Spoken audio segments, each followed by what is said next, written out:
Ora si Everybody, registrerà la conferenza. and welcome to Milan. I'm Bianca Garilli. I'm the current director of IAS Milano, and it is a real pleasure and honor for me to open the works of this day dedicated to Nanni's memory. I think that here we are all well aware of the brilliant career which Nanni had, but especially of the great impulse he gave to astrophysics, and not only high energy astrophysics, as testified by the numerous extremely important projects that he has either led personally or promoted during his career, starting from COS-B and then EPIC, and more recently CTA, without which probably CTA would have never been an Italian reality, his contribute to SKA, and we will hear a lot today about all these things by people who have worked with him much more than I did. But as a director of this institute, I would like to remind that everything started here.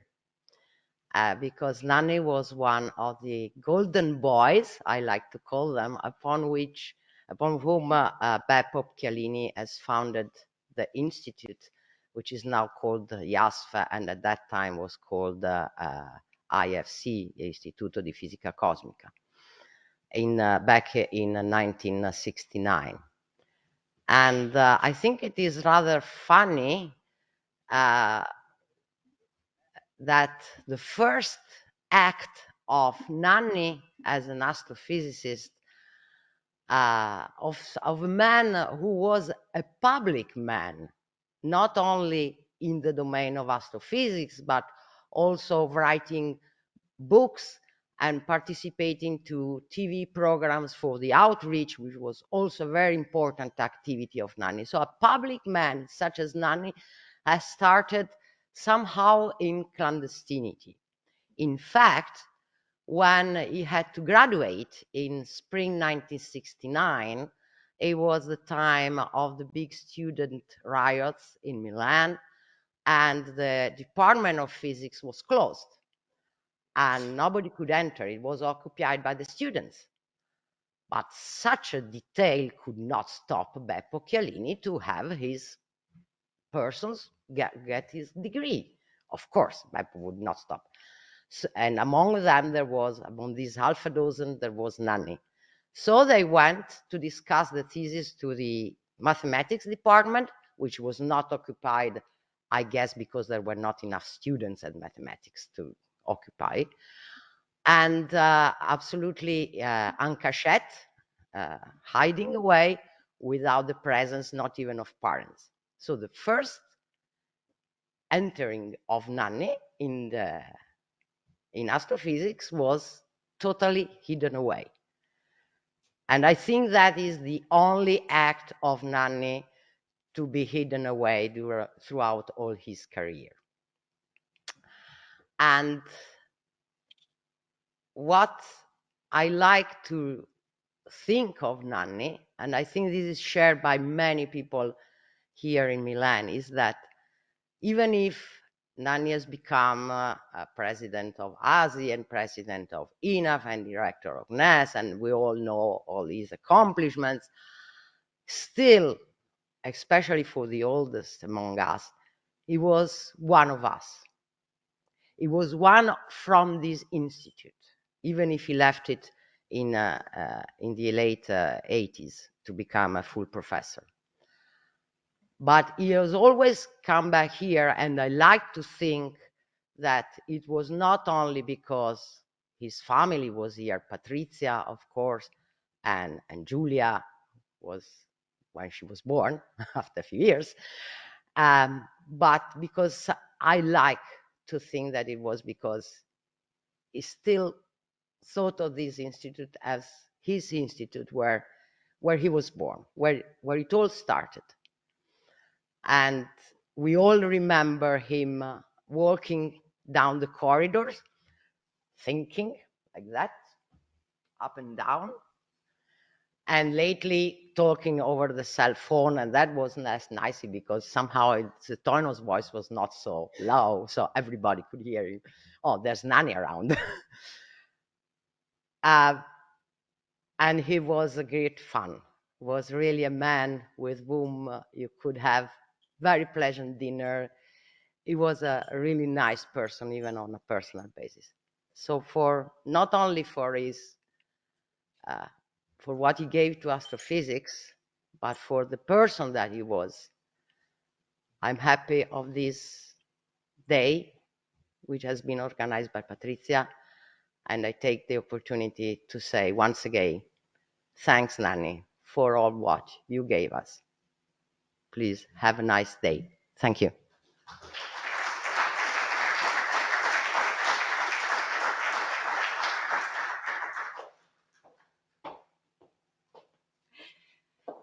Thanks, Bianca. Indeed, Nanni consider the Institute like home. And when I became a director and I proposed the idea to restructure our office, we always have shared the same office, saying, you know, you could move to the next office, and I put my table, another table to do meeting, a small meeting inside the office. And he looked at me in a very devious way and said, "You want to throw me out of my office?" And I said, "Of course not." And so we continue to share the office for many years. It is now my pleasure to call Marco Tavani, who has been a colleague, a friend, and now is INAF president. Marco. Thank you, Pat. Thank you, Pat. Thank you, Pat. It's a wonderful occasion. I'm very happy to be here, of course. I am a little bit emozionato. I don't know how to say that in English. It's a very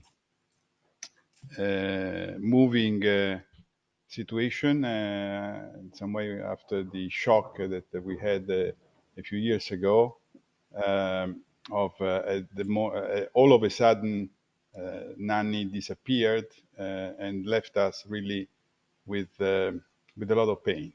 So now, of course, we see his work, and let me say a few words about one characteristic that is really very important of Nanni's work.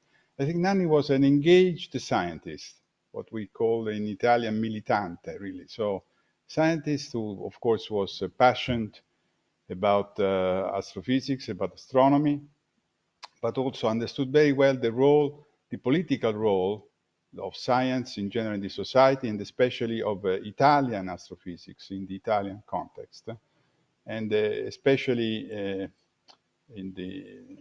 for a couple of decades when he had some positions first in ASI, then as again as president of ASI, then as president of INAF.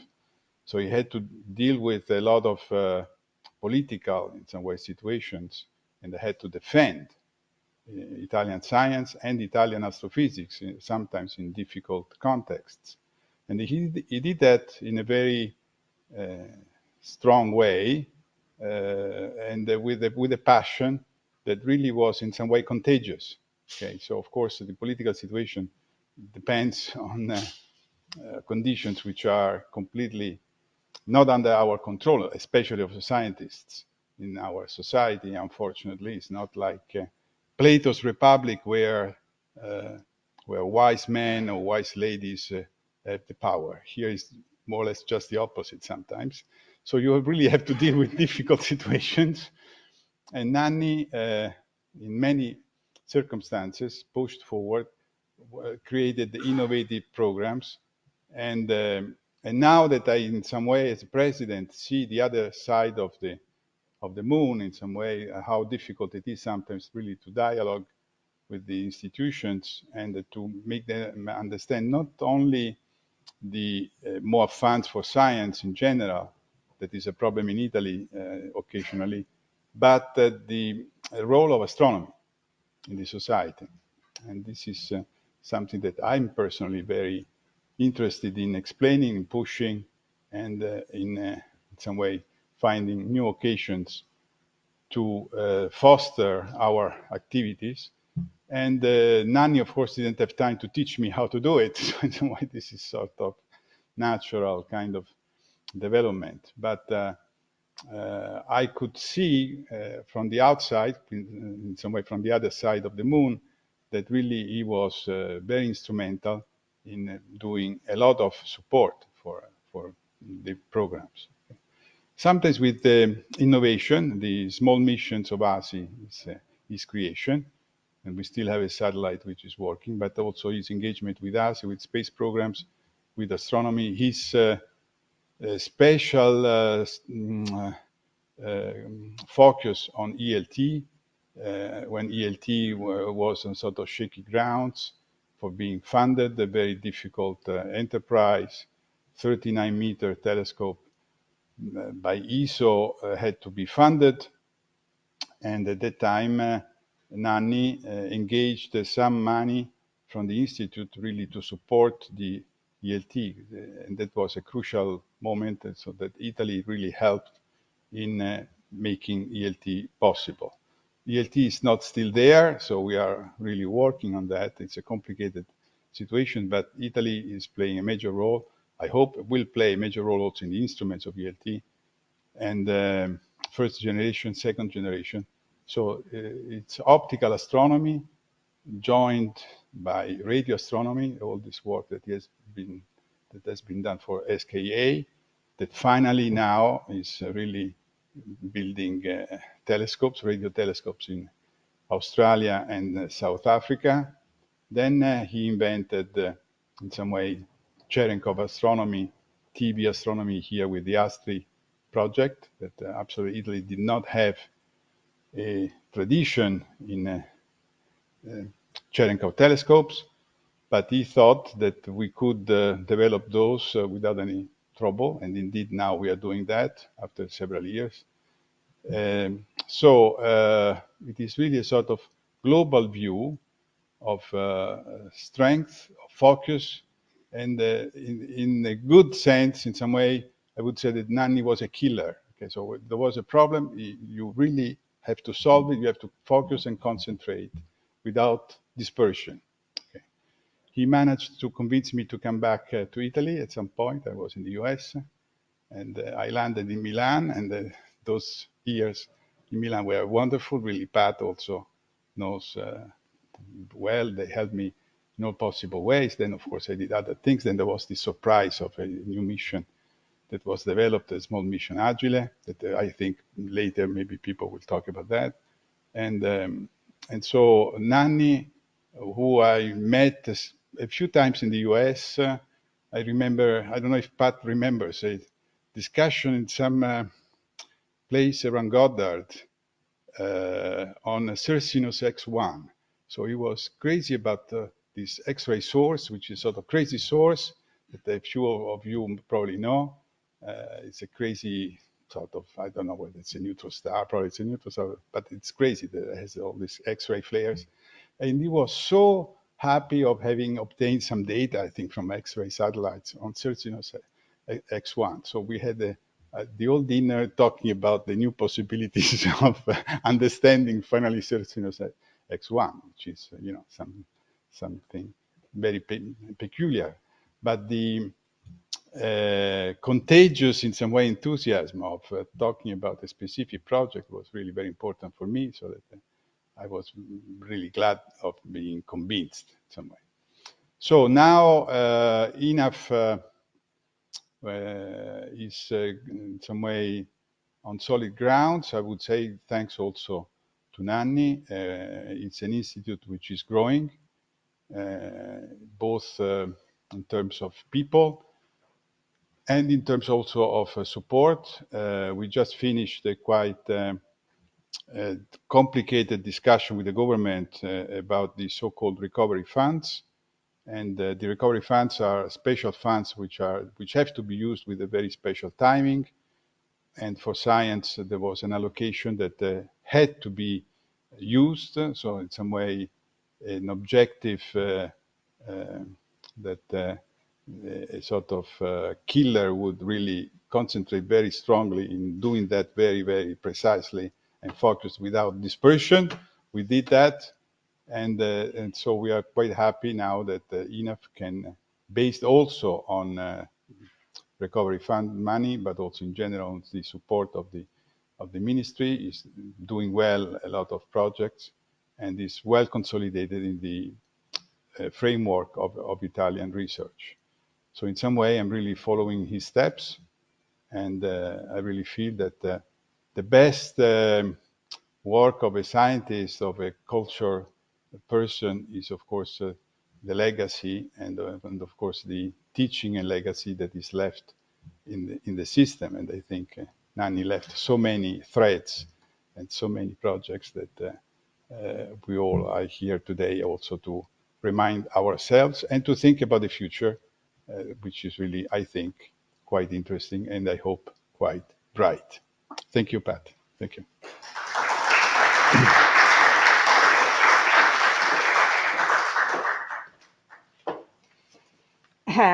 Thanks, Marco. I would like to check with the people online. I hope everything is okay, is fine. You hear Yes. us well? Yes, I do hear you very well. Good morning, everybody. Betta Cavazzoli.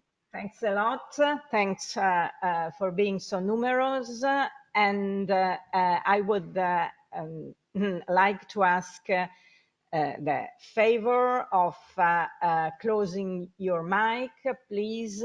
And if you have comments, questions, please use the chat, and we'll be back to you to try to answer your comment, your curiosity, etc. There is one person I really have to thank, and this is Dave Thompson. Dave will be talking about the beginning of Nanni's career when he spent some time at Goddard Space Flight Center. And Dave gladly, I must say, very gladly accepted to give this contribution at a very unlucky time for him. He remember he lives in the Washington area, so it's 6 hours behind us. So Dave, really thanks very much. You had no hesitation to accept, and I am very, very grateful for you for your willingness to give your testimony. Thanks, Dave. And now the floor is yours. I hope you can hear me from Washington. Very good, Dave. All right, it's my pleasure to be here this morning and talk about Nanni in the SAS2 era. The year was 1973, and Carl Fichtel, the head of the gamma ray astrophysics branch, came into my office at Goddard Space Flight Center and said, "We have a postdoc coming from Italy. His name is Giovanni Bignami, and he'll be sharing the office with you." And before long, there showed up Nanni in the office in Building 2 at Goddard Space Flight Center. Several things I quickly learned about Nanni. First of all, he really liked Nanni, never used his full name, almost never. And so that was good, made it nice and informal. Second thing I noticed was He always wore blue jeans, Levi's. That's fine at Goddard. Goddard's an informal place, but even at Goddard, not that many people wear blue jeans all the time, but Nanni did. Third thing was, if I hadn't known he was coming from Milan, I might have thought he was coming from England, because his English, British accent included, was really that good. So we all started working there because the reason he came was the second small astronomy satellite project. That's a picture of SAS-2 there on the left. It was a small satellite. It was a single instrument, scientific instrument, designed to detect high energy gamma rays. That is, gamma rays above about 30 million electron volts, the ones that interact by pair production. SAS-2 had been launched the year before, November 15th, 1972. Patrizia reminded me earlier, this is the 50th anniversary of the launch of SAS-2. That's on the left, the SAS-2 with its spacecraft and solar panels folded up, ready for launch.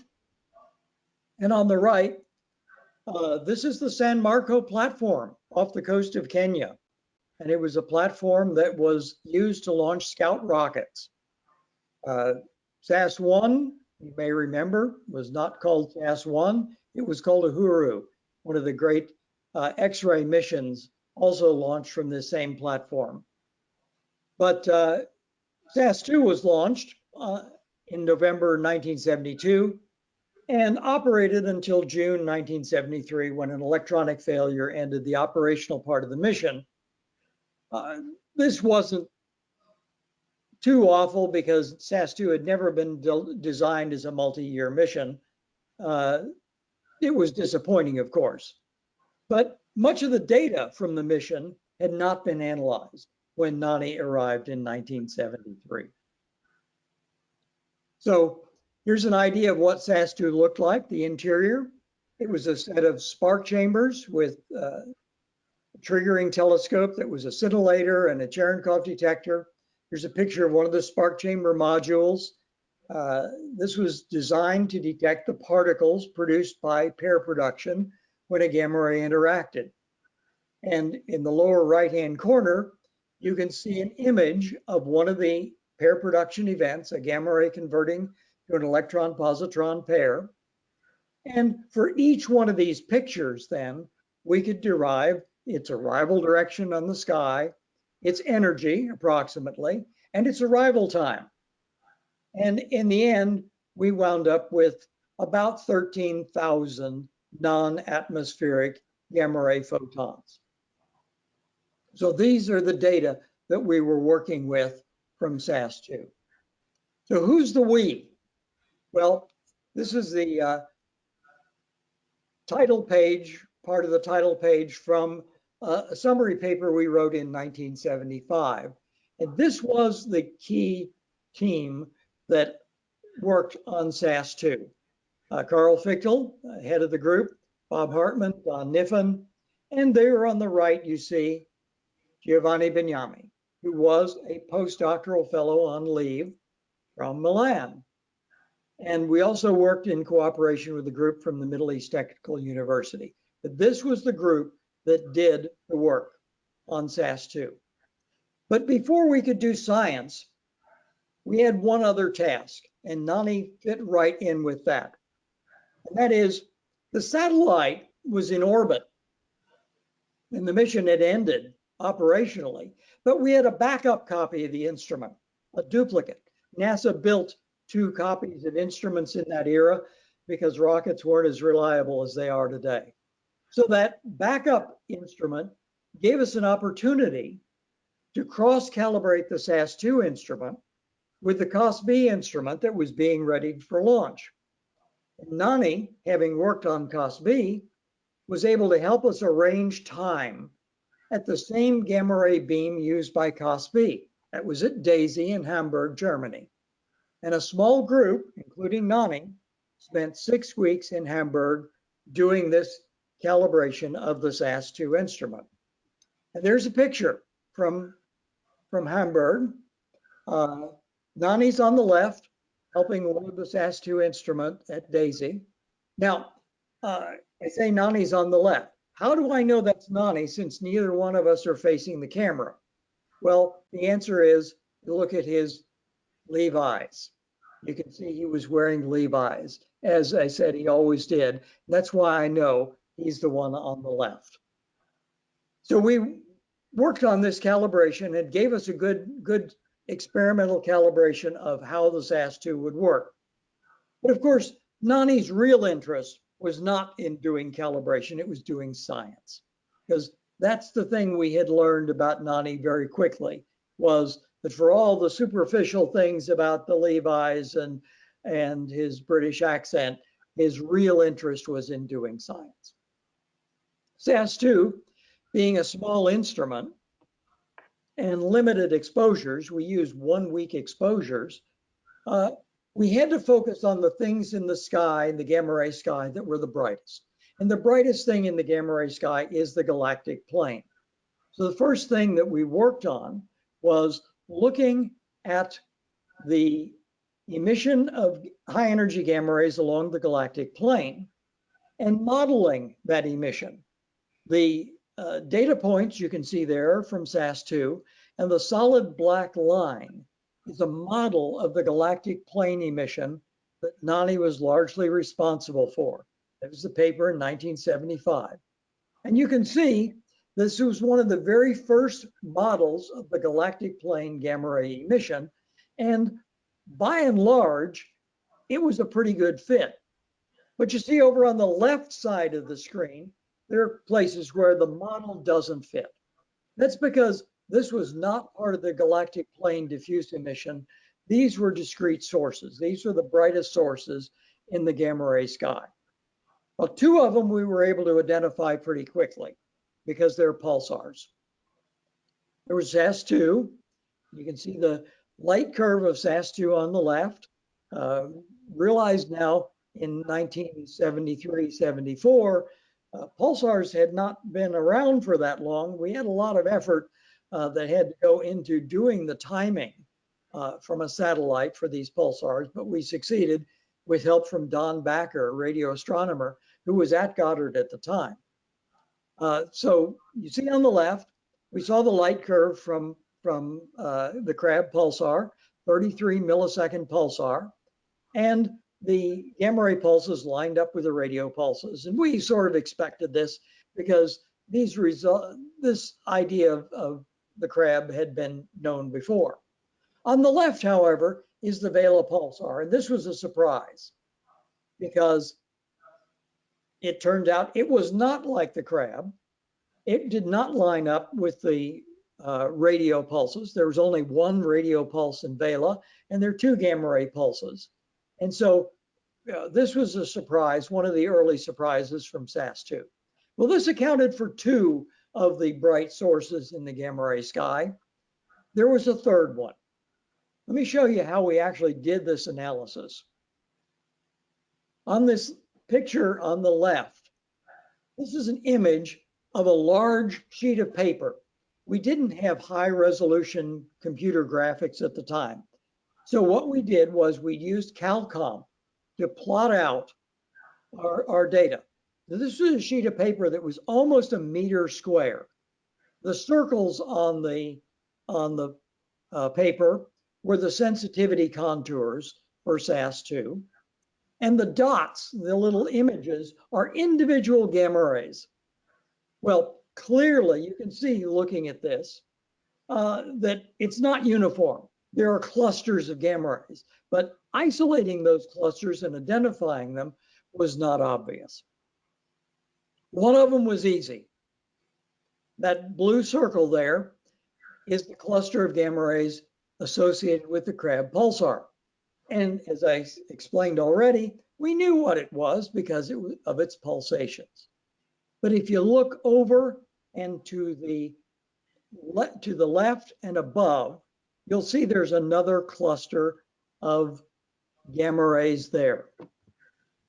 That green circle we called a source named, we were not very imaginative, we called it Gamma 195 plus 5 based on its galactic coordinates.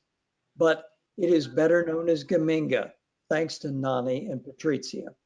This is the 1 week exposure that first discovered Geminga. This is the discovery plot for Geminga. This was not published. This has been shown at one meeting, but it has not been published. Our first publication of this, instead of showing all the dots, what we did was we constructed a contour maps of gamma ray intensity on the sky. And this was presented at the ICRC, International Cosmic Ray Conference in 1975 in Munich. And this is the contours that we presented of this part of the sky. Don Niffen was the lead author, but Nanni was the second author on this paper. This was the first publication showing Geminga. I've added to it a green star there that shows the true location of Geminga. So we had it back then. What we didn't know was what Geminga was. And of course, that started the mystery. Our final analysis, SAS2 analysis, when we had all the data and we looked at all the possibilities, I extract from a paper that we published in 1977, pardon me. We said it was probably galactic. And a promising possibility is that it is an undiscovered pulsar. That was our speculation in 1977. And it wasn't until the 1990s that Geminga was revealed as indeed an undiscovered pulsar. A challenge that Nanni accepted and was part of a lot of work that he did. And of course, we all remember Nanni's work on Geminga, but that's not the only thing he worked on. See, he came back to Goddard a few years later, and this was after COS-B had been in operation, and COS-B had discovered an extragalactic gamma ray source, a quasar, 3C273. And so Nanni began to think, well, maybe these active galactic nuclei, like these quasars, could account for the isotropic gamma ray emission that had been measured by SAS2. And so he was the lead author on a 1979 paper in which we said, we need to model this. Remember, we had a sample of one. We had one EGM, thanks to COS-B. We had some upper limits from SAS2, and that told us that the spectra of these sources had to roll over. It couldn't be a simple extension of the X-ray. So what we had to do then, and again, Nanni led this work, was look at the space distribution and the cosmological evolution of these sources, and then add them up and see how they compared. And the result is the figure on the right, which shows the observations and the modeling. Back then, we didn't know about blazars, but we could look at Seyfert galaxies and BL-LAC objects and quasars. And what you see is that this model indicated it is indeed possible that a lot of the isotropic gamma ray emission is the result of emission from these galaxies. And of course, we now have, we've gone past Egret and on to Fermi, and we know that this kind of work is still going on. But I remind you that a lot of it started with work that Nanni did, working with the SAS2 data. So in summary, Nanni was a key part of the SAS2 team. We certainly remember Geminga best, but he made important contributions to both the galactic and isotropic gamma ray diffuse emissions. It was a great pleasure to work with Nanni back in that era. And like others, I certainly miss him. He was a great contributor to high energy astrophysics. Thank you for letting me tell you about this history. It's a pleasure to be here today.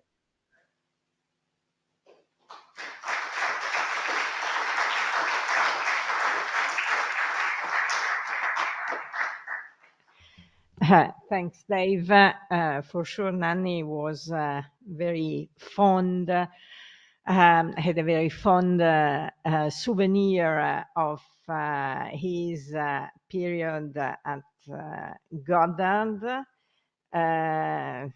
He also had an active life when he was there. He was hunting, and he likes very much go hunting with other friend. I don't think you, Dave, went hunting with him.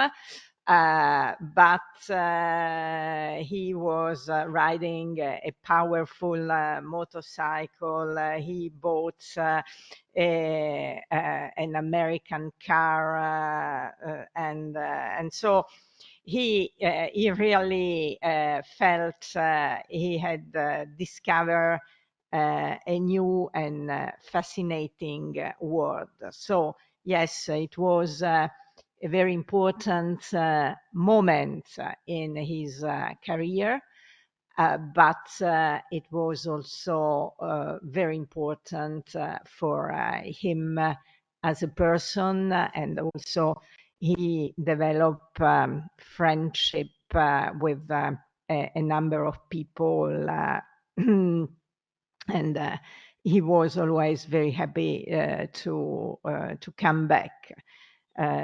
Our next work with the American scientists were not centered in Goddard, but in Boston. But anytime he could come back to Goddard, it was always a pleasure for him to see friends.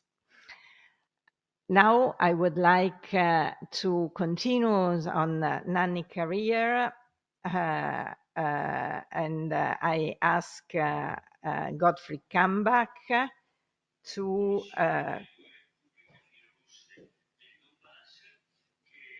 aiuto.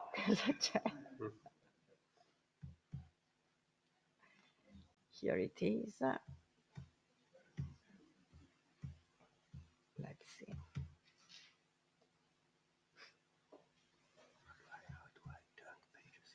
Yes, pages are here. Okay. I talk into this Yes. Marco was a little. Okay. Good morning, everyone. I'm, I guess, one of the same generation that Nanni was, and got to know him pretty well during a big adventure that we had in Europe in gamma ray astronomy, which was the COS-B adventure. The teams that got together in this truly European combination were from Milano, Saclay in Paris, MP Garching, and the University of Leiden. Now, how did it form this interesting combination of European research institutions?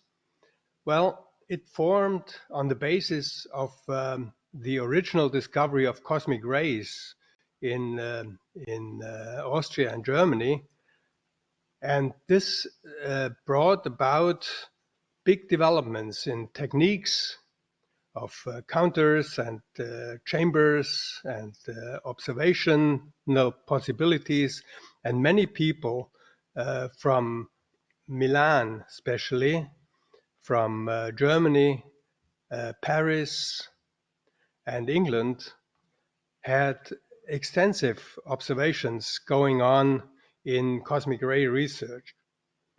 Of course, cosmic rays at that time were the stand-in for what we have now in terms of accelerators.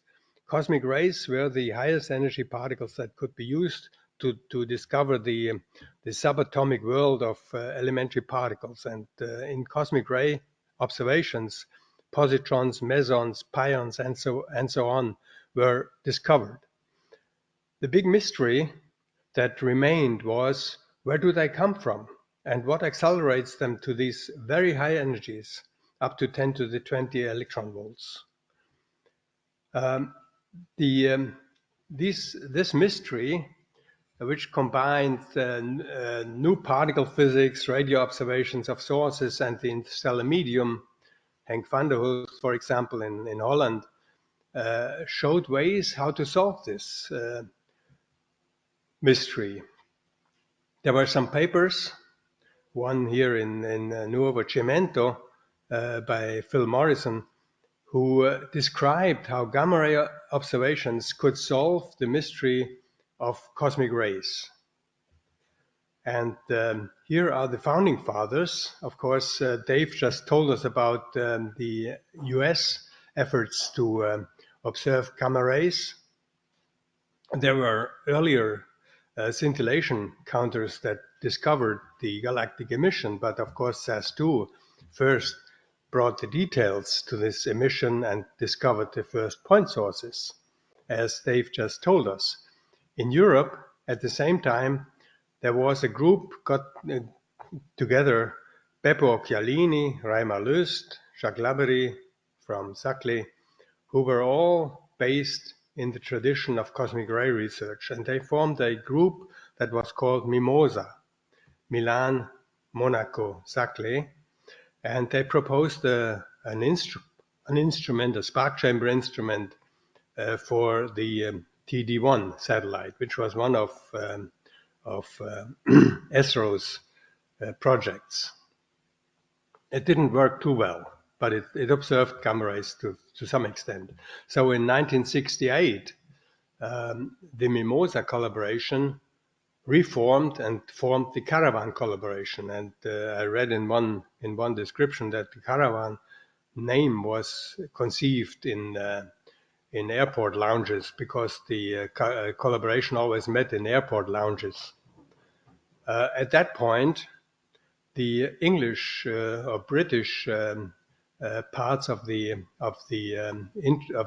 supporting groups were in England basically pushed out because X-ray astronomy was the main topic that they wanted to research, and the group from Southampton moved to ESTEC in Noordwijk in Holland, with the leading persons, Brian Taylor, Ray Wills, Kevin Bennett, and the University of Leiden joined the Caravan collaboration with Bardwijn Swanenburg and others. Also in Milano, the group was the group that consisted of Nanni and Patrizia and co-workers was expanded to get the University of Palermo with Livio Scarsi and Lino Bucheri in MPE. The group expanded also. Klaus Pinkau as the first researcher for Lust joined the institute, and he formed a group with Meyer Hasselwander, Kanbach, and others. In Saclay, Jacques Paul, Lebrun, Masnou came in, and the task of this whole Caravan collaboration was to build a second generation high energy gamma ray telescope, which they called then COS-B. Now, COS-B, of course, we knew at that time what SAS2 had done, and so COS-B had to have an extra benefit of something. And the benefit was a colorimeter, a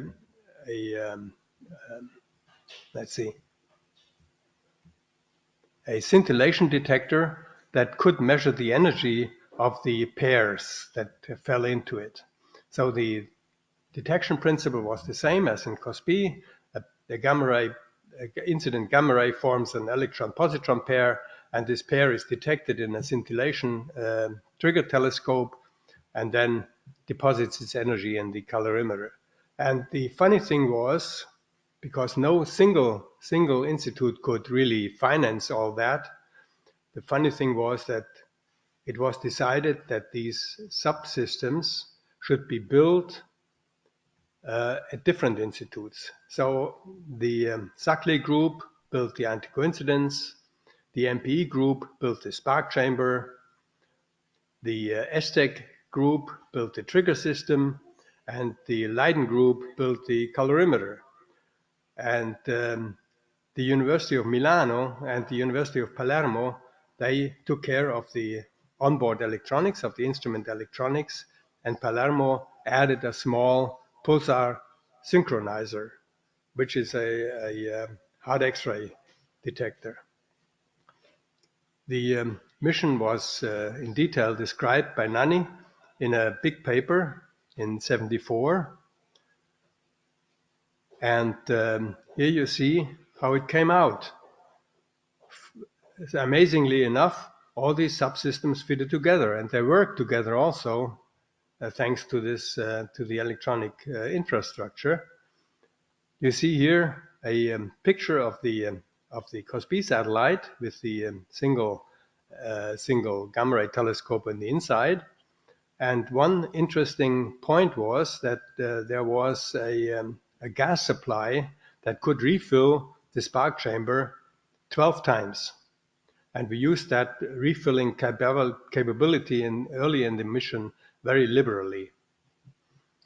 COS-B made it finally to the museum at ESTEC, and here at the 40 years anniversary of the COS-B launch, we had some people standing around the model.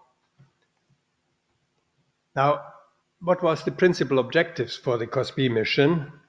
Here also in Nanni's paper, we have listed 4 topics. First one being map the Milky Way in detail, measure the extragalactic background, find point sources, gamma ray stars, and find out about these point sources, how they act. Are they variable? Are they pulsars? We knew that Crab and Vela had been discovered at that time. Now, COS-B was launched in the US in August '75. The orbit was a highly eccentric orbit around the Earth, which was due to several factors, was chosen to several factors because it gave long uninterrupted viewing periods outside the radiation belts, and it was also always accessible to the radio, to the ground stations to see the COS-B satellite out there. Telemetry, of course, was pretty limited. We had 160 or 320 bits per second. So this is quite unheard of nowadays. The period of the orbit was 37 hours. It operated from 75 to 82, and the COS-B satellite fell back to Earth in 86. There were 65 viewing periods of typical duration of 2 weeks to 2 months. So typical duration was a month. The energy range that could be detected with COS-B was from 30 GeV to 5 GeV, 30 MeV, and the effective area was about 50 square centimeters. We'll make an estimate what that means. The field of view for incident gamma rays was about 20 degrees wide, and the angular resolution was about a degree. Now, a degree, of course, is pretty large. It's 4 full moons next to each other, and you have a hard time finding any special object inside such a large area of the sky. Now, if we take this effective area of 50 square centimeters and use a typical source flux of 10 to the minus 6 gammas per square centimeter in second, you come to a statistics of 4 counts per day for such a source, 4 counts a day. So if you take a month's observations, you get about 120 counts. Now here are 2 of these counts. This is the first one and the last one, and they are signed by the people present. The last one, of course, also signed by Nanni Bignami. I don't know where he was in the first count. Perhaps he was already still in the US at that time. But there's many people who were present in the European Space Operations Center when these gamma ray conversions showed up on the screen. And in total, we got about 200,000 gamma rays detected. The first pointings were chosen to get the most important topics offhand covered. And the first one was, of course, the anticenter, number 1 in the galactic anticenter. The second one was the galactic center. Then Vela came, and Cygnus, which was a high intensity region. In the end, COS-B mainly concentrated on the galactic plane, as you see here. This is a galactic projection of the sky coverage of COS-B, and in this whole system, there was about 200,000 gamma rays detected, 65 viewing periods. Now, when these gamma rays were telemetered down to Earth, they first came to the European Space Operations Center in Darmstadt. And there, the COS-B collaboration had set up a so-called fast routine facility to do quick look and initial analysis. And the Caravan collaborators went on regular duty shifts in Darmstadt so that Gisela Lichty, whom you see down here, who was the manager of the FRF, always had somebody as an assistant there. Of course, the equipment, as you see here, was not quite the same that we have nowadays, and you see some of the persons who were laboring to make sense of these gamma ray detections. Ray Wills, myself, Jim Higdon, Kevin Bennett, who is not with us anymore, unfortunately, and the data reduction group that was formed after the data had been reduced to a useful format was a traveling circus in some sense, because every month we had 1 week of meetings in various places, and so we circulated around Europe in Nordwijk and Leiden, Paris-Saclay, Darmstadt and Garching, Milano and Palermo. And in these meetings, here you see the Italian team, mostly, Lino Bucheri, Nanni, Livio Scarsi, and Bado and Swanenburg. They were all scratching their heads on what the data meant.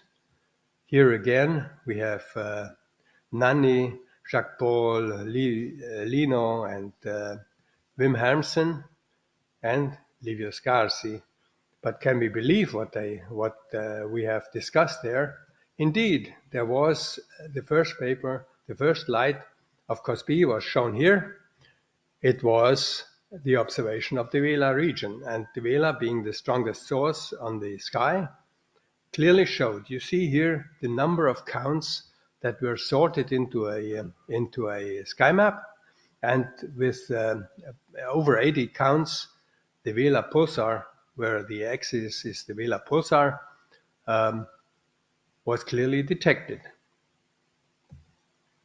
Now, the DRG was not only hard work, but there was also some really nice meeting places. Like when we went to Palermo, there was a nice hotel in Mondello that fortunately had a little swimming area. And you see here Nanni coming from his sporting efforts coming back out, and the whole team assembling at the swimming area. Wim is already on the right. Wim is already fishing out the galactic plane. Now, after 5 years, COS-B had collected enough gamma rays to make a cake out of it. And this was time to celebrate. We had a 5-year celebration with the galactic emission right in the middle of the cake. Here is the whole Milky Way as observed by COS-B, and it shows these familiar sources that Saz has observed. We have Crab, here the Geminga source, Vela, and strong emissions in the Cygnus region and a strong inner galaxy. And I don't know if it shows well, but this was all quantified in longitude and latitude. And you see how the galactic plane is clearly visible. Looking a little bit in more detail, you see that the observations are quite clumpy. There is structure there that is perhaps more than what one would expect from the diffuse galactic emission based on the interstellar medium. And as Dave described already, models were built to model the interstellar medium and the gamma emission coming from it based on the known physical interactions generating gamma rays. So this background model for the galactic emission was the basis to see what excesses were over that. And the excesses then were cataloged and led to the second COS-B catalog of gamma ray sources, which had about 25 significant point sources above the background. You see that they are more or less aligned along the galactic plane because we observed in this region, and they were the well-known pulsars at that time, Vela and Crab, and there was the extragalactic source that Dave mentioned, 3C273, a blazar. There was also a molecular cloud complex, Rho of Fucus, that showed up quite prominently a little bit outside of the galactic plane. Now, the Crab pulsar was, of course, observed in detail, and you see that the statistics from many Crab observations, from many anti-center observations, led to a very detailed light curve here. Similar for Vela, this is a new X-ray image from the Vela supernova remnant, and you see on the right-hand side the gamma ray light curve that COS-B measured, and at that point we could determine that these different components of the light curve had different spectra because the calorimeter on COS-B allowed to make spectroscopy. Now, what about other pulsars? There were searches. We searched in the radio catalogs of pulsars quite deeply, and at one point we had the impression we got something. You see here two pulsars, 0740 and 1822, which looked pretty good in terms of light curve with the then known radio parameters, pulsation and derivative of the period. But when the radio observers did new measurements, we got really doubtful whether these two pulsars are really good enough. When we observed them, the radio parameters didn't quite fit what the gamma ray parameters said. But fortunately, you win a few and you lose a few. 0740 was detected in Fermi 35 years later. So this is the light curve of 0740, and the other pulsar, 1822, was not detected so far. And there, of course, there were many extensive searches for finding pulsations in Geminga, which were basically all negative. There was at one point a hint that there was a 59-second period, but that didn't work out. Now, after 10 years, there was a big anniversary celebration in Palermo, where finally the complete data of COS-B were given back to the ESA Director General, which was Reimar Lust at that time in the middle. And you see here Mike Sommer, Wolfgang Voges, Lust, Klaus Pinkau, and Hans Meyer Hasselwander on a platform, on a palace in Palermo. Now, what was the overall tally of COS-B? Mapped the Milky Way galaxy, emission distribution and fine structure. That was done to a good extent. Measure the extragalactic background. There one could not really say that this was positive because the instrumental background of COS-B was too high. So we concentrated on the galactic plane. There was a constant debate whether one should do a sky survey or whether one should look where the light was. Now, we never quite settled that. I guess COS-B could have seen more extragalactic quasars, because we know now that there's some pretty strong ones among them.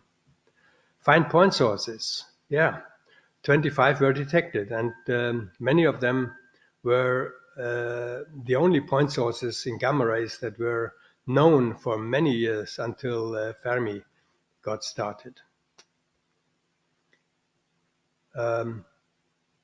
Find variability in gamma ray sources. Yes, we found variability in gamma ray sources. Pulsars and also some other sources were considered to be somewhat variable. There were some extras also. Details of the gamma ray pulsars were discovered. More pulsars, as I just showed. There were hints that some of the youngest and most powerful radio sources had a gamma ray signature, and one of them was later confirmed. There was an extragalactic gamma ray source, which is the basis for the modeling of the extragalactic background. And there was emission from molecular clouds, as was expected. And molecular clouds and supernova remnants, sometimes also called snobs, were quite a popular scenario for gamma ray sources. Now, since 1970, there were many publications about gamma ray sources and gamma ray observations, mainly mentioning the word COS-B. Now, this is the end of my presentation, and the question is, what about Geminga? But there is another part of this that Patricia will now tell about. Thank you very much.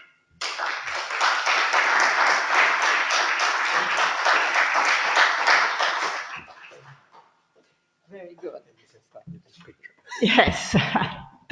No, thank you. I would just only like to add one piece of information, since the Palermo group, apart from Livio Scassi and Lino Buccheri, had another young person who was collaborating with Lino Buccheri to search for periodicity, and this person was Nicky D'Amico. Nicky, after a while, decided that he would prefer to continue on his career concentrating on radio astronomy rather than gamma ray astronomy. And so he went on to become a radio astronomer. He had very important results, both working in Bologna and later at as one of the builders of the Sardinia radio telescope. And Nicky is well known for his seminal discoveries of millisecond pulsars. And Nicky was also the successor of Nanni as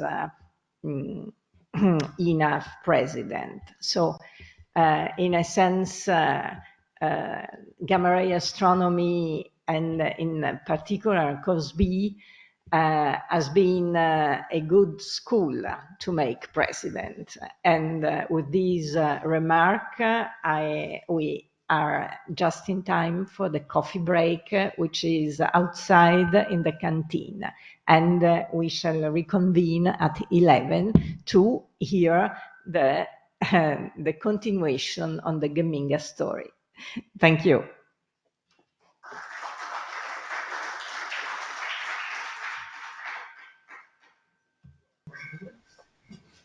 Okay, now it's my turn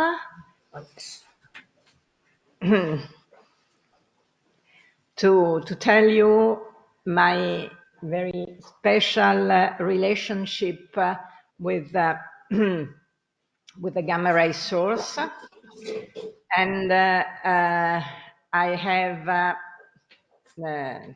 decided to select as a title a Latin way to say the name contains everything, nomen omen, because as Dave Thompson told you, the mysterious gamma ray source was named gamma 195 plus 5, owing to its coordinate, galactic coordinate.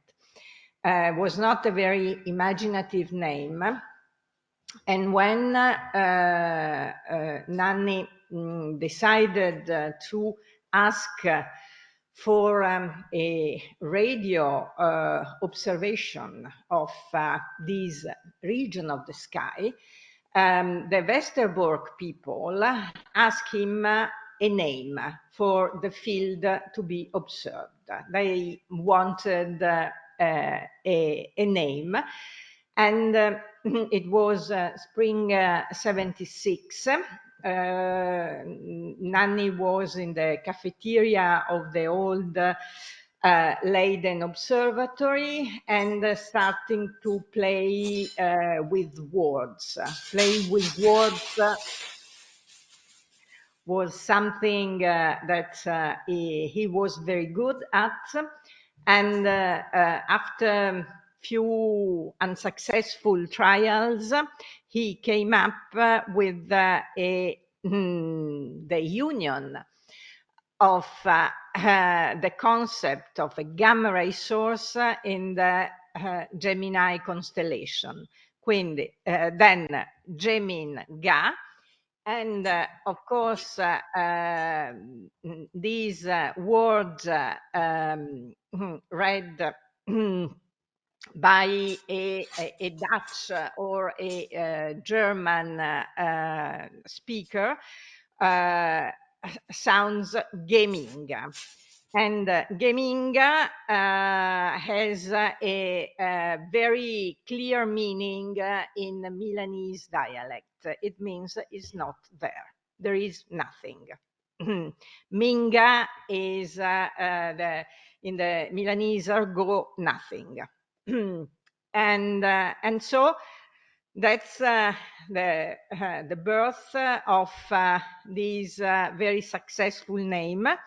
And Nanni used to joke saying that it was his major contribution to astrophysics. So Geminga is, as Gottfried already showed you, there is one and only one COS-B map, and so that's the reference one. So you see Geminga, and below you see the real appearance of Geminga. Each dot is a gamma ray photon. And Geminga, it's up in the left, Crab is down in the right. And you appreciate right away that this is a selection above 150 MeV. When you go up in energy, Geminga, it's overpassing Crab, is much brighter than Crab, since the spectrum is harder. However, gamma ray astronomy being what it is, the positioning of the source is, let's say, unsatisfactory. And that's why, while Nanni was at Goddard in his second term, his second stay,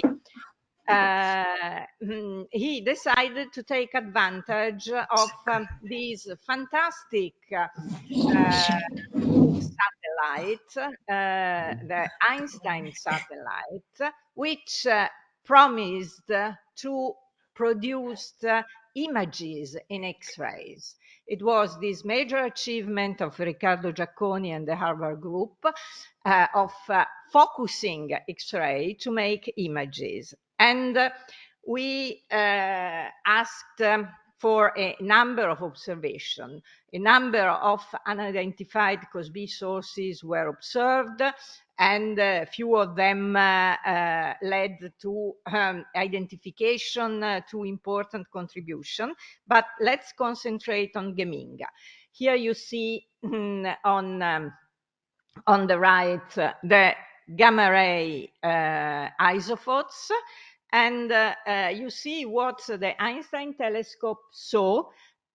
In the upper part is the IPC, the proportional counter, and the lower part is the image obtained through the high resolution imager. One source, relatively bright for today's standard, not exceptional in 83, but the only possible one. And on this source, we decided, and it was again Nanni who just pushed very hard to do the optical observation. And the optical observation came up with these three possible sources, which were named G, G prime, and G second, since they were supposed to be the counterpart of Geminga. G was bright enough to get a spectrum, and it was a stupid star, so it was forgotten. G prime was a bit diffuse, let's say, did not really look point-like. And so G second, not by chance the less bright, was the most probable counterpart. And so what could be a source which is bright in X-rays, does have bright in gamma rays, does have an optical, an X-ray counterpart, and it's very faint in the optical. This is very much reminiscent of the Vela pulsar. So what could it be? It looked like more or less the Vela pulsar, but one, Geminga does not pulsate, or as far as we knew at the time. We tried very hard, as Gottfried said, to no avail, and does not have a supernova remnant. However, we know that pulsars lose the supernova remnants, dilute in the interstellar medium. So supernova remnant was not a real problem, but the lack of pulsation was. And so the breakthrough came in 92 when Rosat was launched, and it saw pulsation. It detected enough photons to see pulsation. The group, the person who had asked the Geminga observation was Steve Holt, working at Goddard, just on the floor above the Egret people. And he went down and say, hey guys, we have seen the pulsation of Geminga. And at the same time, I must say, Steve called us and says, you were right, since you were thinking that Geminga was a pulsar, it is a pulsar. So that's the image of the pulsation on Geminga. When we saw it, it was 92. Our daughter Julia was 2 years old. It was afternoon, and I had to go to the kindergarten to fetch her, to bring her home. And I remember Nanni looking at me and saying, call your mother. Since grandma had to take care of the kid and we spent the night here, doing what? Looking at the COS-B data. Since we had the COS-B data and with the information on the periodicity, it was relatively easy, few hours work to extract the light curve, the COS-B light curve. You see a 10-bin light curve, which was seen in 4 different observing periods. So we were able to build to compute the energy loss of the pulsar and thus its energetics. It was a very important point to the understanding of Geminga. So Geminga behaves like a pulsar, but does not pulsate in radio. Thus, it's a prototype of new class of neutron stars. But here, a new information from the optical side come, and here is Sandro, who was instrumental on this. Yes, just to summarize, pulsation had been discovered, and this clearly showed that indeed Geminga had to be a pulsar, a neutron star. Only a neutron star can rotate at such a high speed. And from the energy loss measured from the PMP dot, it was also clear that there was a limit to the energetics of the pulsar, so this object had to be relatively close to us. Neutron stars are born in supernova explosions. They get a kick, and so they acquire high speed velocities. So it was expected that the counterpart of a neutron star could be seen moving in the sky if you compare the observation taken a few years apart. An object of typical velocity of a neutron star, a few hundred kilometers per second, would move a few arc seconds in a few years. So we acquired new data, and I remember that evening I was sitting in front of the computer, reusing the data with Nanni and Patrizia standing behind me, breathing upon my neck. And these are, the counterpart was a G-second, a very faint object at the limit of the plates. So in order to see it, you had to fiddle a little bit with the color tables. And so I was still, trying to set up the colors in such a way to make this object visible. But Nanni behind me, that was so familiar with this field, immediately shouted, "Si muove, si muove!" I remember. And Patrizia has always been more cautious. She always tries to, to balance Nanni's enthusiasm. And so she was more skeptical. So we resorted to some more high-tech methods. And looking in my old papers, I could find these printouts. And these are the printouts of the 3 images that we had.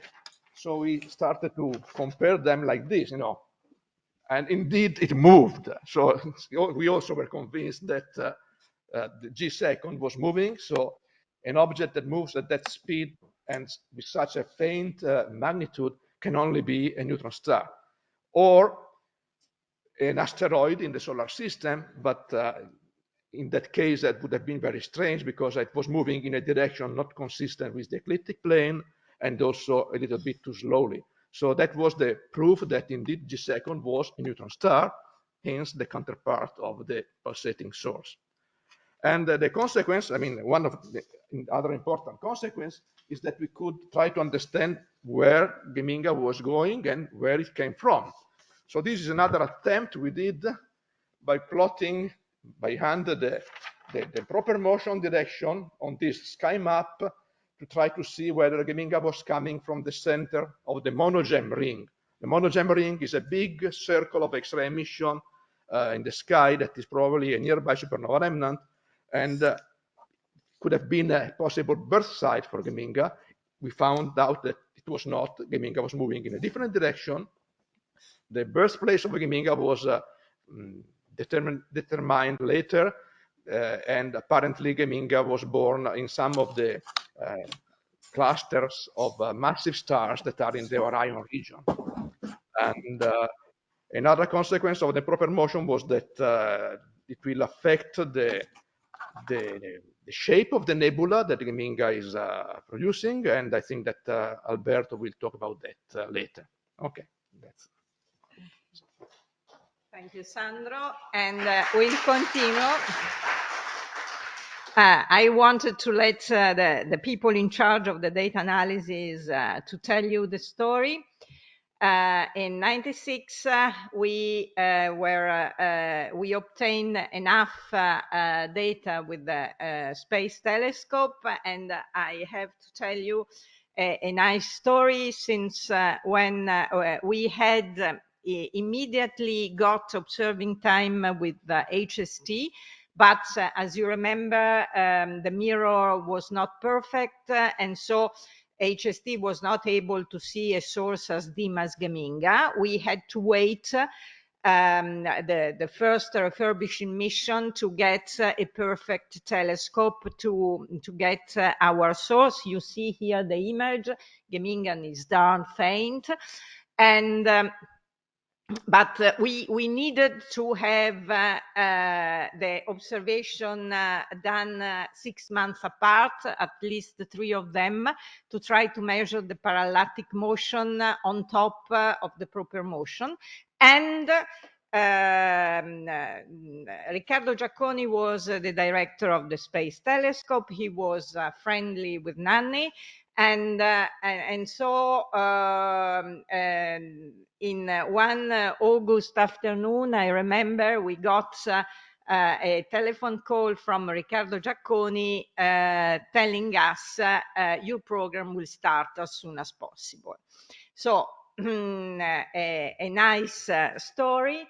Geminga was observed, and here you see the tiny parallatic motion with respect to the very well measured proper motion. The work was done mainly by Roberto Mignani, who is not doing well currently, and so he's not here, but I want to acknowledge his contribution. But Geminga has been also a subject of a very good absolute positioning thanks to Hipparcos data. The Hipparcos people in Torino helped us a lot to nail down the position of Geminga with absolute precision.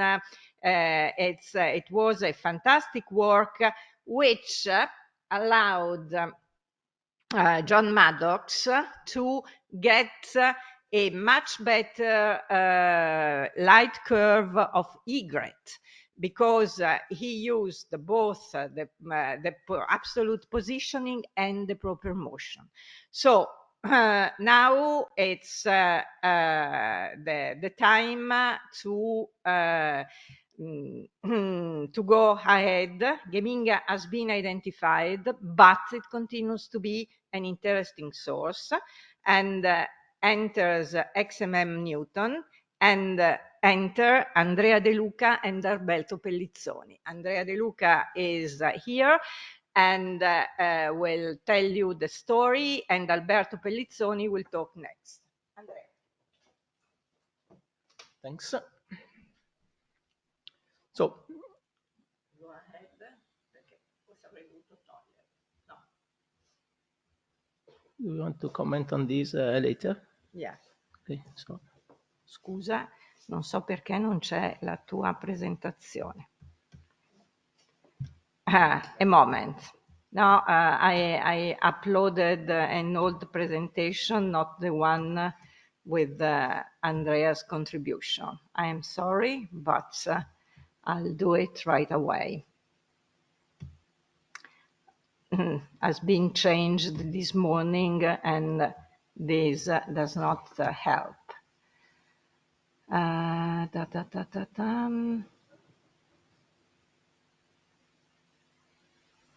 Talk, Andrea. Well, yes.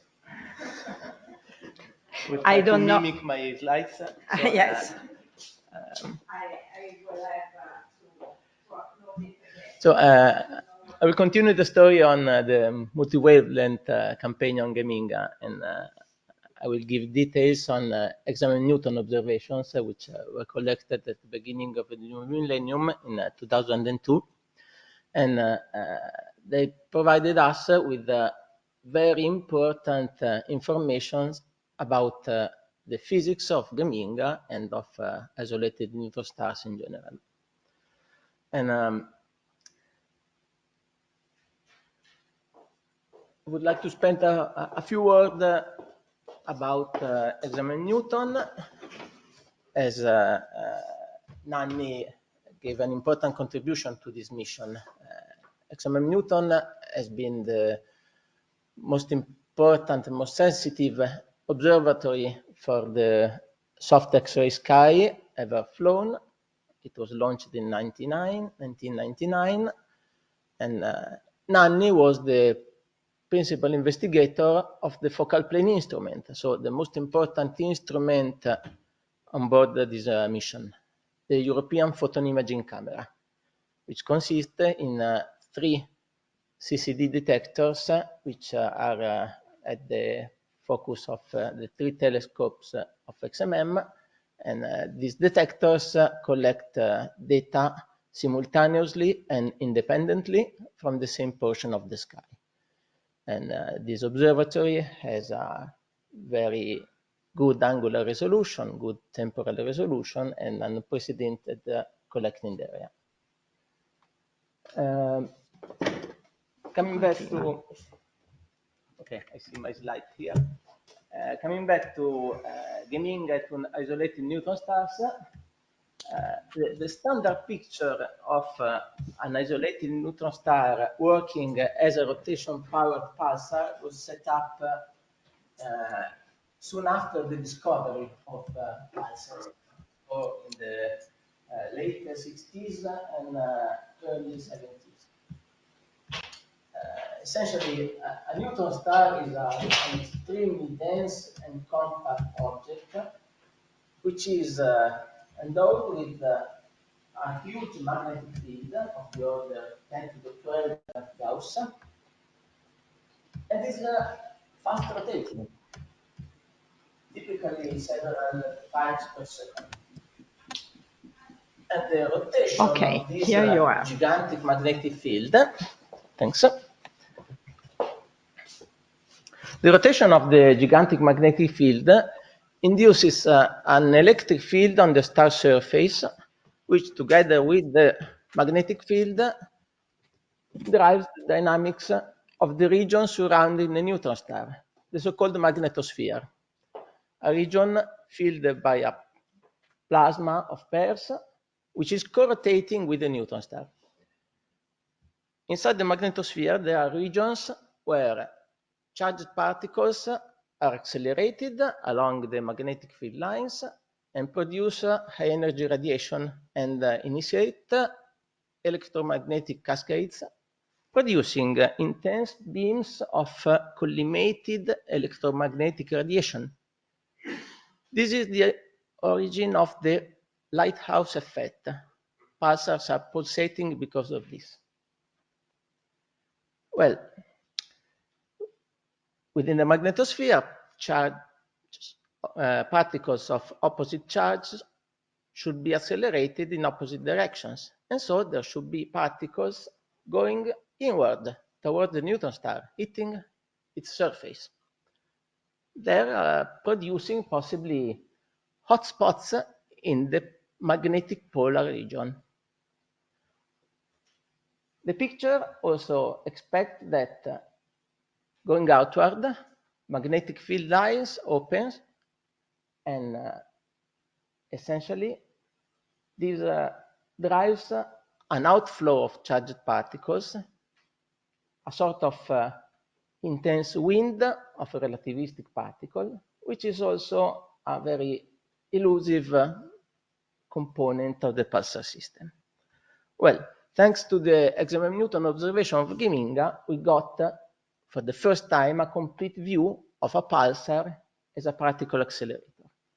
Not only we saw the high energy radiation from the magnetosphere with its pulsation as in standard pulsars, but we had evidence for particles going to the surface of the neutron star and for particles leaving the system as a relativistic wind. And so this is the spectrum of Geminga as seen by Newton. All of the collected photons are here as a function of their energy, and you see the distribution is described by 3 different components: a cool black body curve, which is seen to be emitted by an area consistent with the surface of a neutron star at the distance of Geminga. Hard power law dominating above 2 keV, which is presumably the high energy radiation from the magnetosphere. But in order to reproduce the spectrum, we need an additional component, which is a hot black body, which seems to come from a very small area, smaller than a football field, a hot spot. Could this be an evidence of the hot polar region where particles are bombarding the surface of the neutron star? Well, we took advantage of the time tagging of the photons in order to study the spectral variation as a function of the star rotation. Indeed, this exercise showed that the spectral shape changes as a function of the rotational phase of the pulsar. And indeed, the most variable spectral component is the hot black body. So, indeed, this is consistent with being an effect of the star rotation, which brings into view or hides a small region on the surface. We were mapping the surface of a neutron star for the first time, and we were providing a link between the magnetosphere and the surface of the neutron star. So this was a very important confirmation of the overall picture. Another ingredient, as I said, is the relativistic wind, which leaves the system. And to study this component, what is relevant is the image. And Alberto will talk about this in the next contribution. I would like to remember that when I was a young PhD student working with Patricia and with Nanni, we were waiting for data from the Newton observation of Geminga, and at last they arrived. And so I immediately get to my computer and produced an image of the field. And when I saw the image, I was very disappointed. I said, oh no, there is some kind of artifact which is corrupting the data. As I immediately saw these weird diffuse features which apparently were protruding from the position of the neutron star. And this was not an artifact, and this is the story of the talk by Alberto. Okay, thanks.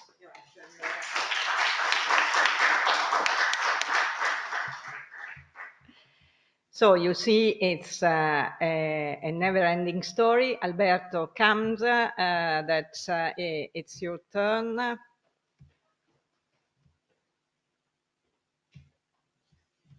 Geminga Pellizzoni. Ok.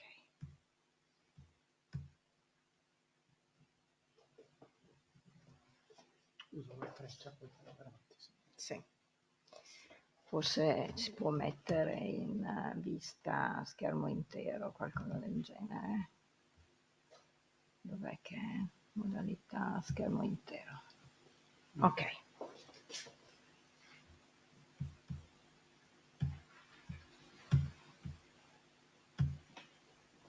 Beh, perché non lo fa? Ok. Okay. Thank you, Patrizia, for the opportunity to be here to think about Nanni and Geminga again. I met Nanni and many of you here about 27 years ago. I met Nanni and Geminga here about 27 years ago, and they still both very important for my background, both scientifically and I would say emotionally in some sense. I will briefly told you about the story of the study of the environment of this magnificent object. As you know, the pulsar wind nebula are a sort of the ultimate fate of the spin-down energy of pulsar, of the history of the pulsar wind. They could provide spectacular phenomena, but when we look in the high energy or in radio, we are very, it's not trivial to study them because the strong, typical strong pulsar signal can hidden the phenomena. Geminga is well suited for the study of pulsar environment because it's so close. When I saw for the first time this image, I was thinking that maybe the tails are just artifacts, as Andrea told before, or background sources. Nanni and Patrizia told me there must be real, and in fact, they were right. There is no conspiracy from other possible nearby sources, and this magnificent scenario was also confirmed by later observation by Chandra. But this feature is very weak, just a few percent of the total X-ray flux. Then we can see it just because Geminga is close. And this was another first in the phenomenology of Geminga, because before that, there also pulsar wind nebulae in X-ray were well known, but not in form of tails, but a sort of more diffuse emission. Then we start to think about the possibility that could be a bow shock, maybe similar, like those we studied in H-alpha lines and so on. And then Nanni and Patrizia allowed me to play with very basic, I will say also naive, first model of a possible bow shock, essentially based on assuming an isotropic wind pressure that is working against the run pressure due to proper motion. And then we can model that. The basic parameter is the standoff distance, the equilibrium distance between the pulsar wind and the interstellar medium in this scenario. The nice thing here that since the distance, proper motion, spin down energy are known, we can in some sense try to close the model to check for self-consistency of the parameter we know of Geminga. Then we try to fit this very basic model as a start in the study of Geminga. We constrained the standoff angle, the equilibrium distance that is not resolved because there is a strong X-ray from the pulsars. Anyway, we obtain some constraint both on the inclination angle in the plane of sky of the proper motion of Geminga. Then three-dimensional idea of Geminga came from. And also constraining the standoff angle in a range that at the end was not so imprecise, looking at the later observation. Closing the model, I mean by using this information, we, for example, estimated quite tight constraint on the interstellar medium density, here 0.1 atomic mass per square centimeters. And this was our start about this pioneering study about the environment of Geminga. We provided, Patrizia provided a quite a reasonable and consistent model that allow us to coherently provide an interpretation of the emission, accounting for the actual pulsar wind electron energy and the local interstellar magnetic field that sound reasonable compared to what is expected from theory. Obviously, more quantitative parameter fitting had to wait for new data and new surprises, new first in the Geminga. Andrea discovered a cometary trail, amazing, a cometary trail 40 times brighter than the XMM tail. This using Chandra data. And what's that? Is something like related to the pulsar wind termination shock backwards, or a genuine jet-like structure? You don't know.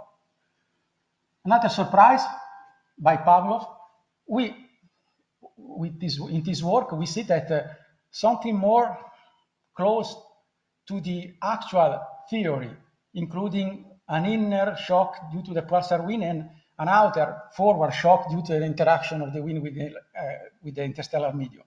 Then the tail we originally modeled were confirmed with a good approximation with our first naive models, but also now there is the novelty, also the inner shock.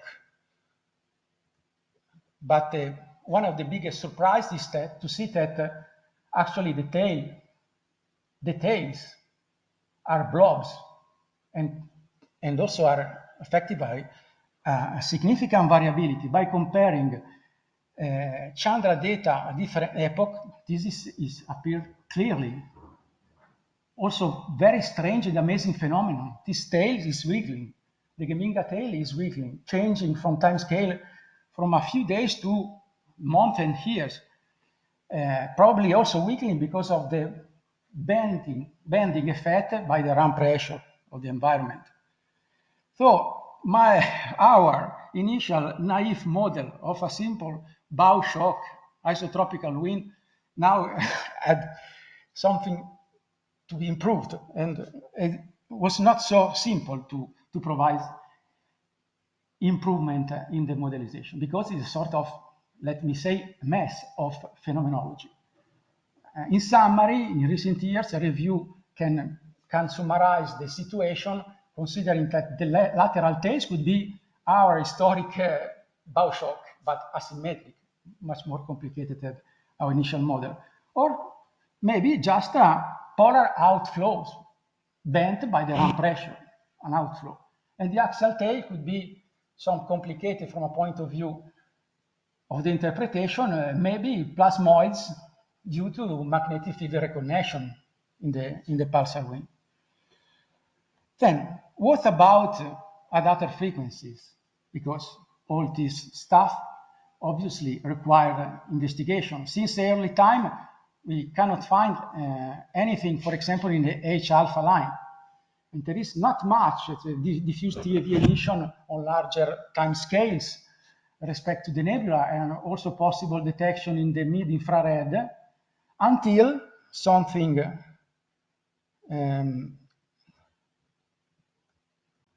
appeared. We found something in the radio band. But let me say that in order to discover something in radio in Geminga is a sort of taboo. Me, like a teenager, willing to demonstrate to the father that there is something in the radio band, actually. At the end, providing a strong, deep observation using the VLA, honestly, we saw something. Then there is something. But it's not so strange to expect radio emission not from the pulsar, but from the environment, because blobs, plasmoids, were the radio.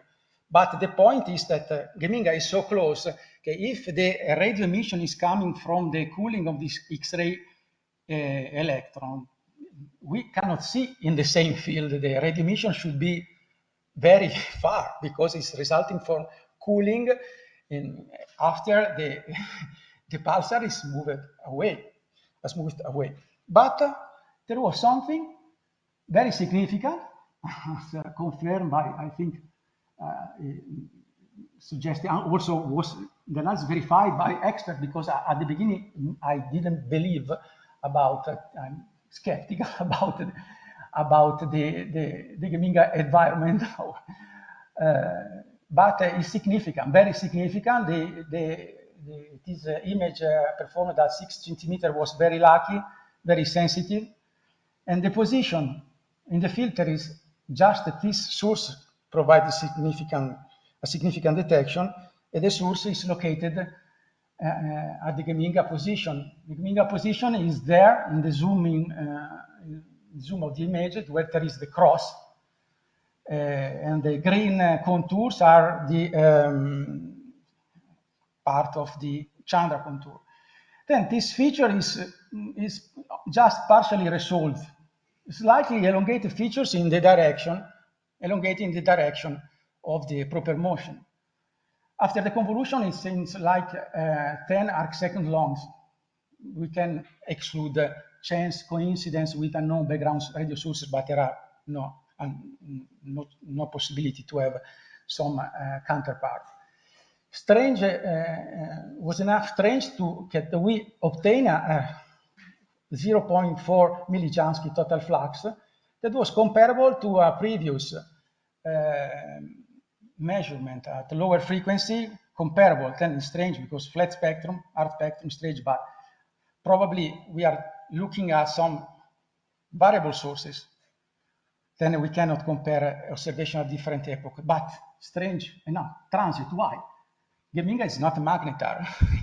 I mean, it's not so easy to expect something variability, but maybe it's close, and then we can see details and also some variability. This was the idea.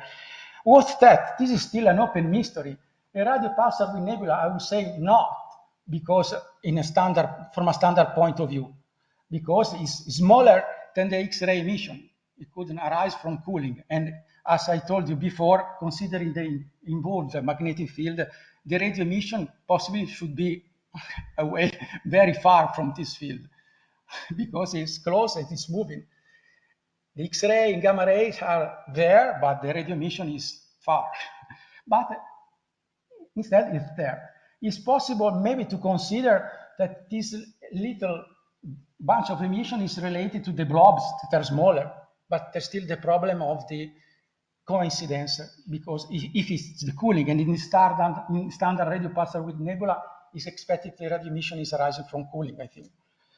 And not standard. Radio jet, I mean a genuine, not jet-like, genuine magnetically collimated jet, a possibility arising maybe from freshly injected electrons, or maybe from internal shocks. But even in this case, we cannot, we have problem with the magnetic field. But at this distance from the pulsar, or coincidence with the pulsar, we can maybe exploit the large magnetic fields available in principle near the light cylinder. Then maybe it's not so easy however, to have it as a jet. But I'm going to finish. It could be interesting to search for jet-like structure like this. In my fantasies, also try to provide interpretation, maybe naively, just as a leakage of radio-emitting electrons with the low Lorentz factor. Simple, a possibility. It's still an open mystery that could be solved, in my opinion, both by reanalyze and providing deeper and deeper interferometric observation, but also provide this observation on other Geminga-like sources that are growing, maybe the closest one, and as well as new generation instrumentation. As a final slide, just let me told you that Nanni one day told me to be open-minded, and I tried to do it. And now I was working on very different subjects, more recently on the sun, that radio sun apparently is very different from Geminga, but the physics is the same. Magnetic reconnection is as well in the Geminga plasmoid, as well in the active region of the sun. Then Geminga is still very important for me, for my studies and my ideas. Then thank you, Nanni, and thank you for the attention.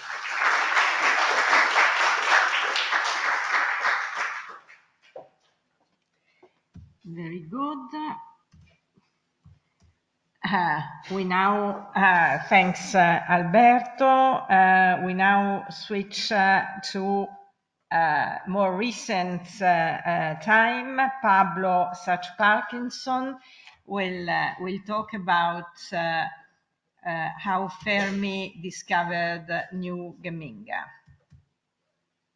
Here it is.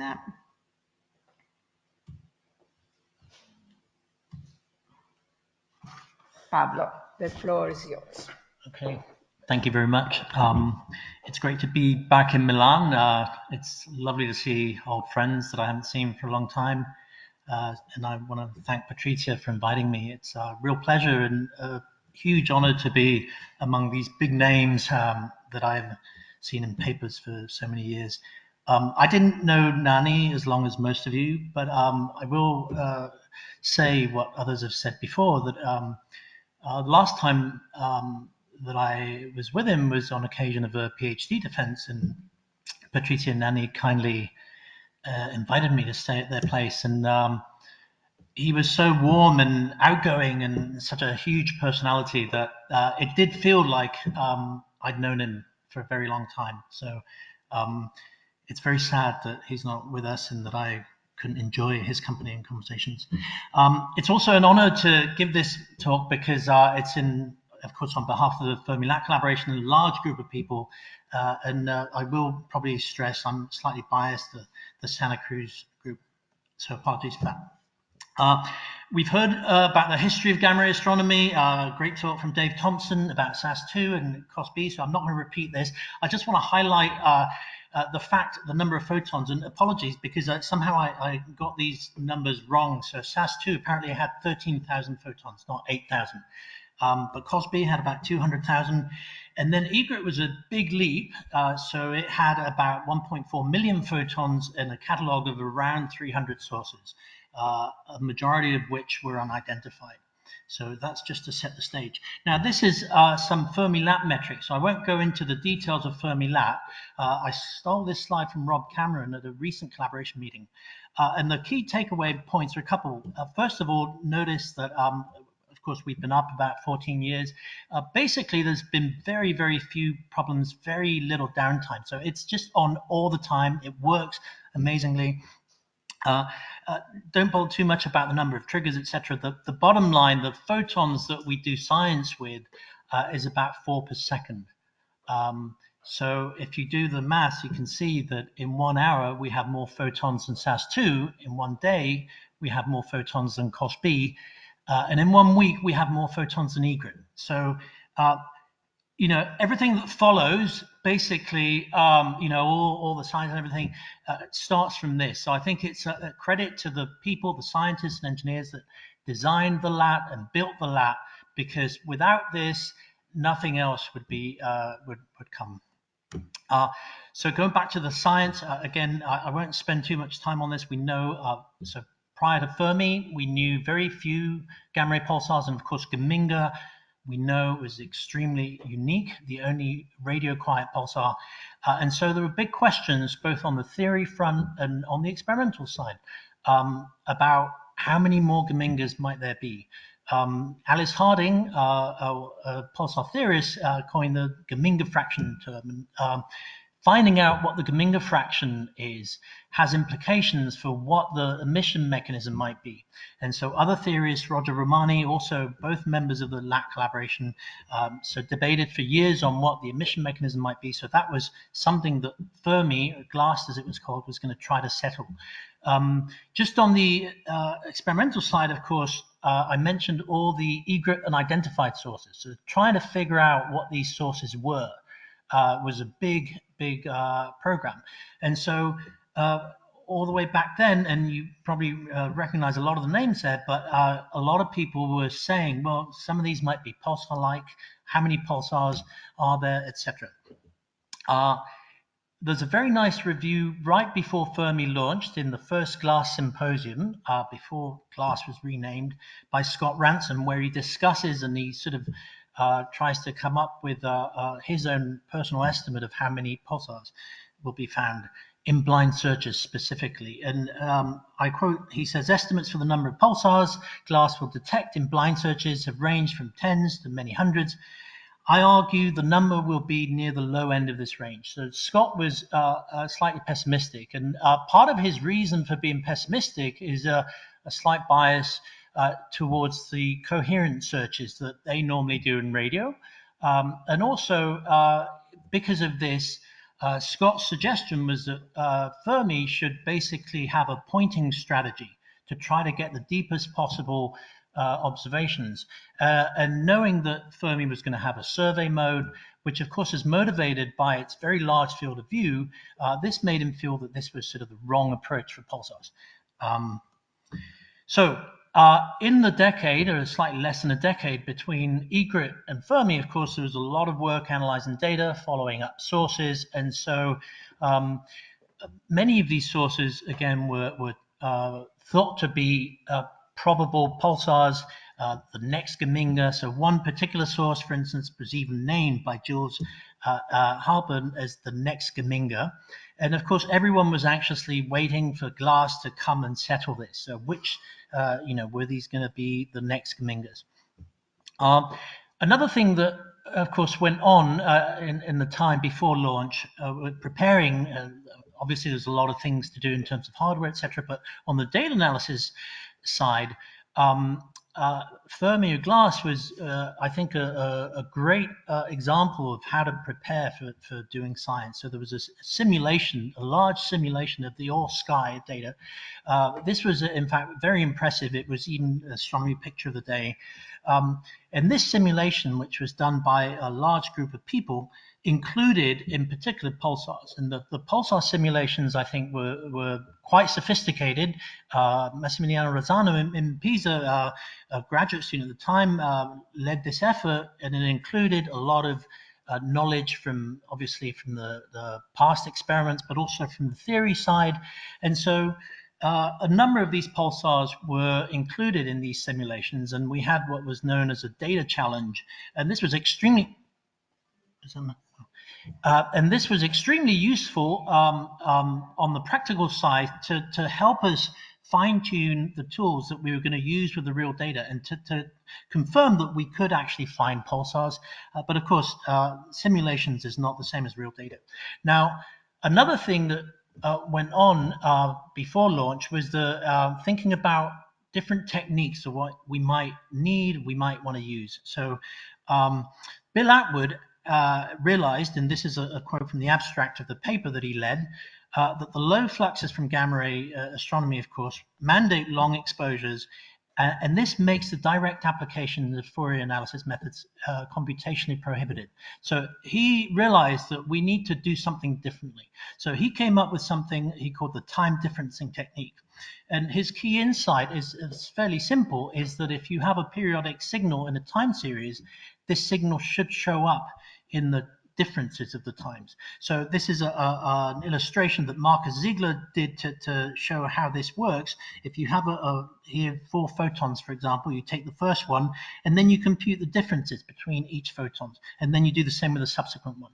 And the key is that you do it only up to a finite time window, and this time window then dictates the resolution. This allows you to basically carry out FFTs of time differences, and you see there a periodic signal showing up very strongly. I should mention this: these 2 papers. The first one, which demonstrated, was the sort of the basis of the technique, but the second one was very important too. Marcus Ziegler wrote this paper where he analyzed the egret data. And he showed that actually you could discover the brightest 3 pulsars, so Crab, Vela, and Geminga, in a blind search with this time differencing technique. So I think this was already gave us confidence that if some of these other sources were pulsars, we might be able to find them. So as soon as Fermi switched on, when we were still in what was called the early operations phase, straight away the E-group pulsars were found very, very easily with the time differencing technique. And again, before official science operations started, a new blind search pulsar was found in CTA1. This was another one of the very bright gamma ray sources. Now you can see there on the left, on the image, it's maybe hard to make out, but you can see the E-group area circle. And then there's a cross, which is the position that was identified as using X-rays. And then the little red circle is the Fermi-LAT area circle. So that gives you an idea also of how well Fermi-LAT could localize, even with a very small amount of data. And so this was not just the first pulsar found, it was the first scientific publication from Fermi. It was a science paper. It came out in 2008. And what followed was a large number. We found very quickly in succession more than a dozen pulsars. And these collection of blind search pulsars, a lot of them coincident with egret sources. And this was also, in addition to this, there were an effort led by David Smith in Bordeaux, which found gamma ray millisecond pulsars for the first time, also globular clusters. And the collection of these results constituted a cover article in Science. And I should credit also, I think, Aurora Simonet and Lynn Kaminsky group at Sonoma State did a great job with the illustration. And this was just the first of many scientific illustrations that she did. She did a major, and she actually designed her own major at Santa Cruz in scientific illustration, which shows that you can really have quite a good career in something like this. Now, the other thing that, of course, happens straight away is once the pulsar was found in gamma rays, Patricia quickly orchestrated a campaign to observe it in X-rays. And so here we have sort of the opposite of the effort that she just described with Geminga, where having found the gamma ray pulsations, we obtained X-ray observations, and Patricia and Andrea and the rest of the group found the X-ray pulsations. So this was a very nice result that followed. Of course, were these Gemingas, were they radio quiet? The first thing to do was to obtain radio observations. So Paul Ray, who was a radio astronomer, organized a team of all the major observatories, radio telescopes in the world to organize what he called the Pulsar Search Consortium. And the two roles of this were, the original one was to find or search for radio pulsations from these blind search pulsars, and the second one being to search for radio pulsars in LAT unidentified gamma ray sources. Now, as it turns out, the first goal ended up being quite boring because most of these ended up being radio quiet. So you can see on the plot on the right, most of these are upper limits. There's actually only 3 out of the first 25, I believe, actually had radio emission, and one of them was extremely faint. That one that you see there, 1907, was obtained with the longest possible observation from Arecibo, which of course sadly is no longer with us. I should cross it out there. On the other hand, more recently, FAST joined this effort, and FAST, as you know, is in China. It's 500 meters in diameter. It's huge, and so in this plot, you see how much more sensitive FAST is than all the other radio telescopes. So that also redefines what we mean by radio quiet.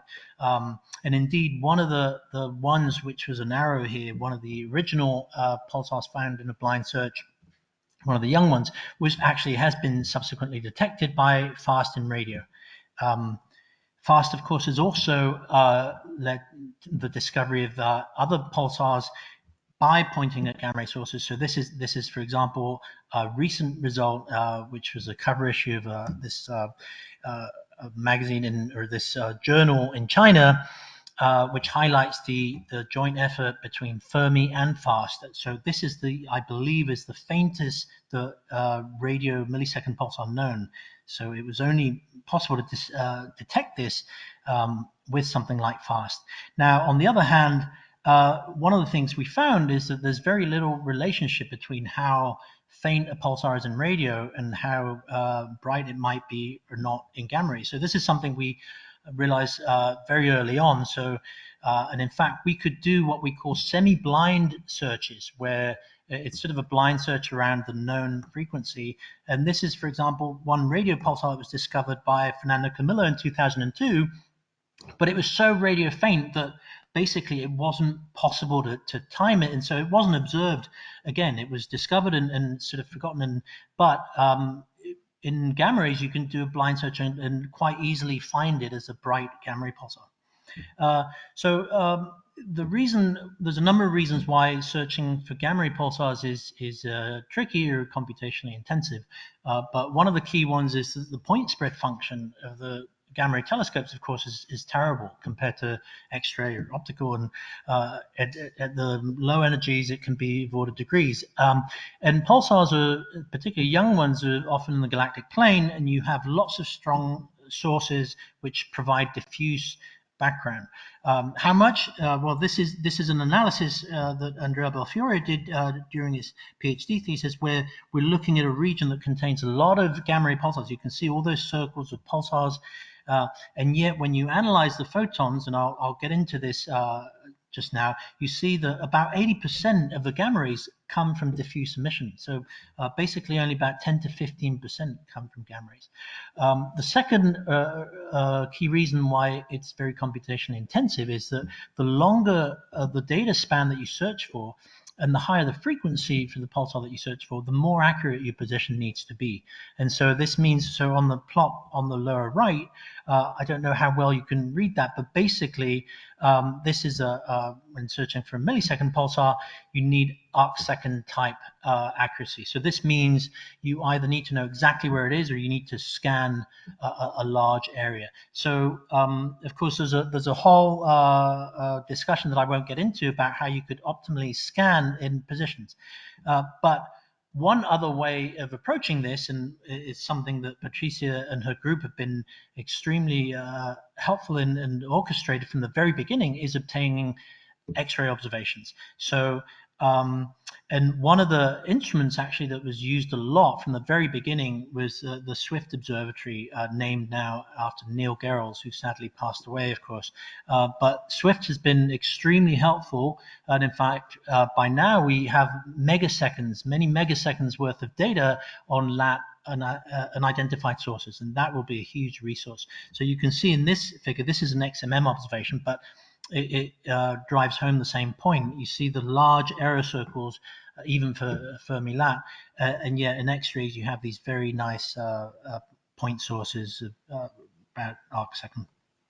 So another sort of technical advancement that we have used that's been quite important is the idea of using photon weights. Now, this isn't especially a new idea. It was around for a while. In fact, in 2008, there was a nice paper that specifically proposed to use it for gamma rays. But I should say, until Matthew Kerr's very nice paper in 2011 came out, where he specifically demonstrated it with simulations and pointed out how helpful this is, this was not used routinely.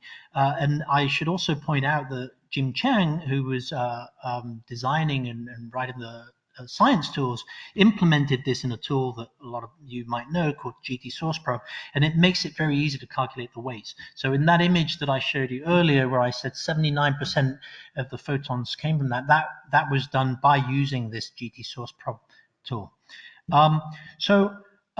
Having found a lot of young Geminga-like pulsars, the next thing we wanted to do, of course, is try to find other types of pulsars in blind searches. So Andrea Belfiore's thesis for years involved trying to demonstrate that we could do this and trying to find them, of course. So he very nicely demonstrated that this is in fact possible with our techniques, and he designed a beautiful pipeline that in fact found many of these. So this table from his thesis shows 5 so-called black widow gamma ray millisecond pulsars, and these are found at high significance in the blind search. And with that, then we ran it on several candidates. Now, what makes finding millisecond pulsars more complicated is not just the very high frequency, it's the fact that the majority of them are in binary systems, so it adds 3 more parameters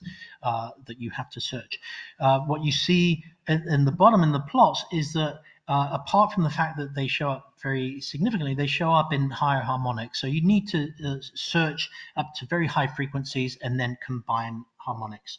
But crucially, if you want to find these millisecond pulsars in black widow or binary systems, you need information about the orbit. And the only way to get that is through optical observations. So the companions of these systems are very bright, and Roger Romani has led the effort in obtaining optical observations and then modeling this to obtain the orbital parameters. Having done this for one particular bright gamma ray source, he derived these orbital parameters, and then the first blind search millisecond pulsar was found by Holger Plesch and his group in Hanover.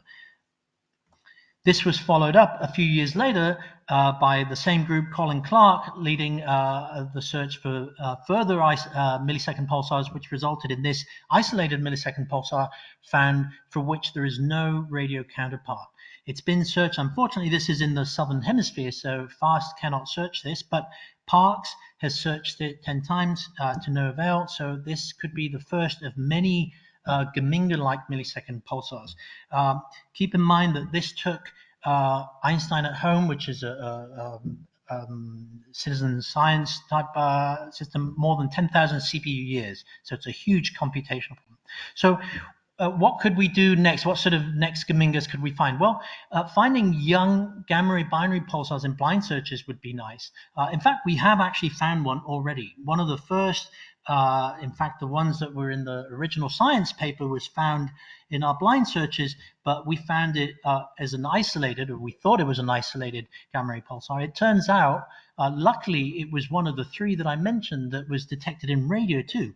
So Andrew Line continued to observe in radio and time this, and interestingly enough, several years later, found out that it's not an isolated pulsar, it's just a binary, but in a very, very long orbit, about 50 years. But there's a number of other gamma ray binaries that are known, systems that normally consist of a massive star with a compact object, and this compact object is thought to be a pulsar, but it isn't confirmed yet. So there are efforts to find these systems. It's even more complicated than finding the Black Widow type systems, because these orbits tend to be eccentric. And Lars Nieder from Hanover also is leading this effort. The final group that I think might be interesting is finding pulsars in the galactic center. Of course, we know that the galactic center is a very bright gamma ray source, and there's a lot of controversy about what this could be due to. Some people think it might be dark matter. Some people have modeled this as many thousands of pulsars potentially. This radio image shows that there's plenty of supernova remnants there, so there is clearly a possibility of pulsars there. One way to try to get more sensitivity with Fermi would be to do a pointed observation. We haven't done that yet. The best we've done is we spent a year with a so-called modified observing strategy, where we got twice the exposure. So it's sort of like looking at that sky with a telescope that is twice as big as Fermi. Perhaps this is something that the collaboration can reconsider for the future, maybe doing a longer pointed observation, because Scott Ransom's point is still valid, and not just his point. A lot of people make this. Having a pointed observation is always going to buy you sensitivity. So if you want to find maybe some new types of pulsars, you might want to do that. So in summary, I just want to go over the essentially how Fermi found so many Gemingas. And so the first thing, of course, is the LAT. The main reason is you have an instrument that collects more than 1,000 times more and better, I should say, photons. Everything else, of course, is somewhat secondary. There's a famous quote by Rutherford who didn't like statistics and said, if you need to use statistics for a result, you need to just build a better experiment. So I don't agree with that saying, but the flip side of that is true. If you have an experiment that's 1,000 times better, then of course you can do a lot more things. Just as an aside, I'll say that when we started finding these very, very bright blind search pulsars, and it seemed so easy to find, and of course the time difference in technique is great, and all these techniques, we're doing things so much better. We thought, surely some of these must be in egret. So we went back and we tried to find CTA1, we tried to find the next Geminga. None of these could be found. So I think that the people that were analyzing the egret data basically did everything that could be done, and of course when you have an instrument that is so much better, you can do so many more things. But aside from that, of course, it's also a credit to the LAT collaboration, which is a great group of experts, not just top experts, as I say, top people that are great to work with, very collaborative, very open, and I think that has played a huge role. And I think I hope I've made the point that multi-wavelength collaborations, X-ray, optical, and radio have been crucial. And of course, I don't want to minimize the impact of new techniques, some new, some old, but the powerful techniques used. And of course, let's not forget the huge increase in computing power that we've seen. So with that, any questions? Thank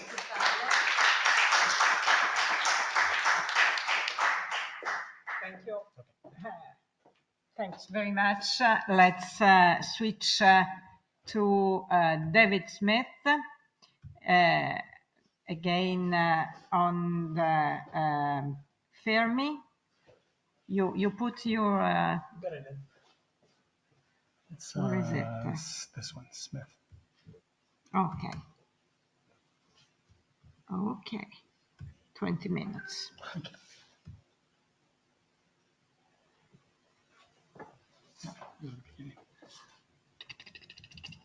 Okay.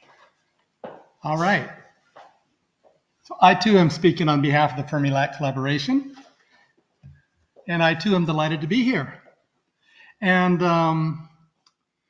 so I did my thesis in particle physics. I spent 10 years underground with a hard hat pulling cables and debugging electronics and did some W and Z measurements. I wanted to get out in the fresh air. So then I spent 10 years building, pioneering ground-based gamma ray telescopes using atmospheric Cherenkov light and learning a little astronomy. And so learning astronomy meant that I started reading these papers that you've all been hearing about today. And I'm the kind of person, when I read a paper, I imagine the person's writing it. And so later I had this incredible opportunity, thanks to Italy, because I was a postdoc, thanks to Italy and France, but the way things worked out, to join the GLASS collaboration. We were preparing our instrument. And I started to meet these people. I met Gordon Gottfried, and I met Patrizia, and I met Dave Thompson, and that was great. And so just one short anecdote. Pablo showed us the cover of Science magazine where we had 3 articles, and he kindly referred to the article therein where we discovered a whole population of gamma ray millisecond pulsars, which was just speculation before launch. And with my student, we had this result and we were excited, and we thought, maybe we should publish in Science, but we were very intimidated. I didn't have any experience whatsoever writing that kind of stuff.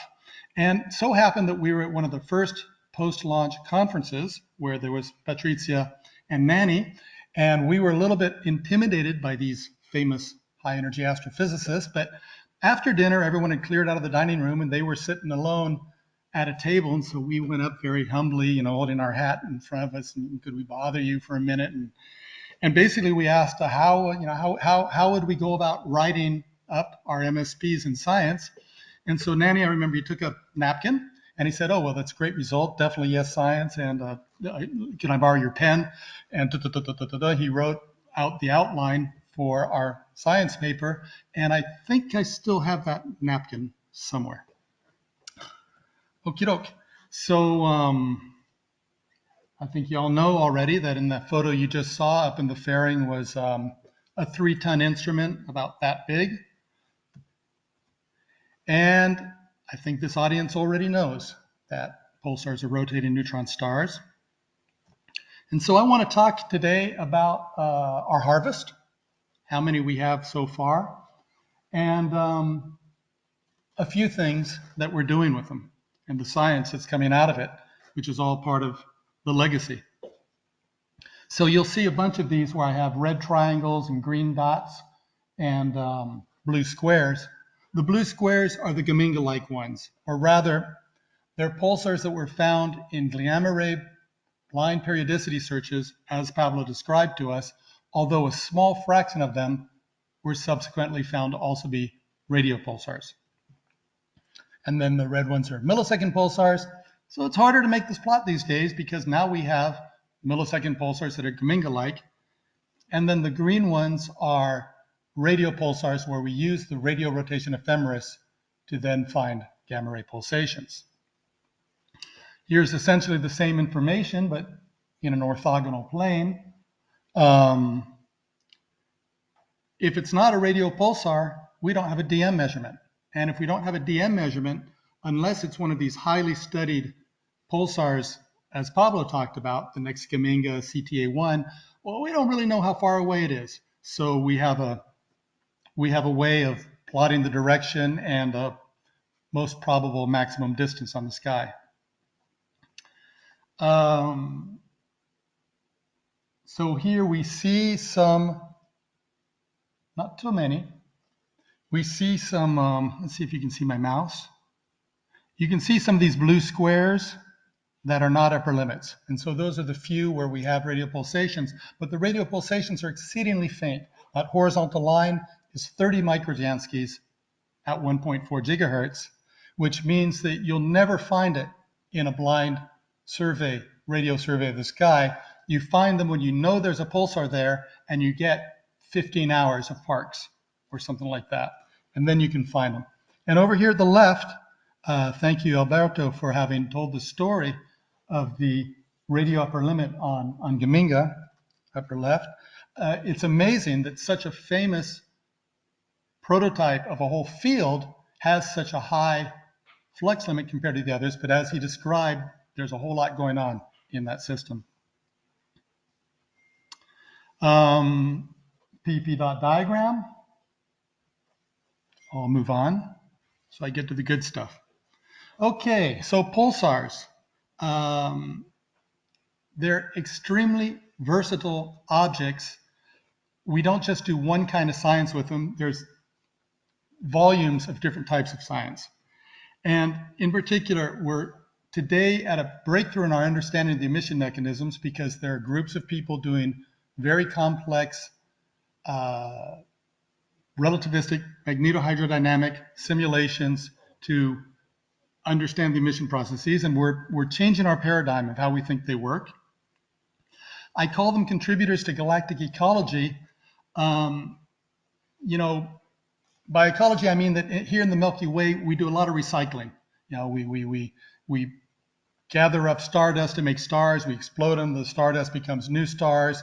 We have, in particular, lots of energy that's an angular momentum of big clouds of gas, and that later, much later, becomes the rotation of a neutron star. And it's because of that rotation that you then radiate the energy back into space as high energy particles and radiation. And pulsars are a key part of that whole ecological system. They're tools that you can use to study the nuclear equation of state. We could talk all day about it. Gravitational radiation, Nobel Prize in 1991 and beyond. More currently, Pablo showed that plot of how you study the optical companions, binary orbits, and he didn't have time to go into it, but the intensity changes dramatically because of the interactions and variations of the stellar wind with the pulsar wind, and on and on and on. Geminga-like pulsars are particularly important because they give us so much information on the beam geometry, and the beam geometry is one of the primary predictables by any model. So any model for gamma ray emission, high energy emission, has to predict the right Geminga fraction, as Pablo said. Here, the GV excess. It's sort of an old story by now. I think you all know that Fermi discovered Fermi bubbles, and that there's a part of the Fermi bubbles where, according to relative to naive expectations, there's too many photons at a GeV, and this has led to a huge volume of literature, essentially two schools, one school saying, oh my God, we found dark matter, and the other school saying, calm down, it's just our beautiful old pulsars, lots of them. And if you miscount your Gemingas, you'll get the wrong answer. And so Gemingas are really, really important for that as well. Okay, what I'm going to talk about in my remaining 10 minutes, which is fine, is, as Pablo gave you a preview, we have now 12 millisecond pulsars which are discovered in blind period searches, some of which are radio quiet. And some of these turn out to be what we call good timers, with which we can build a gamma ray pulsar timing array to search for gravitational waves emitted by binary pairs of supermassive black holes in the hearts of distant galaxies.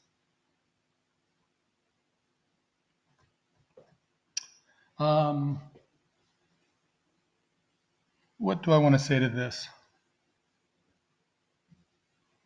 Well, I do want to just repeat something that Pablo said, which is that this pioneering work that was done in Santa Cruz, and some of it at the Naval Research Laboratory as well, that was picked up by the LIGO group at the Max Planck Institute for Gravitation in Hanover, where they had all these complicated algorithms for doing lots of delicate conversations, and they realized that they could repurpose their mathematical algorithms to search for periodicity in the gamma ray data.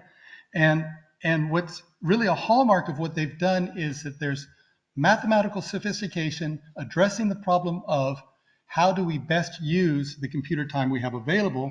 The computer time they have available is, for example, 500,000 home PCs of citizen scientists, which have given us tens of thousands of years of CPU time.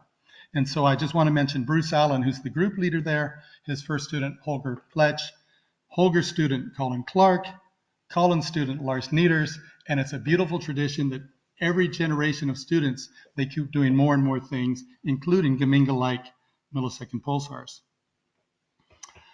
Wow. Thank you, Andrea De Luca, for having shown that animation from Patrizia's 2004 paper where you saw, whoa, I'm getting dizzy, the disk of Geminga rotating through space. Because in our current vision of gamma ray pulsars, there's this current sheet going out like a disk, and when the line of sight crosses the disk, it's not a disk, it's a current sheet, as it wobbles, then you get the pulses. And you can picture this ballerina going on and on. I was also impressed to hear earlier today a discussion of magnetic reconnection in plasmoids. I thought it was a relatively new idea in the field. Well, things aren't always that new. Okay, this is what I want to tell you about. I hope you don't already know it by heart.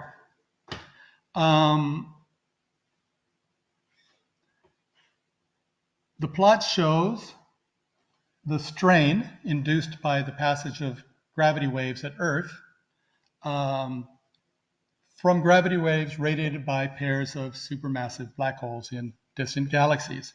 And what you see here at the left, can you see my mouse? No. At the left, there are upper limits.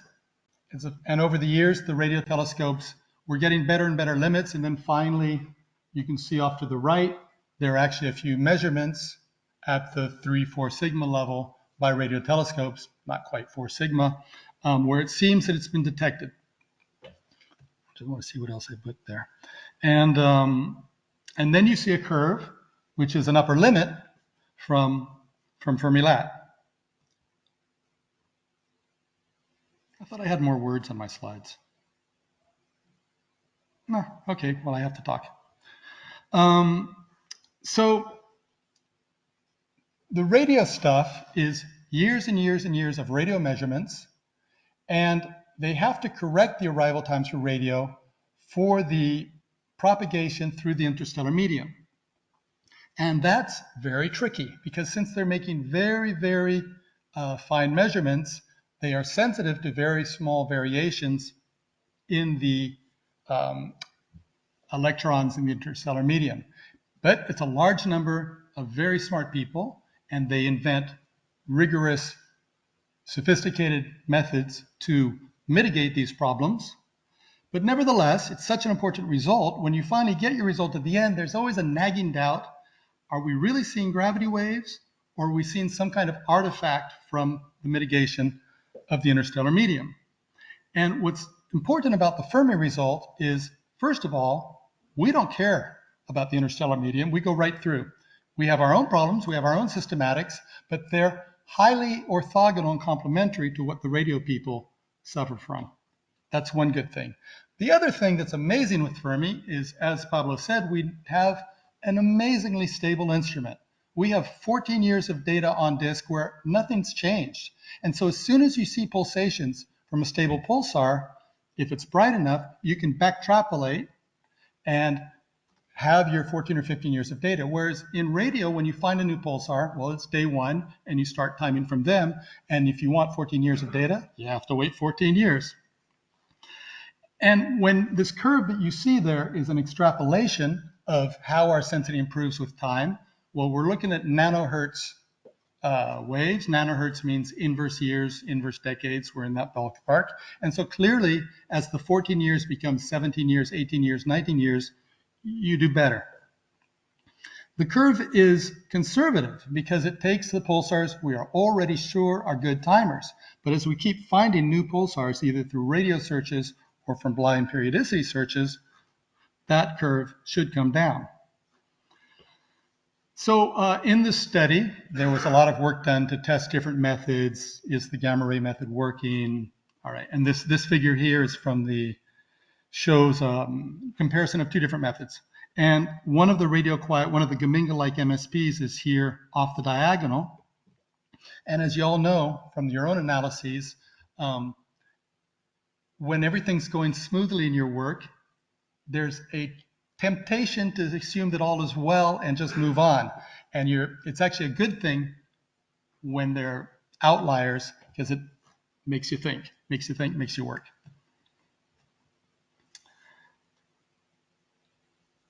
And okay, these were the words I was looking for. So I already said all that.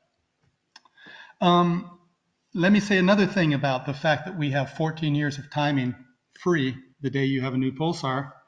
Well, what they've seen in a few of these pulsars is they're remarkably noisy. They have timing noise. That is to say, it's not a stable rotation like you expect from millisecond pulsars, but there's jitter. And so, well, we know how to do with that. We do whitening, we do higher order derivatives, we put in smoothing and whitening of different types. But these clever people in Hanover, Lars and Clark, they started to notice that there was structure in the residuals with time, and that this structure could also be explained if the tight binary has a third companion going around it. And it's looking like that's what's coming out. There's already been one paper published on that. I personally think that it's true, but we're all serious, rigorous scientists. We don't jump to conclusions. But if it is true, then it's free-floating planets. And what do we know about how many planets are floating out there in space and not around a star? Well, we don't know a whole lot. We have those searches for machos back in the 90s. We have a recent paper that came out exploiting Gaia data. And so this is only the third method and a quite different method. So there's exciting potential to which the Geminga-like pulsars will surely contribute. And that's 14 minutes. So I will give you my summary, which is that ever since the first Geminga was found, it has been a catalyst for people's imagination and for instrumentation and analysis methods. And that came out very clearly in the talks you heard before me. It established a whole new branch of pulsar science and high energy astrophysics. This example of the bow shock is just beautiful. And this is the note of optimism, we have 6,000 gamma ray sources. 1 or 2,000 of them are unidentified. Surely there's 10 or 20%, who knows, surely is too strong, but there's more pulsars to be found. And with the more pulsars we find, we'll have more surprises along the lines of the surprises we've had with Geminga. Thank you very much.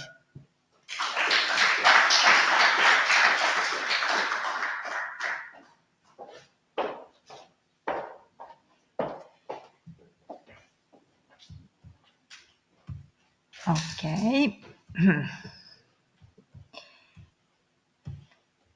So now we switch to a slightly different story, since Nanni was which one here?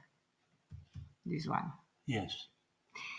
Nanni was an astrophysicist, of course, but he was also very much interested in fundamental physics, and he never was never happy to stay still. He wanted to search in different fields, and I guess while he was in Toulouse, he started to be interested in axion-like particles, and so he started to work on to think on this field with colleagues in Toulouse, as well as with Marco Roncadelli. And so Marco will tell us about the axion-like physics and why an astrophysicist can be fascinated by it. Marco. Okay, thanks. Just to make Pat happy, I have only one equation in my slides. So, since I'm going to talk about actions on top of action-like particle, let me introduce them. Strong interactions are perfectly described by the QCD, quantum chromodynamics, which was invented in 1973 by Harald Fritsch, who escaped from East Germany, the genius Mereghetti, and the Swiss guy Heinrich Lloyd Wheeler. And incidentally, I got to know all of them fairly well. It is a gauge theory, namely a theory in which the transformation depends on the space-time point based on the color SU3 group, which acts on the three colors of the quarks. Beautiful as it is, QCD has, because of non-perturbative effects, infinitely many degenerate equivalent vacuum states, which are labeled by an angle theta. Now, the drawback of QCD is that all values of theta are theoretically allowed, but those which are non-vanishing violate CP in the strong sector, thereby implying, for instance, a non-vanishing electric dipole moment for the neutron. So experimentalists have never measured the non-vanishing value of the neutron electric dipole moment, which translates into the upper bound that theta has to be smaller than 10 to the minus 11.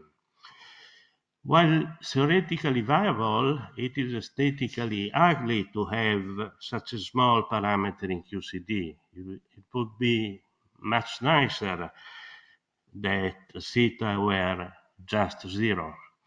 However, tuning theta to 0 by hand would be equally ugly. So it would be much more rewarding to have a symmetry which does the job.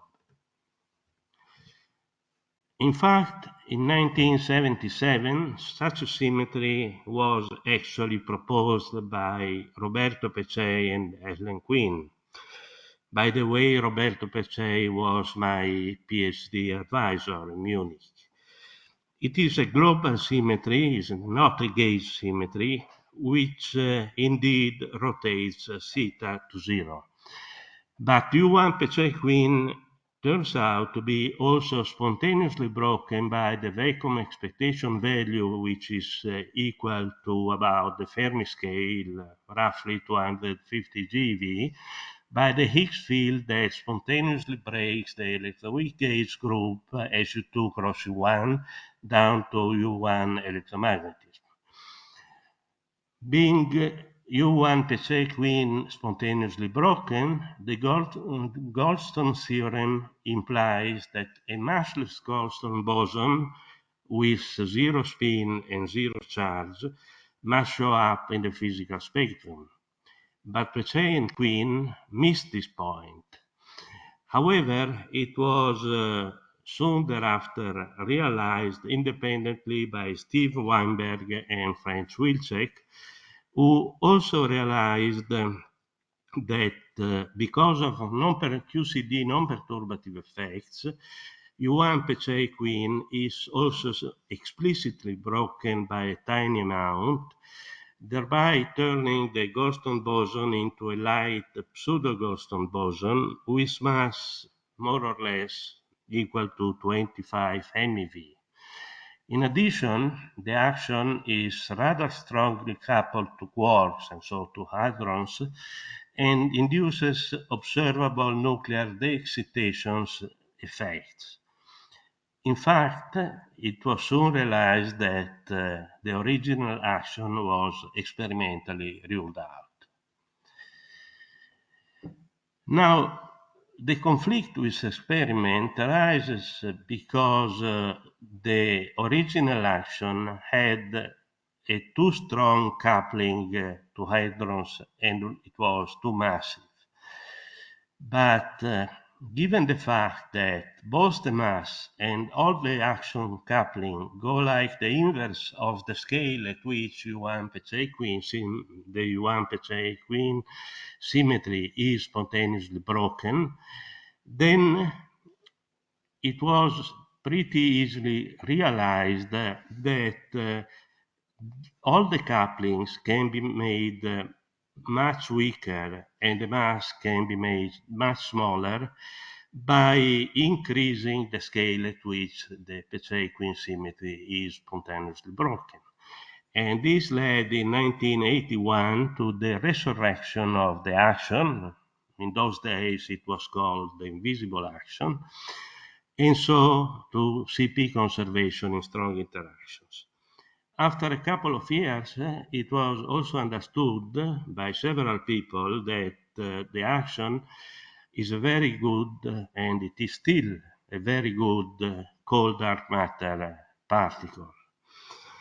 Moreover, a growing number of experiments have been proposed to detect the action, and finally, it has been understood that the action can be produced in the core of many different kinds of stars, like the Sun.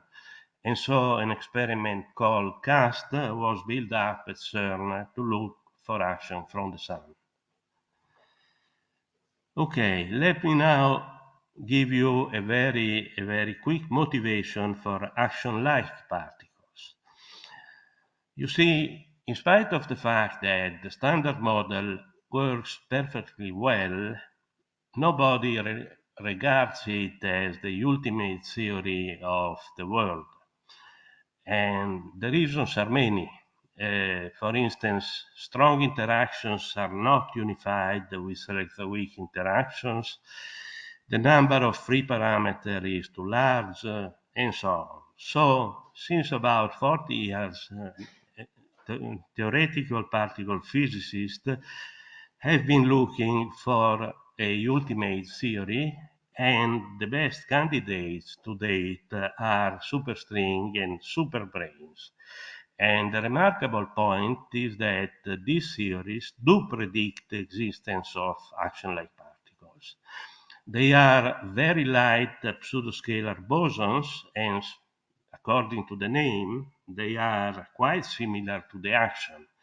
Indeed, both of them enjoy a two-photon coupling. This is the only one equation I have. And basically, you see, both either the action or the ALP couples to E dot B, where E is the electric field and B the magnetic field. Which one I will tell you in a moment. So this is the only new physics I need in this talk. Both actions and ALPs can have other couplings, but they are unimportant for the present discussion. The only difference, which is important, is that while the action has a strict relationship between its mass and the two photon couplings, there is no relationship whatsoever in the case of action-like particles, namely the mass and the two photon couplings are independent quantities. And this is an important point. Another important point is that action-like particles neither interact with single photon, they do with two photons, but not with one photon, nor with matter. Now, the only laboratory bound on either actions or ALPS is provided by the CAST experiment at CERN, which gives this upper bound on the two-photon coupling. Now, a key point for the subsequent discussion is that in the presence of an external magnetic field, photon action and photon action-like particle oscillations take place. And well, you see, basically, if I go back to equation 1, E is the electric field of the propagating photon, while B is the external field. So you see, if you start with a beam made 100% of photons in the presence of an external field, some of them will become actions or action-like particles as the beam travels, and then they will become again photon, and so on and so forth. And note that the external magnetic field is compelling also for another reason, because photons have spin 1, ALPS or actions have spin 0, and so you need to make up for the spin mismatch. And this is brought about by the magnetic fields. Now let me talk about an experiment which triggered my first collaboration with Nanni. In 205, the P.von collaboration, which was led by Mimmo Zavattini in the INAF laboratory of Legnaro, discovered an effect which was interpreted either as a photon action or as a photon ALP oscillations. And what is important is that the estimated mass by this experiment is 1.0 10 to the minus 3 electron volts, and the two photon coupling is 0.26 10 to the minus 5 JeV to the minus 1. But what is this particle?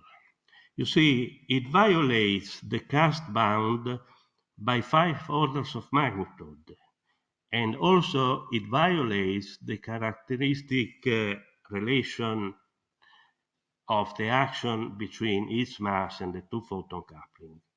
Nevertheless, since Mimmo Zavattini was universally considered as a great physicist, this result was taken seriously by the scientific community. And since I was a very good friend of Mimo, I knew it in advance.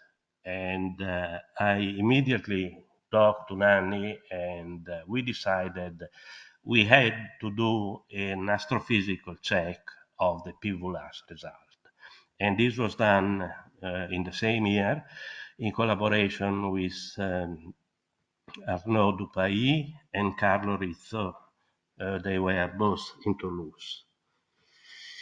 So we consider a specific pulsar, which is a double pulsar discovered in 2003. It is J0737-3039, and it has the peculiar feature that it is seen basically heads-on, almost heads-on. Here I listed some of the properties and the geometry, which is exaggerated in the figure in order to make it clear, but you see there are almost heads-on. Now, we suppose that a photon beam is emitted by pulsar A, and we consider two extreme situations. One is when the raw parameter, namely the impact parameter of the beam with the other pulsar, with pulsar B, is small. It means that the beam goes through the magnetosphere of pulsar B, where a strong magnetic field, as is well known, is present, and this external magnetic field triggers either photon action or photon half oscillations. And this entails that the beam intensity is decreased because you see, you basically you lose photons, those which become either halves or actions. However, when the impact parameter is large, then the beam doesn't cross the beam emitted by pulsar A doesn't cross the magnetosphere of pulsar B, and so the intensity is unchanged, which is larger. So you see, of course, this is a periodic effect, and for realistic values of the model parameter, the photon transmission is reported in this figure. You see, this is perfectly symmetric, and the modulation is due to the precession, to the rotation of the magnetic dipole moment of pulsar B. Moreover, we expect that this sort of oscillation start at about 10 MeV upwards, and so they should be observable with Fermi-LAT. And we have found that the no detection of an attenuation of 10% is shown in this figure, and the key point is that P.von is really inside this no detection region.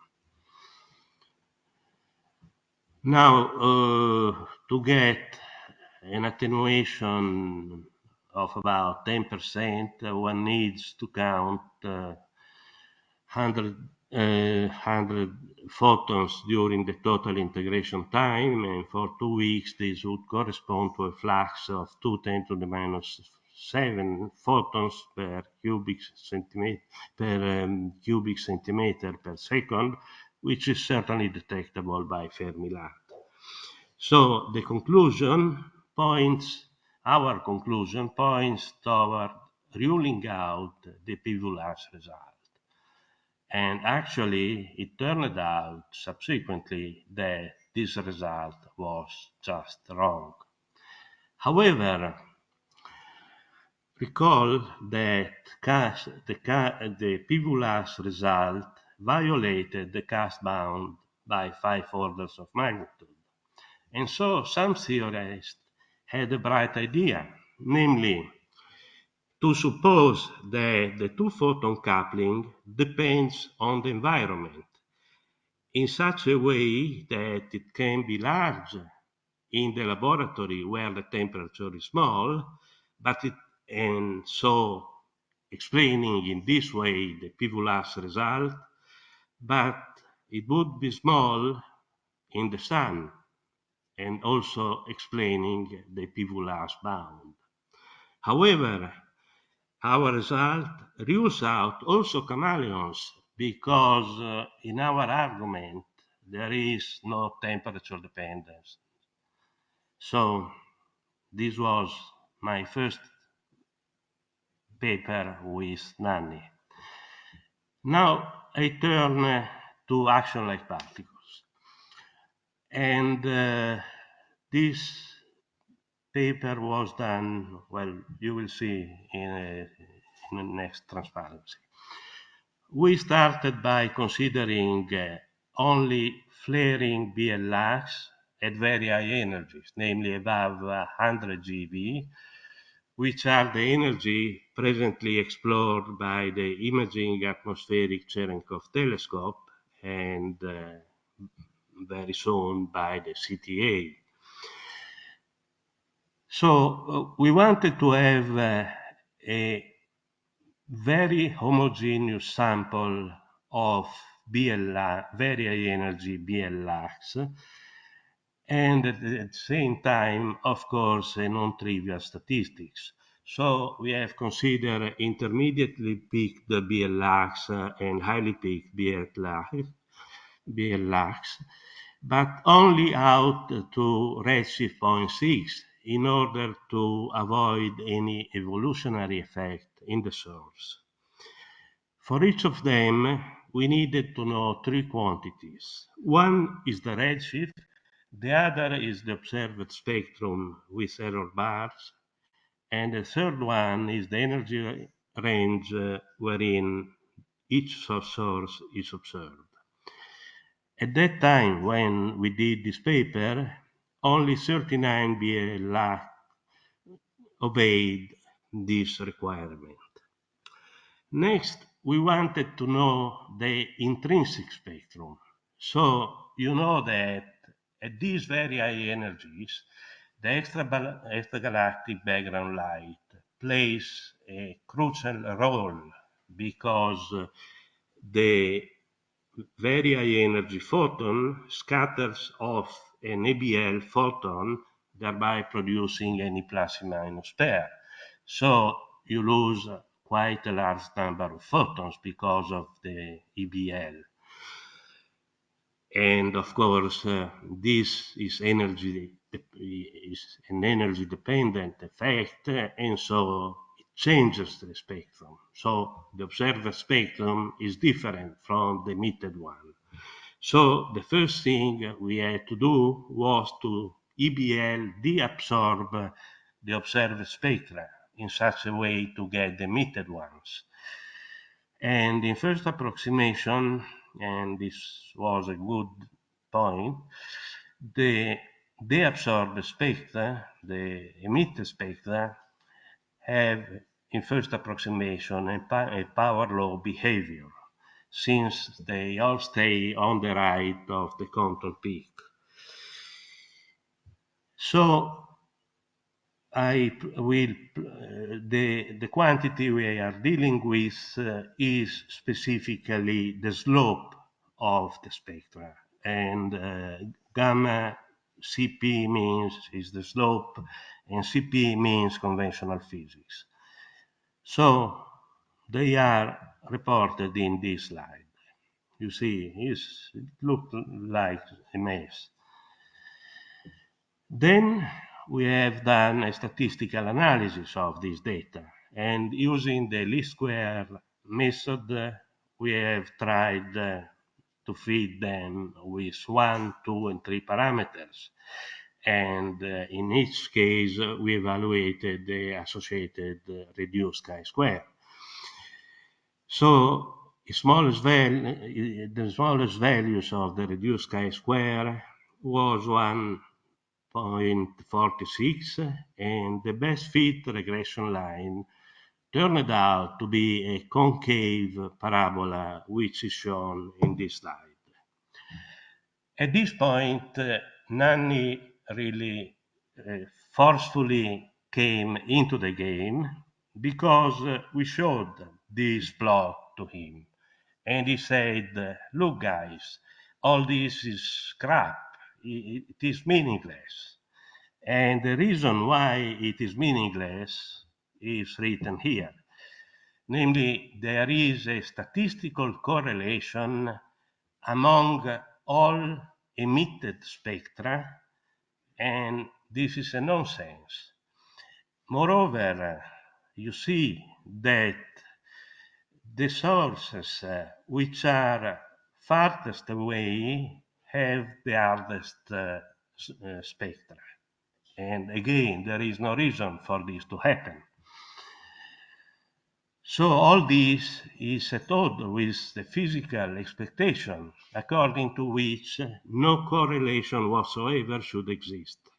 Namely, the best fit regression line should be a completely horizontal and straight line and not this crazy concave parabola.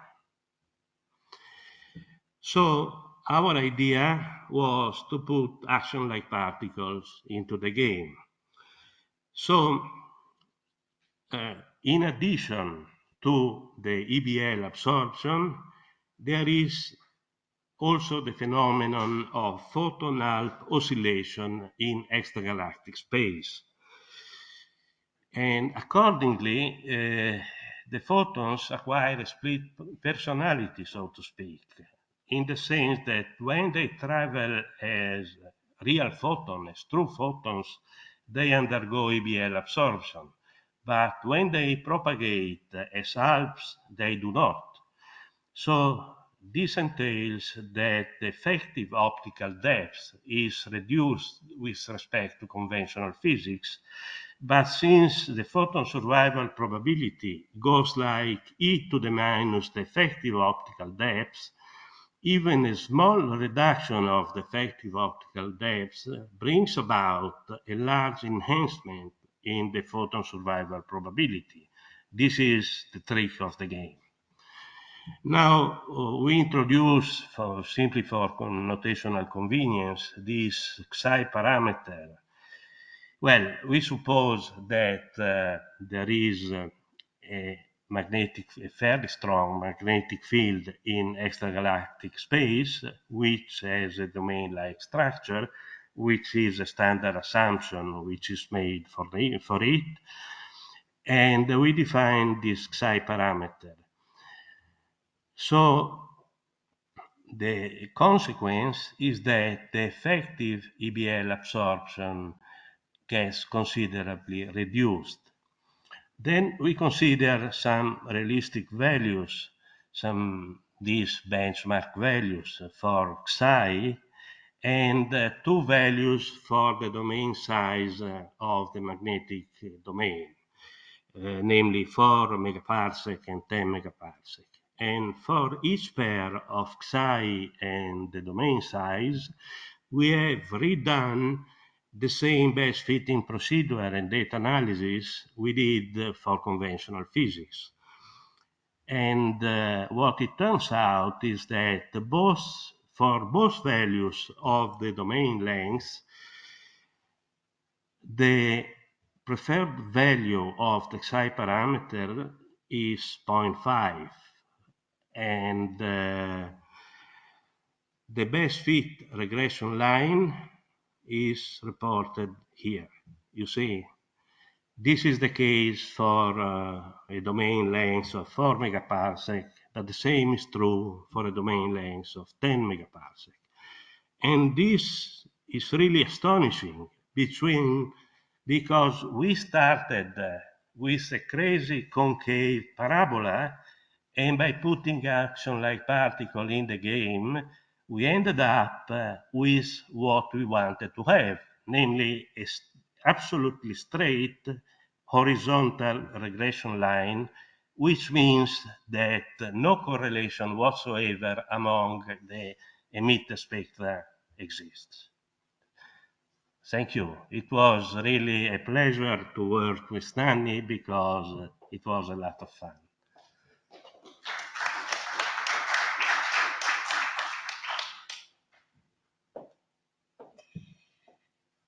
So thanks, Marco, for this theoretical aside. Indeed, Nanni was very partial toward axion-like particles, and this just was a part of his culture in physics. He likes all aspects of physics. Now we have finished the morning session. The afternoon session will start at 2:30, and I thanked all the people who attended in person, those online. I have not seen comments, questions, whatever on the chat. But the chat is always open, so you can write something if you so wish. Just for the technical point of view, the lunch will be in the canteen. All the guests, all the people not belonging here to our institute are invited. You just proceed and you tell your name to the cashier, and that will be taken care of by our administration. So enjoy the lunch, and see you at 2:30 here. If someone wants to upload the presentation, please do so.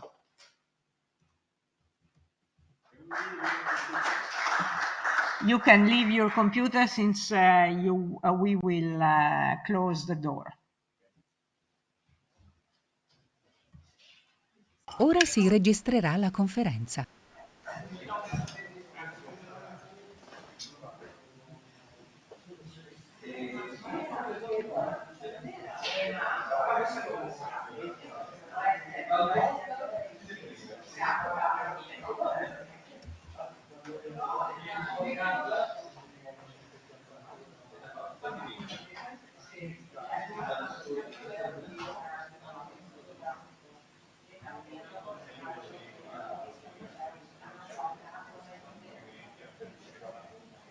Dove cazzo è andato a finire? Ciao, come stai? Tutto a posto? Quanto tempo che non ci vediamo, eh? Eravamo più giovani. Eravamo più giovani. Grazie a dopo. Ah, bellissimo questo. Bello. Molto bello. Prima non avevo Sustainable Space Research, perfect. Sì, sì. How do you get to Toulouse people here? By Zoom? Yes. Okay. Yes.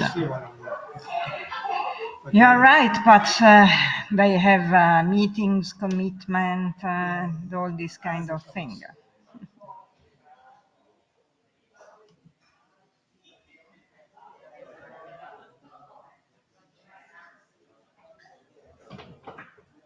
Che fai poi stasera? Hai organizzato qualcosa? No? Sì, Ah, c'è la ok. cena.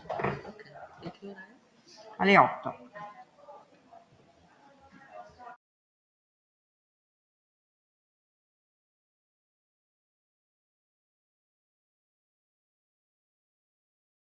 Guest? Un zio, no? Non ne ho la pallida idea perché io ho i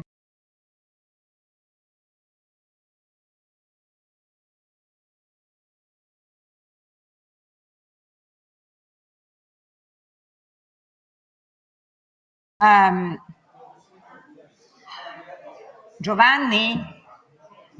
Giovanni?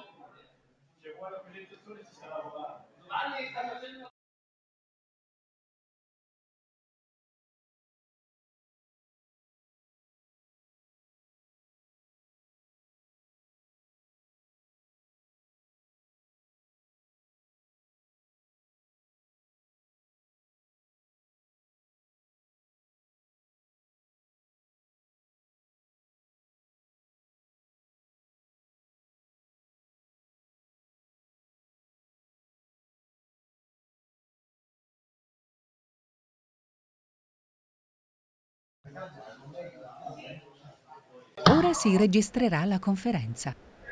Ok, take your seat.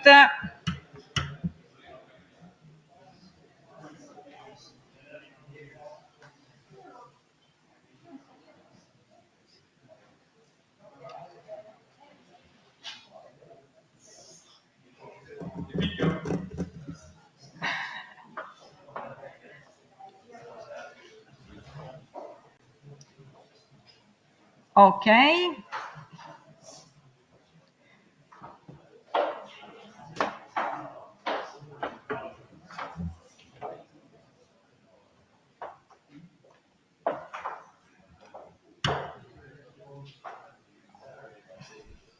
However, we do have a slight problem. I lost the first speaker, Simona.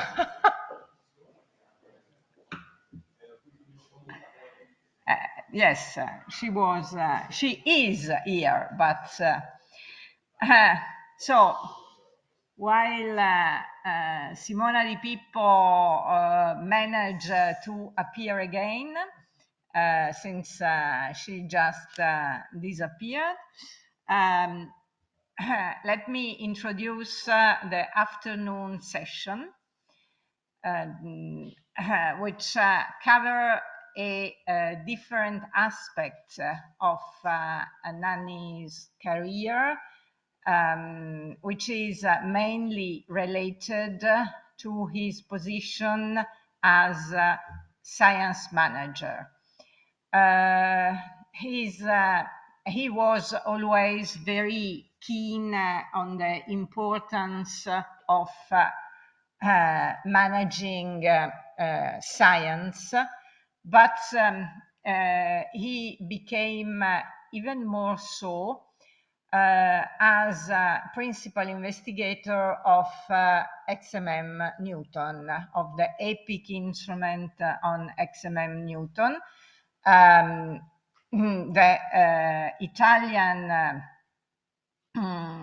institutes and industries collaborating with to build EPIC needed funds on a regular basis. So he started to interact very frequently with ASI, and he was not satisfied by the support ASI was giving to him as a principal investigator of an ESA cornerstone, and so when the time came, he accepted a position in ASI, since a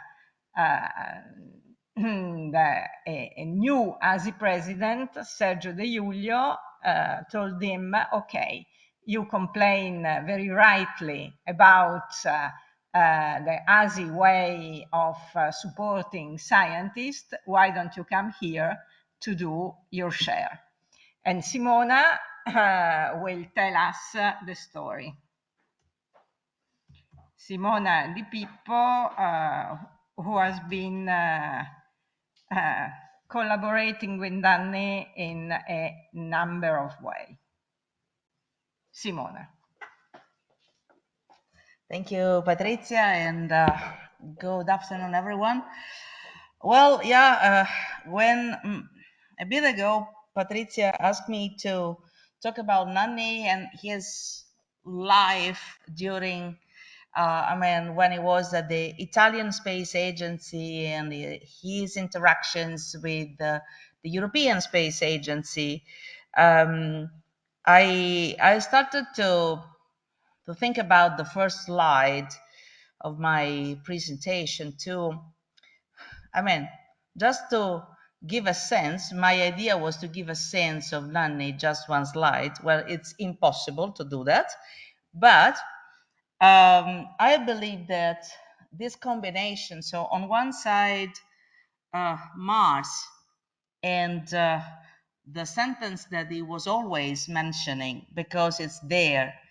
And on the other side, the great job that he did after he left the Italian Space Agency as president, but I'll go in a little bit more details during this presentation. Well, cosmic vision is exactly the way in which he was thinking.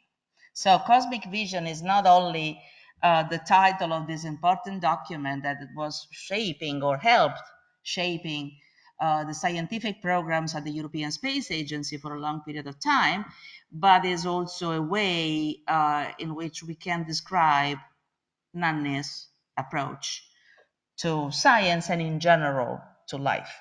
So because it's there, I don't know if it has been mentioned this morning already, but when Nanni was interviewed, I mean, several times by journalists asking always the same question, which is why we have to go to Mars, which is, okay, legitimate question that you pose to a scientist, but why not?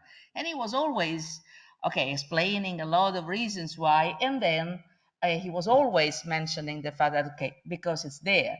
Also making comparisons with Mallory when he was trying to reach the Everest, and why you go and you climb up to the top, and the answer was because it's there. And so, and it's a way of explaining the fact that science is also, you know, inspirational. So you get a lot of interesting results. You support innovation, you support progress, but at the same time, there is a huge part of it which is linked to inspiration. So because it's there. And as I said, cosmic vision is a way for depicting him in a way. So, but as I said, my task is to describe Nanni mainly when he was dealing with the Italian Space Agency, and but also the European Space Agency, and I'll explain why. Well, what I used here, for the ones in the audience who are familiar with both the Italian Space Agency and the European Space Agency's logo, these two are the old ones.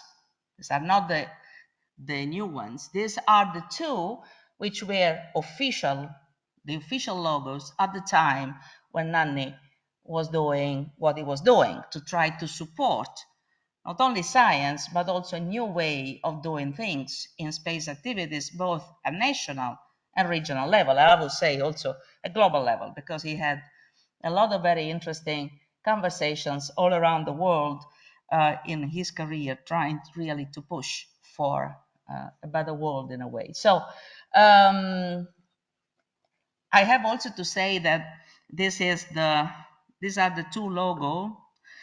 The European Space Agency one had another one before. And in a way, have been accompanying me and Nanni in a lot of different situations, because we had several, let's say, several moments in the history where we have been together, or we have been working together, or we have been trying to do to reach the same goal from different positions. So I started to work at the Italian Space Agency when it was not the Italian Space Agency. It was still the National Research Council, and it was 1986.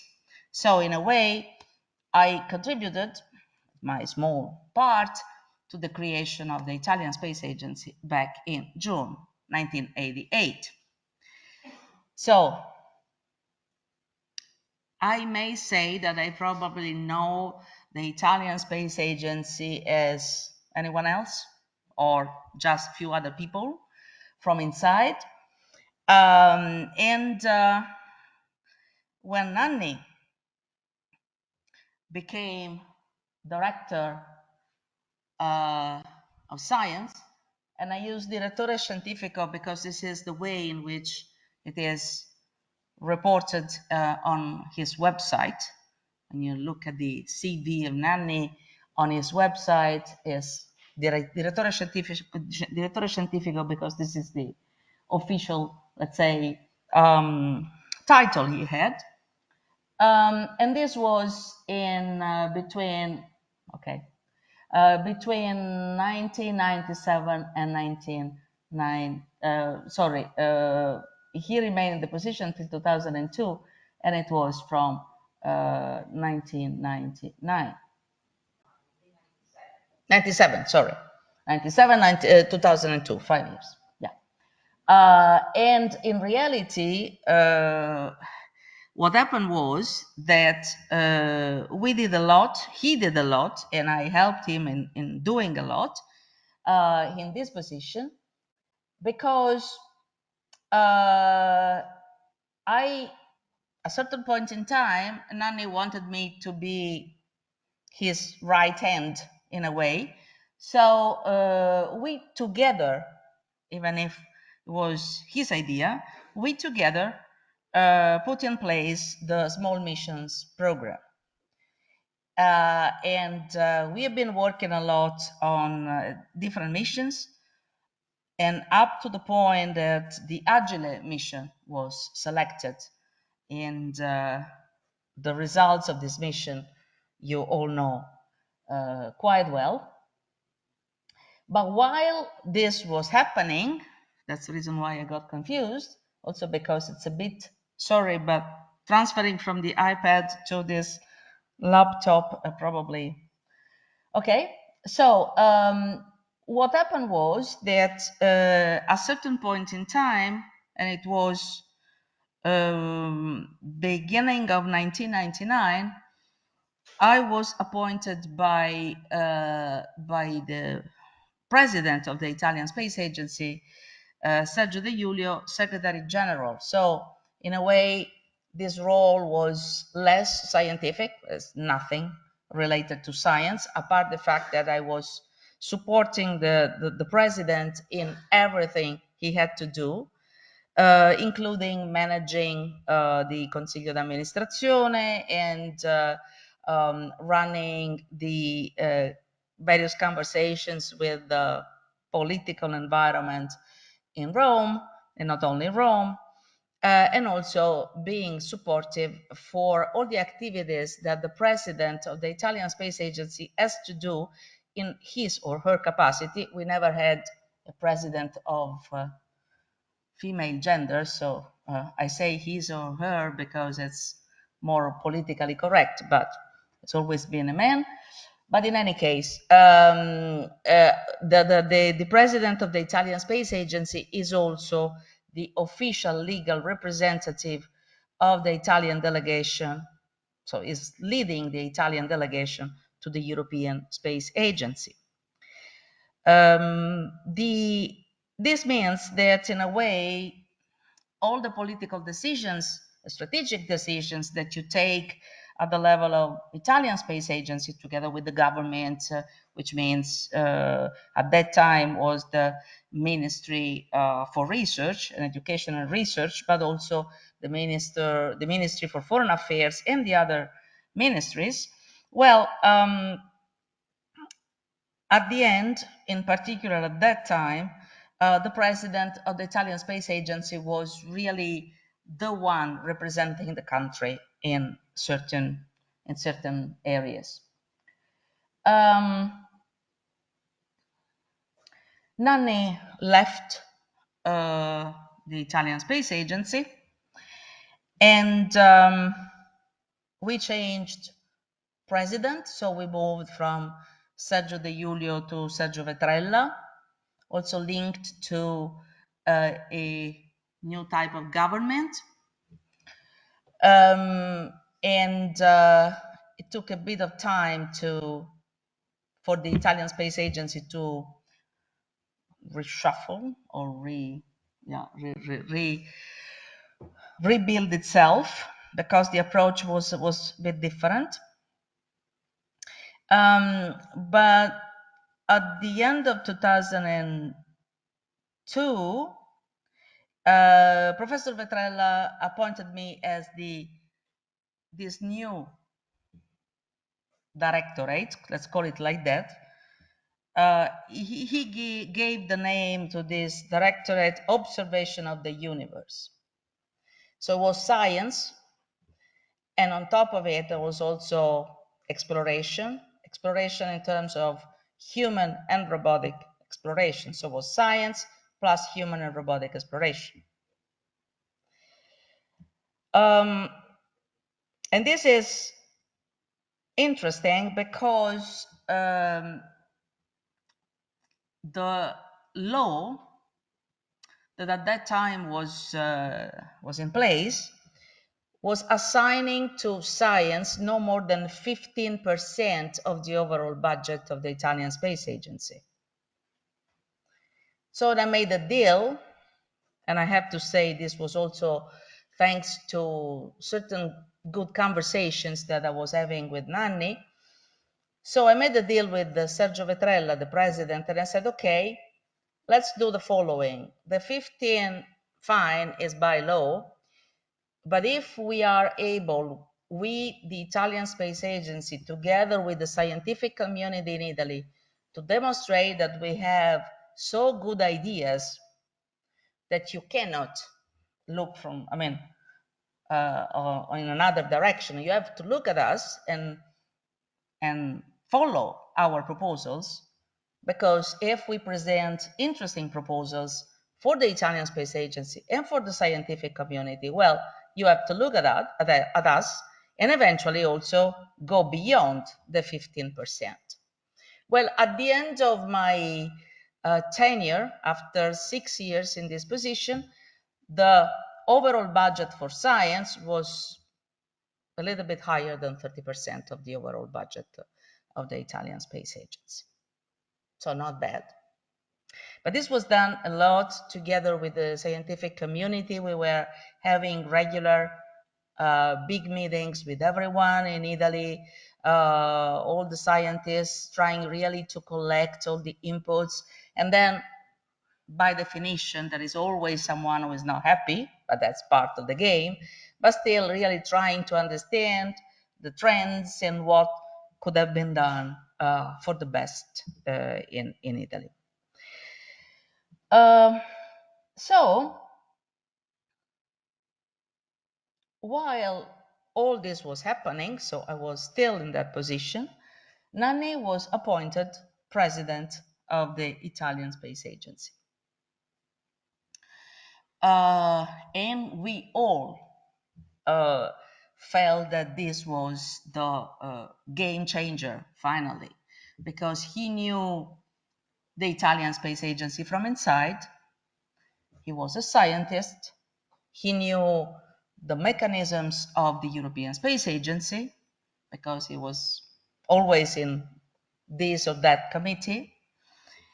And also, it was showing already clear signs about the fact that he strongly believed about the about the importance of the private sector, the fact that you need to have all the voices heard in order to put together the best possible programs. And he was already starting to think about a little bit what now we call space economy. So it was probably too early for the community to understand and to grasp the importance of what he was doing, but this was already the case at that time. So in a way or another, he could be considered a little bit disruptive with respect the normal approach at the Italian Space Agency and also in other situations. And what happened was that in 2007, after a few months that Nanni became president, the European Space Agency, so president and therefore also head of the Italian delegation to the European Space Agency, ESA published a couple of 3 or 4 positions for new directors. And in particular, there was this position of Director of Human Space Flight, which was dealing with, at that time, was dealing with microgravity, so International Space Station, the European contribution to the International Space Station, the European Astronaut Corps, and the preparation for lunar and Mars exploration, including all the scientific part related to microgravity experiments and also science on the moon, etc. Science, but applied science, so because the science was done by the Science Directorate. And so I applied and I got the position. So in May 2008, I moved to the European Space Agency as Director of Human Spaceflight. Clearly, this was a very well done maneuver by Nanni, because when you have someone knowing the Italian system, so the national system, going at the European level, it may help the scientific community, but also the industrial community in your country if you understand what you're talking about. By the way, I was following the European Space Agency in various committees and program boards since 1998, so I had the possibility to really I understood ESA quite well, even if when you are from inside is always different. The government changed just a little bit later, and Nanni had to leave the Italian Space Agency. I'm not commenting too much on this. We could take 24 hours. Was not good for the Italian Space Agency, was not good for the European Space Agency, was not good for the scientific community. But this happens when you have political changes, and even if it's not appropriate or should not be the case, is what happens.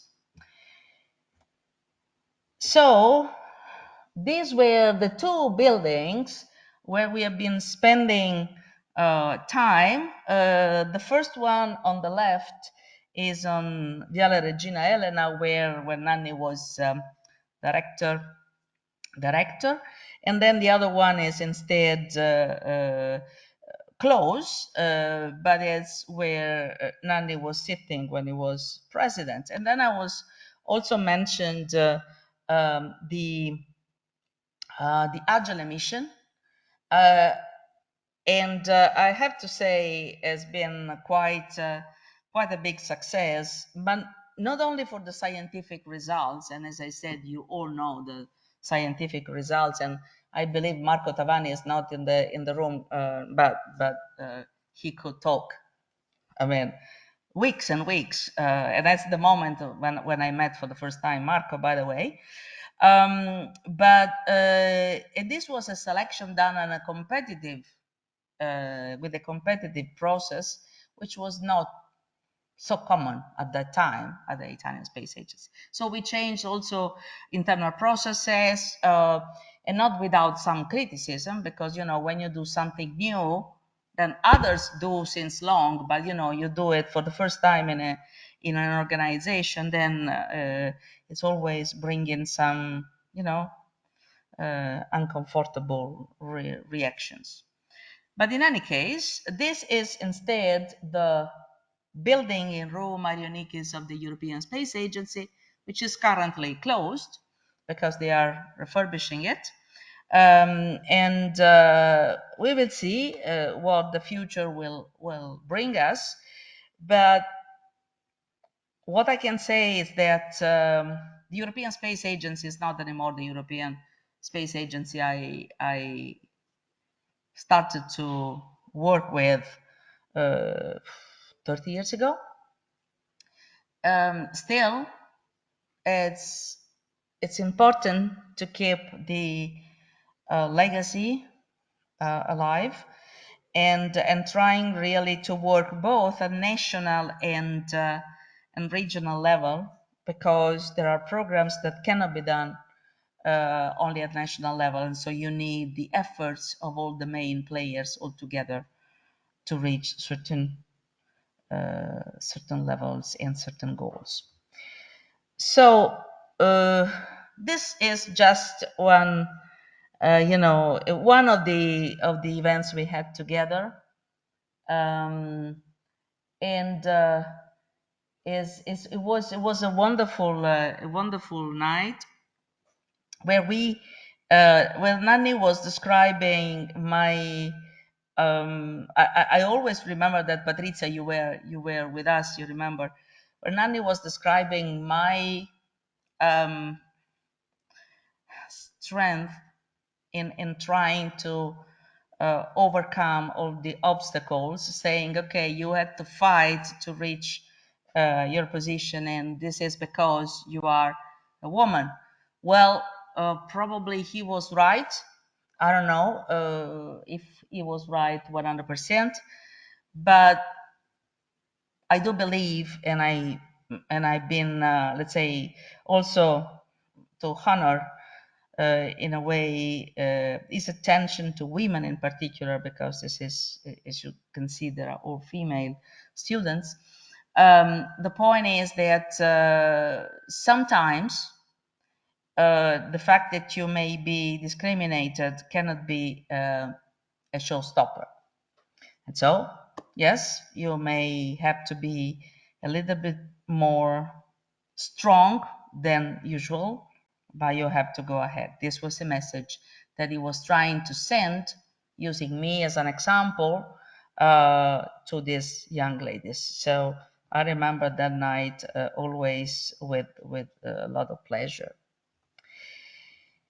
And now we go to, if I may, Patrizia, just these two additional slides, because it's not anymore the moment in which Nanni was dealing essentially with Asia and ISA, more recent. When he started to push the idea of science and technology together, because this is the way of really benefiting from space activities. And in fact, this is a sentence that we always consider, let's say, the basis for certain activities that I'm going to mention right now. And is science and technology define the limits of what is possible. The realization of the possible depends on the economic and political benefits to human beings here on Earth. And so you may be aware that in the last 8 years, I've been dealing with quite big political issues as director of the Office for Outer Space Affairs at the UN. The Office for Outer Space Affairs is the space office of the United Nations, and is an office reporting directly to the Secretary General. So as you can imagine, the political implications of what we discuss are quite broad and serious, and sometimes you cannot not even think about it, because you cannot reach the level of such complication until you leave in the system. But when a few months ago the opportunity presented itself to continue in a way the legacy and trying to really push in the same direction Nanni was pushing, I accepted to become the director of this lab, the Space Economy Evolution Lab at the SDA Bocconi School of Management, which was created back in 2018 thanks to this vision of Nanni, together with Professor Andrea Sommariva, who was an economist who unfortunately left us last year. And so they together started to think about this, to create, let's say, the basis for this lab. And so when the opportunity presented itself, I decided that it was the right time to challenge, and I accepted to become the director of this lab, and this started 5 months ago. So I feel in a way still connected with Nanni, also from a professional perspective. Okay, from an emotional perspective, I will always be connected to him and to Patrizia, always very good friends. And so I also gave you a bit of, description of what the way in which I perceived Nanni in this long period we've been working together, and I hope to do, let's say, a good job in continuing his legacy. Thank you so much.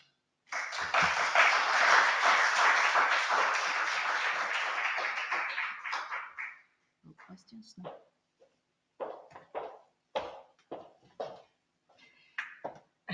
Thanks, Simona. Now it's the time to switch to Toulouse. I see you are ready. But okay, put it full screen and start to talk.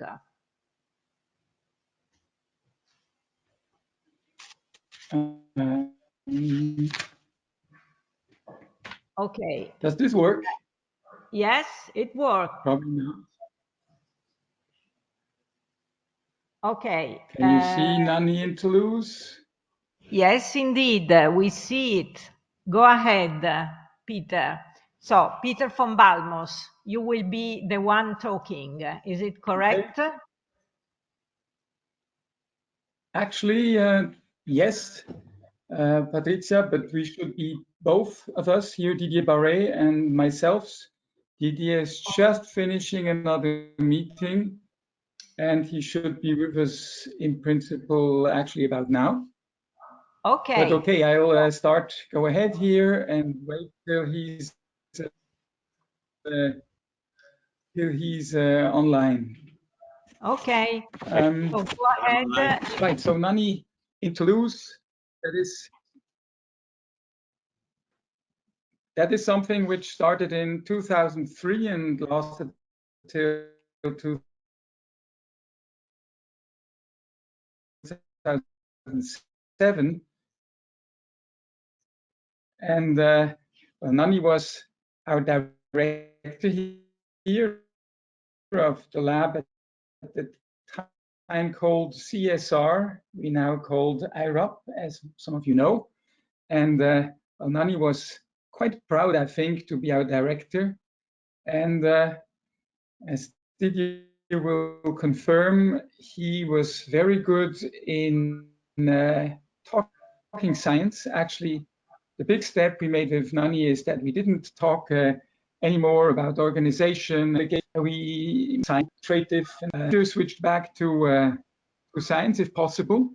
And he actually pulled us up quite much, and I will try with Didier here to show some example of it. Actually, before we were headed by Nanni, if you went somewhere and said, I'm from CSR, people say, see what? And starting from the time where Nanni was our director, people said, oh, CSR, that's Nanni's lab, isn't it?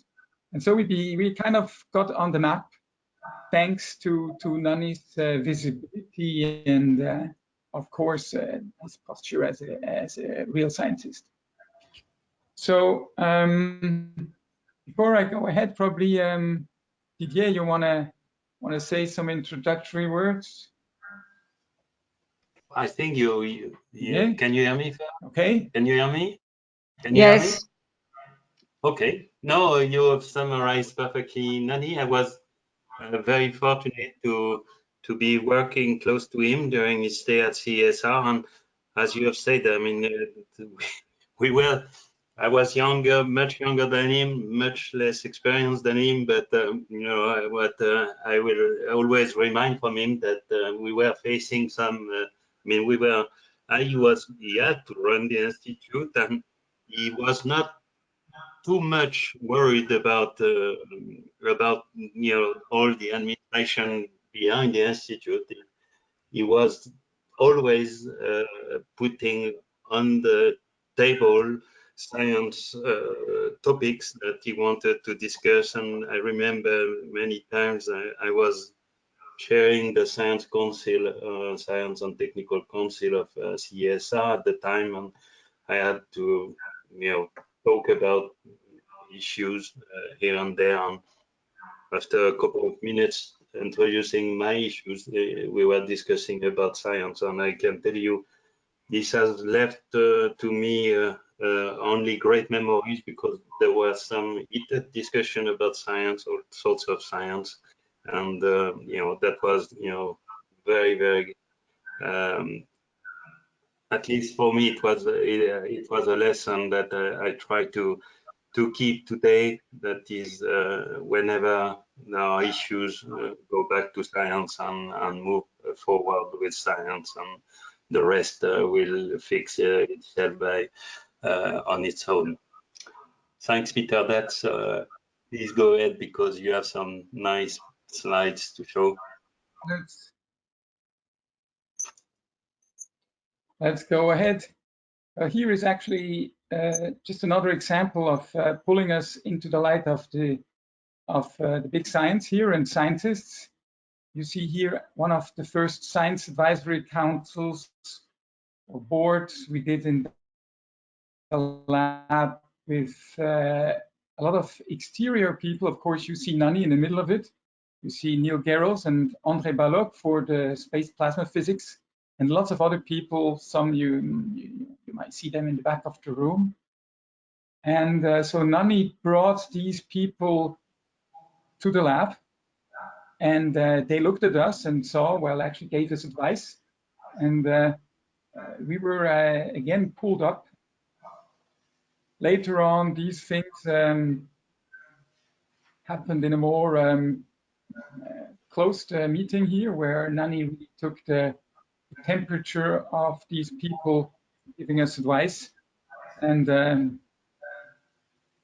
actually in such meetings here, here you see again the Neil Garrels and André Balloch, together with the administrators and department heads of the lab. Well, of course, then Nanni was also very quick back on the international scene, and he was pretty good also in leaving the people here back at the lab in taking care and learning. I mean, Didier grew up, Jürgen Knödelseter grew up here as a department head with Nanni, and they were able to do the stuff here in the lab while Nanni was abroad and helping us to get visibility. Now he did here at the lab. He also brought even bigger names here with Riccardo Placoni in Toulouse in 2004 to receive the Medal of Honorary Citizen of the City and the title of Honoris Causa of our university. Later on, Nanni brought Riccardo over to the lab, and Riccardo gave an introduction on this isn't that productive up to now, but the lesson is still in our minds.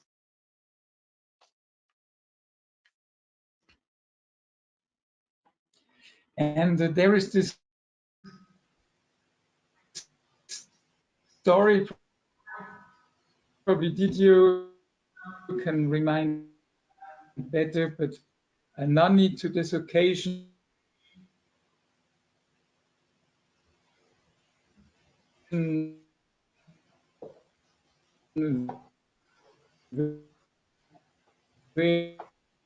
wears this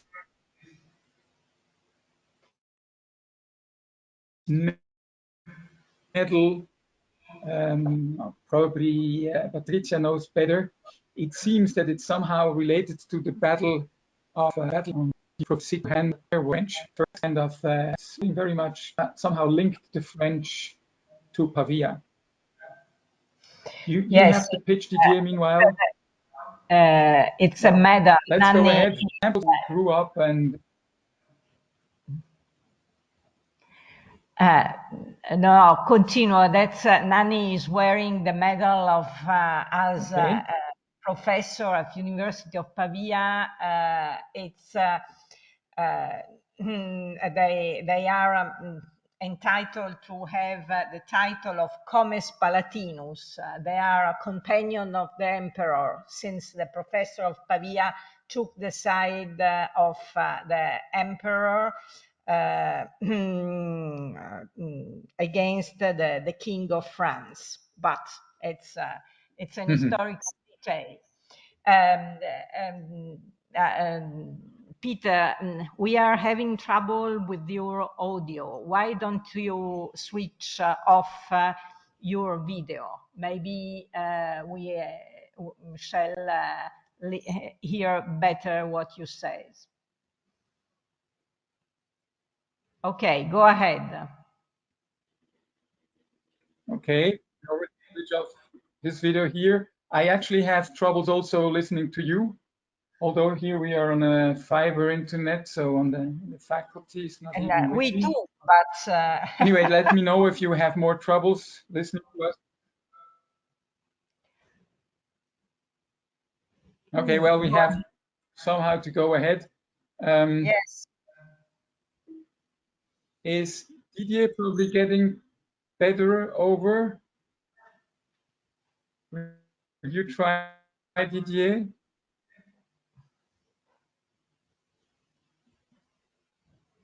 No, go ahead, Peter. Don't, in the interest of time, go ahead. Okay. So one of the things that Nanni did when he was at the lab is he sparked interest in high energy astronomy. We were mostly in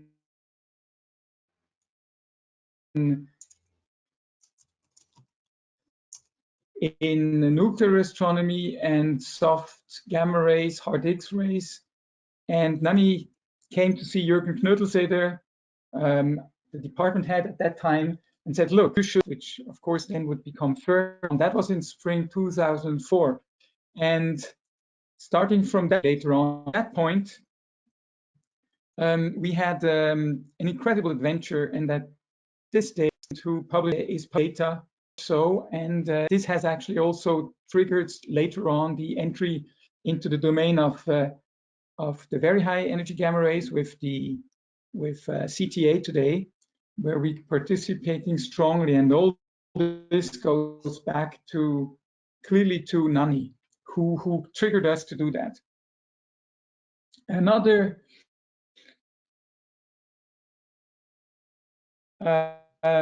important trigger came from Nanni, or at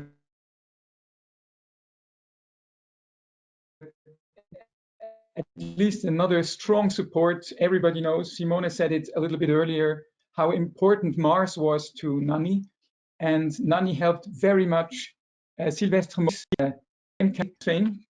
And Sylvestre said, of course, everybody thought it was a good idea. Nanni believed it, fought in it,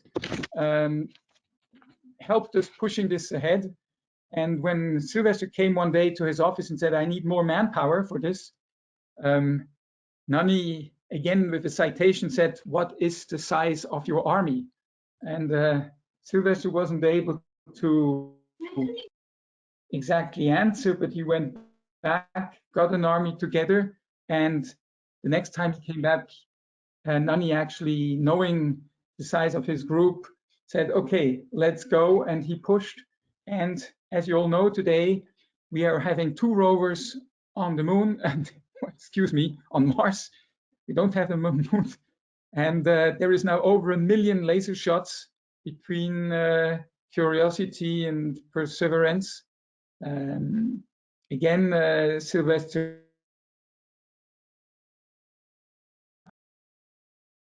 Morris is PI of the 2nd year of the Perseverance Supercam, and an adventure. And Nanni believed it from the start, and he helped pushing this very strongly.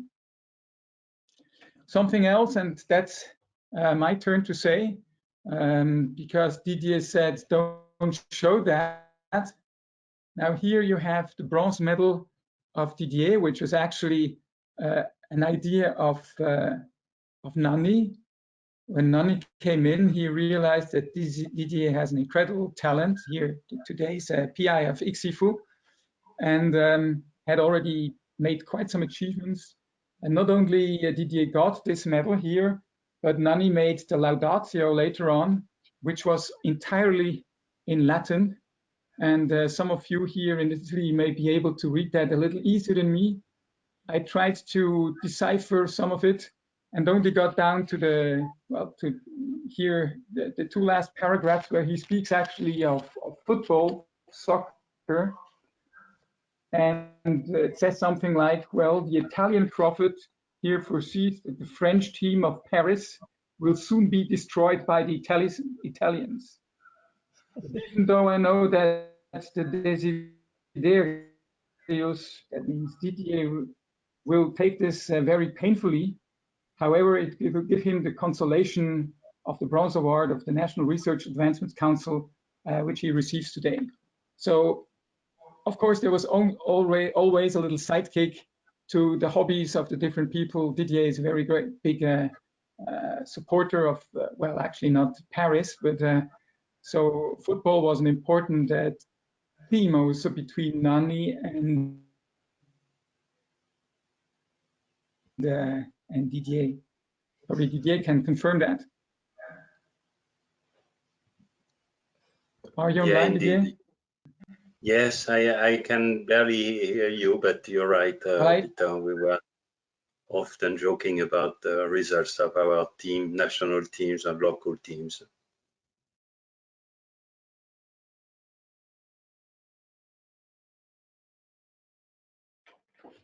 Okay, so I go ahead a bit. Here is something concerning myself. Here, the visit of François Goulard, which is Minister of Teaching and Research, who came to us in 2005, and we had the privilege to show him here, Nanni and myself, our gamma ray lens, which we flew these years, actually a little earlier, but we prepared it actually for a launch in Sicily, which unfortunately didn't happen anymore. But so here you have on the left the gamma ray lens, and Nanni proudly explaining it to the rector of the president of the university and to the minister. And the same Nanni here when we celebrated here the success of this gamma ray lens. He was the first one to launch a lens into space. Actually, this is the pitch here. I don't know if it's getting over. Slide seems to be hanging. Right now, you see Nanni, and launching a lens into space in French means lancer des lentilles dans l'espace. And as a matter of fact, Nanni here has a box of lens and espace, which means space, of course. So this is the first time we launch a lens into space.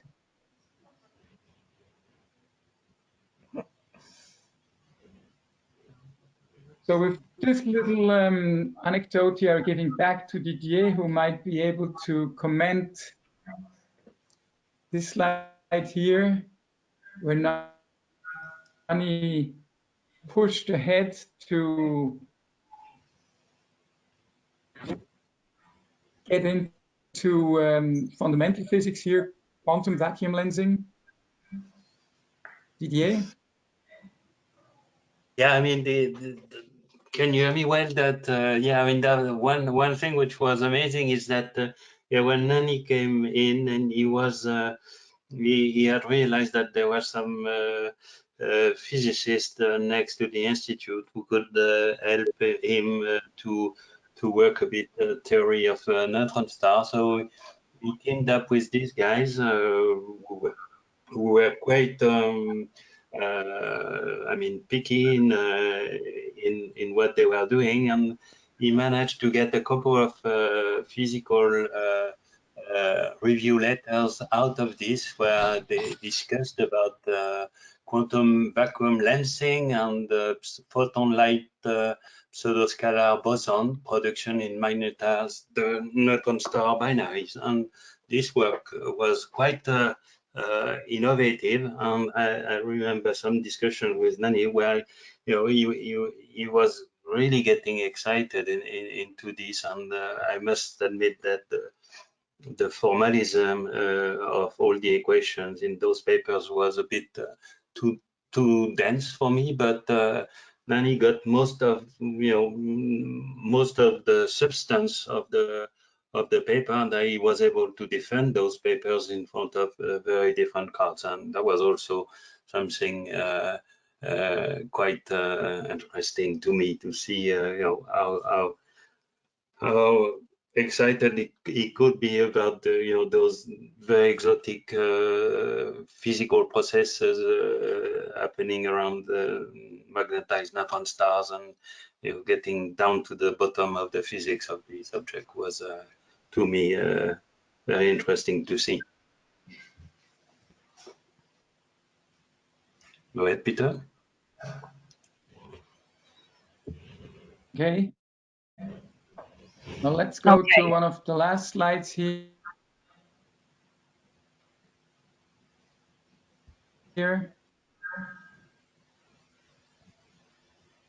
Nanni always liked to celebrate the results he got. Here it's in observation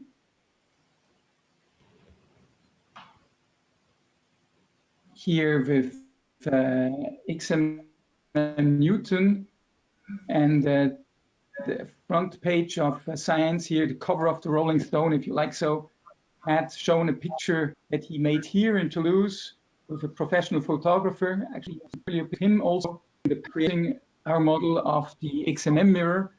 And this was only the one side here of the invitation, where you already see the wines here, the Barbera and the Dolcetto. But if you look at the backside, you see all the things we were able to eat here: ricotta, con capri, con aggiuca, boudin, Valle d'Aosta, moccetta, salame, trofie, pasta alla genovese. It was just unbelievable. And it was going down, of course, to the cheeses. And most of all, I'm not sure if it has been mentioned before, but for us, it has been the marking event during these incredible was the formaggio impossibile, the Casumarzu, which some of you may have tasted. I did. I must say, if you close your eyes, it's quite impressive. But when you see it move, it needs some real courage. Okay, so he has left a big impression here on people to lose. Not only with this cheese, of course, but with all the science he brought us and he made us do. This was only a very small, of course, example and subjective. But with this, I think we are essentially done. Didier, you might have some final word to say here. Yes, thank you, Peter, for assembling the slides. I have nothing to add. Nothing to add, and I think we are running out of time already. Okay, thanks to our Toulouse colleagues. So thanks, Patricia. Thanks for the opportunity. Okay, Nanni liked very much Toulouse, and he enjoying being director there. And you may have noticed the T-shirt Nanni was proudly wearing. Io non ho votato Berlusconi, since he wanted to make clear that he was on a certain side, talking about politics. Now I am very happy to call Pietro Ubertini, who will talk about Nanni as president of COSPAR and as a personal friend. Yeah. Okay, go ahead, Pietro. Grazie, Patrizia. Thanks, Patrizia. It's never easy for me to talk about Nanni, but I will try to give you some picture and personal feelings about Nanni when he was president of COSPAR. Just to put in the right frame the story, for 8 years, Roger Bonnet was COSPAR president till the meeting in Bremen when Nanni was elected, as you see here, and he took the position of president for 4 years. When in Moscow, with a sort of push, he was turned down by an American friend. And then after Leonard Fisk, that lasted again 8 years, 2 days ago, actually yesterday, Pascal Renfreund, a lady for first time ever, has become COSPAR president. And so I will give you some feeling of what happened. This is a picture of Nanni between the dark side, the Len Fisk, that was sort of his competitor at the end, and Roger Bonnet. I have to say that Roger Bonnet gave a terrific push to COSPAR, and Nanni was even better. Nanni continued the tradition, and COSPAR was revolutionized by his ideas that try to give you some feeling again in the. What's the next one? Stopped. Okay. This is what was published on Nature. I had the honor to write something about Nanni at the time the tragedy happened, and he spent. I want just to remind what was written here because I think it's perfect. He spent his life fostering the realization of a new large-scale facility to further our understanding of the universe. You had a feeling so far of how much he did, and you will see in the next 2 hours. There is a talk from Zerbi, I think that Maria Filippo will tell us about that. His scientific interest spanned the full electromagnetic spectrum from radio wavelengths, with his recent coordination activity as a chairman of the Square Kilometre Array International Board. This is 5 years ago, of course, more than 5 years ago at the time I mentioned. And the array was chairman of the SKA and to X-ray and gamma rays. He was the chair of the European Space Agency Committee that selected Integral, the largest gamma ray observatory never built by ESA, and was key to select Athena, the one that should be the largest X-ray observatory that at that time was planned to be launched at the end of this decade. And in infinite wisdom, if ESA do not cut the mission, it will be still there in a 10 years time.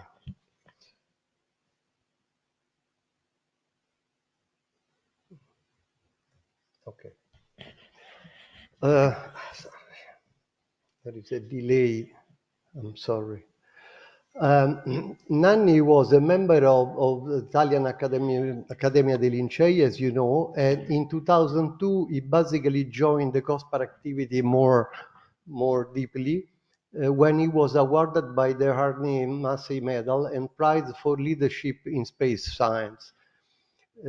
Among his professional activities as president of COSPAR, what he did several things, but in principle, one of the more important, I think, was the creation of a number of tools for COSPAR, in particular the life science in space research in 2013, with the first issue that appeared in 2014, and now is a well-recognized journal, still ramping up in reputation.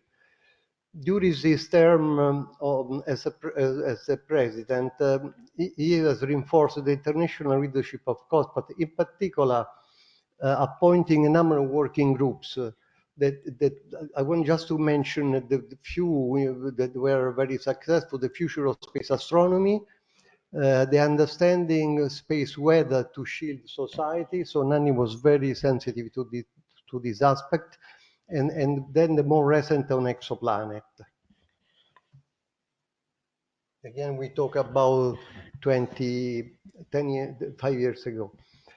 At the Bremen General Assembly, Roger Bonnet had the idea to try to push the high energy astronomy, because at that time there was really a black hole as a future, because Chandra and XMM were launched since several years, but there was no idea what could have been the future in the next 10, 20 years. And Roger Bonnet had this idea to make this working group, and Nanni immediately took the test, did the witness, and he went on with this idea, and the working group was established, was a real international working group with people from China, from India, from Russia, from US, of course, from Europe, from South America, and basically, the working group identified a number of concerns about the lack of a secure future for space astronomy, and was a sort of way to push Athena, to push the idea to build a new X-ray telescope for the future. This is sort of results of the working group that was presented. I will talk shortly after. A nice memory that I have, I think also Patrizia will remember very vividly, is when Nanni and Patrizia, just after the launch of Agile in 2007, joined the Integral Conference in Sardinia, in Chia Laguna. It was a 5 years celebration. At that time, 5 years were the nominal lifetime of the satellite, so we thought it was at the end of its operational life. And Nanni basically give a great talk. I suspect it was partially prepared by Patrizia, but she may confirm or not. It was about the history of the space exploration. It was about the first, the Sputnik, of course, the Laika, the dog launched by the Russians in the space, and finally the flight of Yuri Gagarin.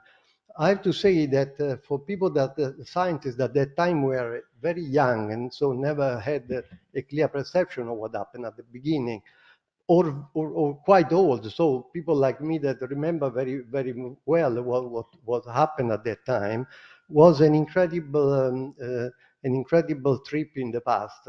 And with the original document, I never understand where they took the documents from Russia. Most of them were in Russia, incredible pictures. And we still all remember this conference, not so much for the scientific results, but maybe more for the Nanni speech and the Patrizia support. You see here, after the speech, we had a nice dinner. Nanni, as you know, was an alpine, so never missing a bottle of wine or red wine that you see there. And he was a bit relaxed now. And then he had to make some extra speech for the audience. And this is a typical Nanni situation, in which he was thinking, what should I say? He looks to say.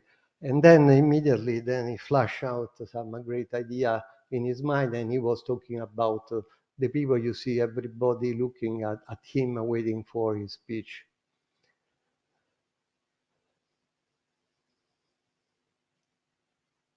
We had beautiful nights and sunset. A few months before, we had the common trip. At that time, I was I was the chair of the scientific and technical committee of ASI. Incidentally, we decided about the Agile mission, and I had the honor to chair the committee.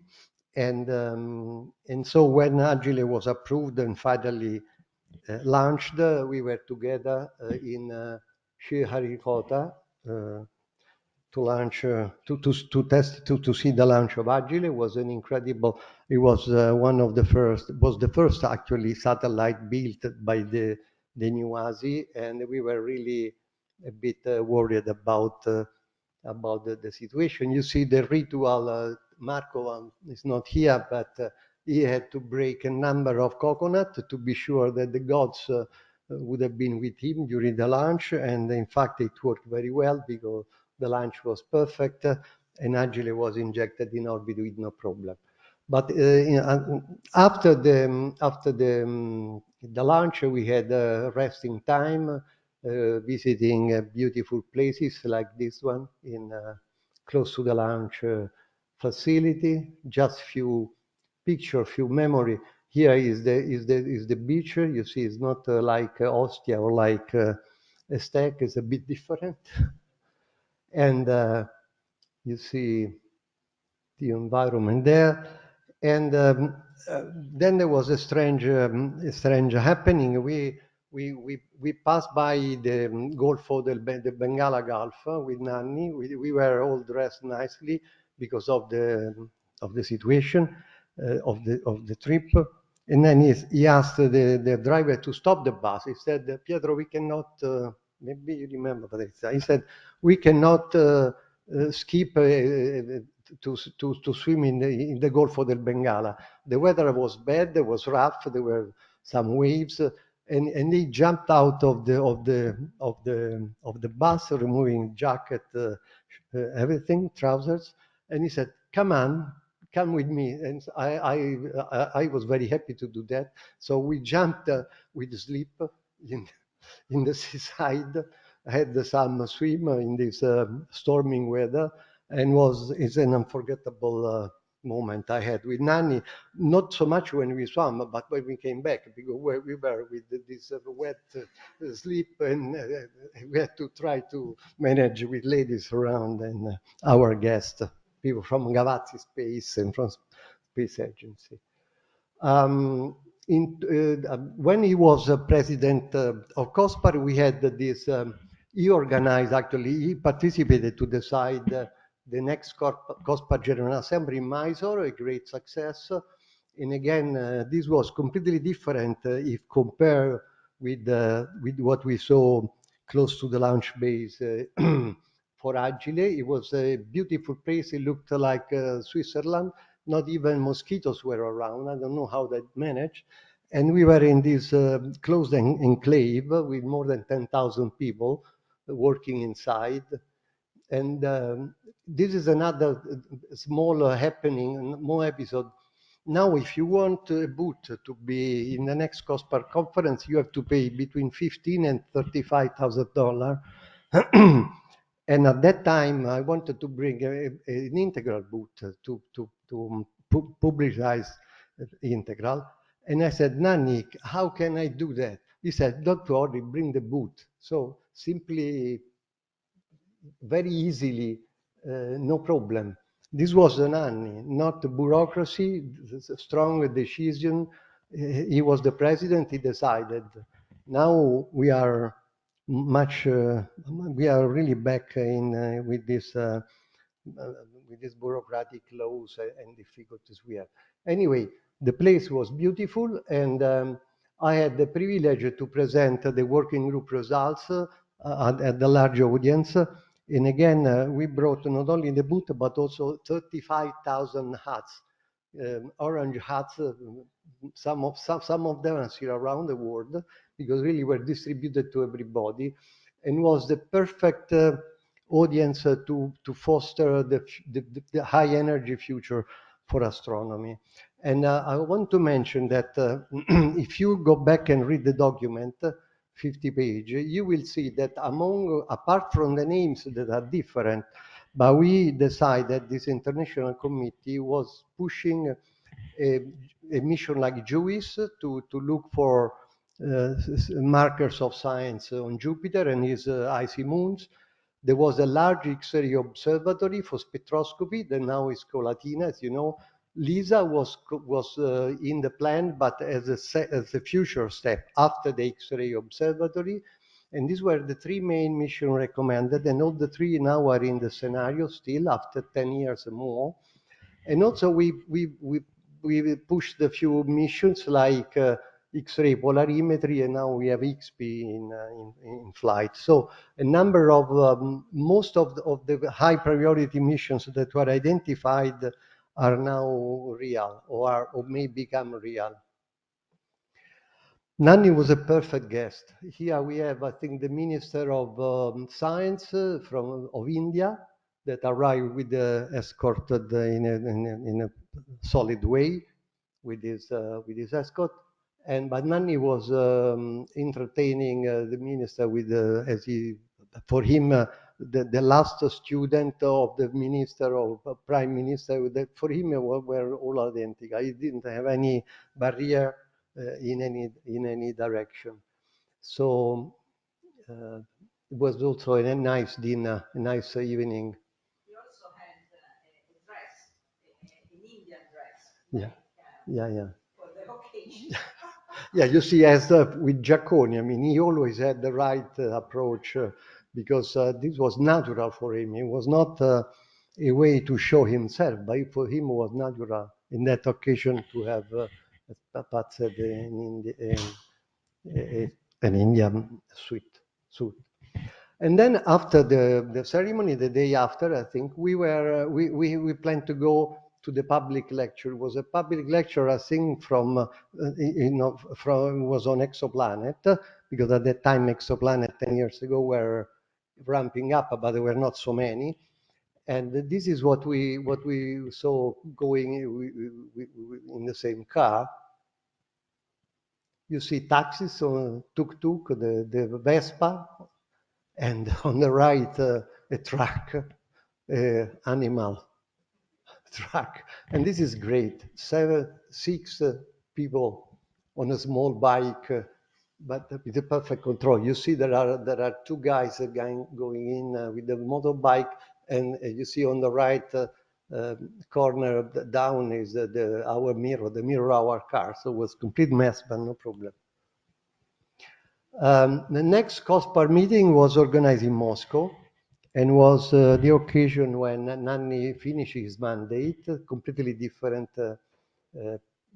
scenario, completely different picture. And there is something interesting. Just before, even during one of the COSPAR meeting, Nanni said we have to improve the relationship with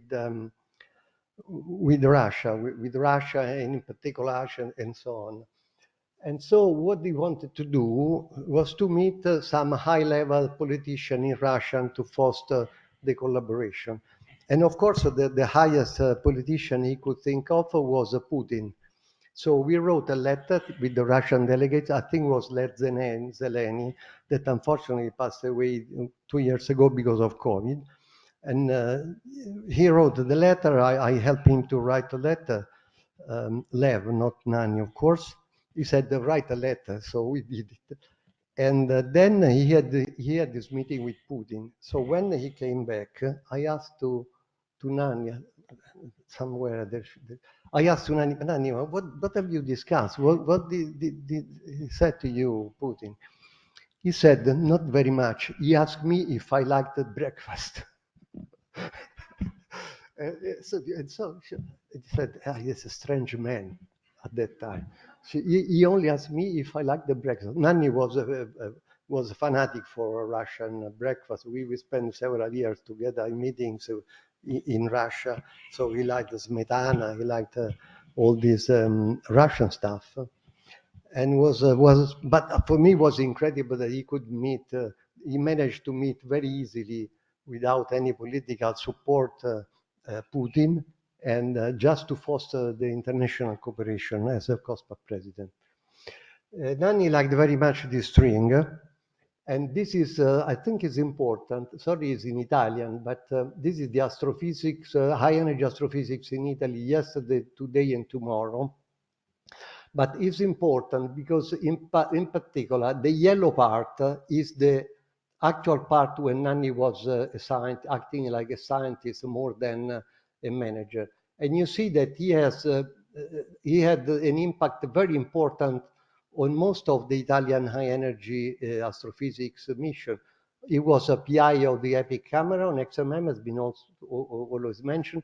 He was the chair of the committee that decided the integral, and he asked me to be the PI of the gamma ray imager. He was pushing very much SWIFT, and I was included in the NASA committee that selected SWIFT because he thought that a mission that would immediately repoint toward gamma ray burst was the key to find the afterglow and to better understand the physics. He was driving the Agile selection, and also on glass he made a lot of work. And before COS-B and Exosat, even before, as you heard this morning, he was working on SAS2, so SAS2. So he was really a long span. And also for the future, after tomorrow, because Symbol-X was never built, but Athena was part of this. He was one of the members that decided Athena.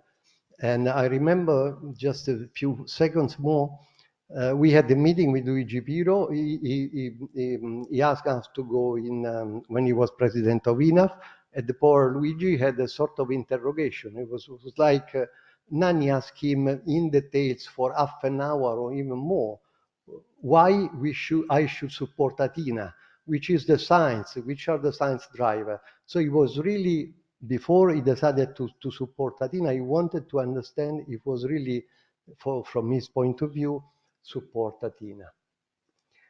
And then Nanni ideas spanned for 50 years, from the 70s to the end of this decade. Finally, INAF will organize, as you heard already, probably the Firenze General Assembly in 2026. We expect roughly 4,000 people. And I like to think that Nanni would have been very happy. In that occasion, COSPAR, ASIV, and INAF will establish the Nanni Bignami Prize. This is a move from Mario Cosmo that was strongly supporting the idea. And of course, the president of COSPAR will be happy to have this prize. It will be the first time. So we will be in contact to do that, Patrizia, and to see how to practically make this happening. Finally, as I said, Nanni worked in different areas, working groups. He debureaucratized, even if it's not an English word, I think COSPAR. So for him, everything was easy. If he had a task, he said, do it and solve it. It's your problem. I push you, but you have to do the job. And this worked very well. Ultimately, he gave to COSPAR a vision to the future that is still really what we are trying to pursue with COSPAR. And this is the story, last sentence is the story about the breakfast with Putin. Sometimes I have a difficult decision to take, even I'm retired, but I still try to be alive in energy and in the earthquake area. And I think what Nanni would have said to me, because we very often were in contact, or would have he done? Of course, in a way, he's still helping me when I have a scientific decision to take. So thanks, Nanni, and thanks to you all for your attention.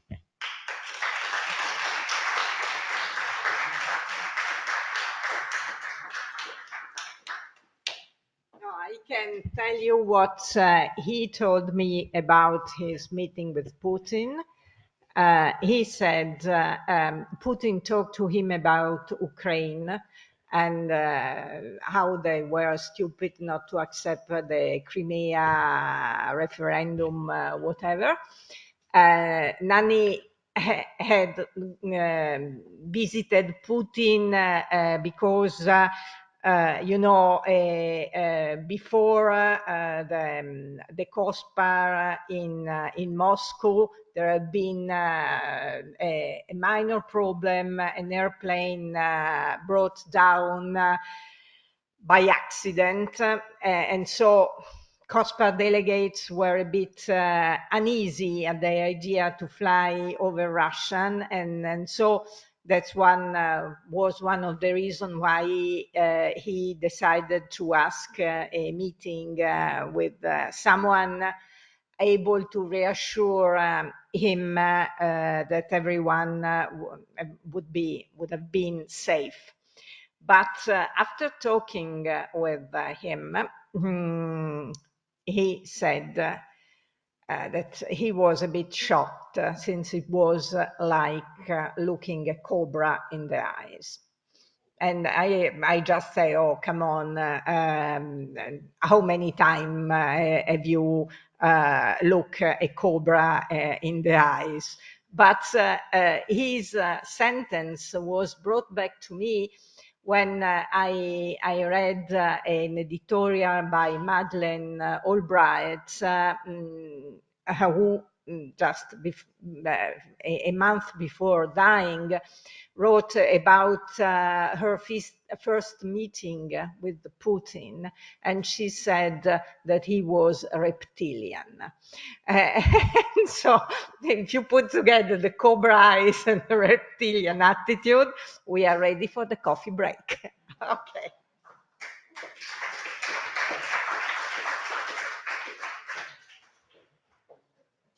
Ora si registrerà la conferenza. Ora si registrerà la conferenza. Decidiamoci. Okay, sit down, take your seat. We are about to start. We try not to be late. Yes. Hmm? Yeah? Yes.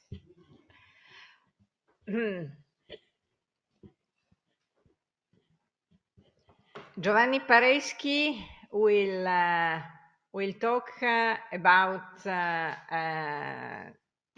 role of Nanni to start the ASTRI project. Go ahead, Okay. Giovanni. Thank you, Patrizia. So before starting, let me recall the first time I met Nanni. I was a very young student at the University of Bologna. It was the end of the 80s. And the important results for the gamma ray observatory were coming, in particular the ones on the gamma ray burst. So Nanni gave us a seminar at the University of Bologna and was trying to convince, the people, the very tranquil optical astronomers at the observatory and the university to study the old slides taken with the optical telescope in Bologna during the last 3 decades in order to see that if there were any counterpart to the gamma ray burst. So in this moment I understood that there was a very exciting science to do, but also that this person was dangerous to the system because it was a sort of contrast between two different ways of doing science. By the way, this is I will start to talk about ASTRI, and in particular reminding that this is a very exciting time for gamma ray astronomy, and in particular for let's say the very high energy gamma ray astronomy. We have LASO is publishing very interesting results about the observation of pevatrons. Actually, pevatrons in the real sense, in the sense that we LASO is observing gamma rays also at the PeV energies. So it's something very unexpected, but still is quite difficult to understand if these sources are extended sources with a collective emission, or there are some point-like sources emitting classical.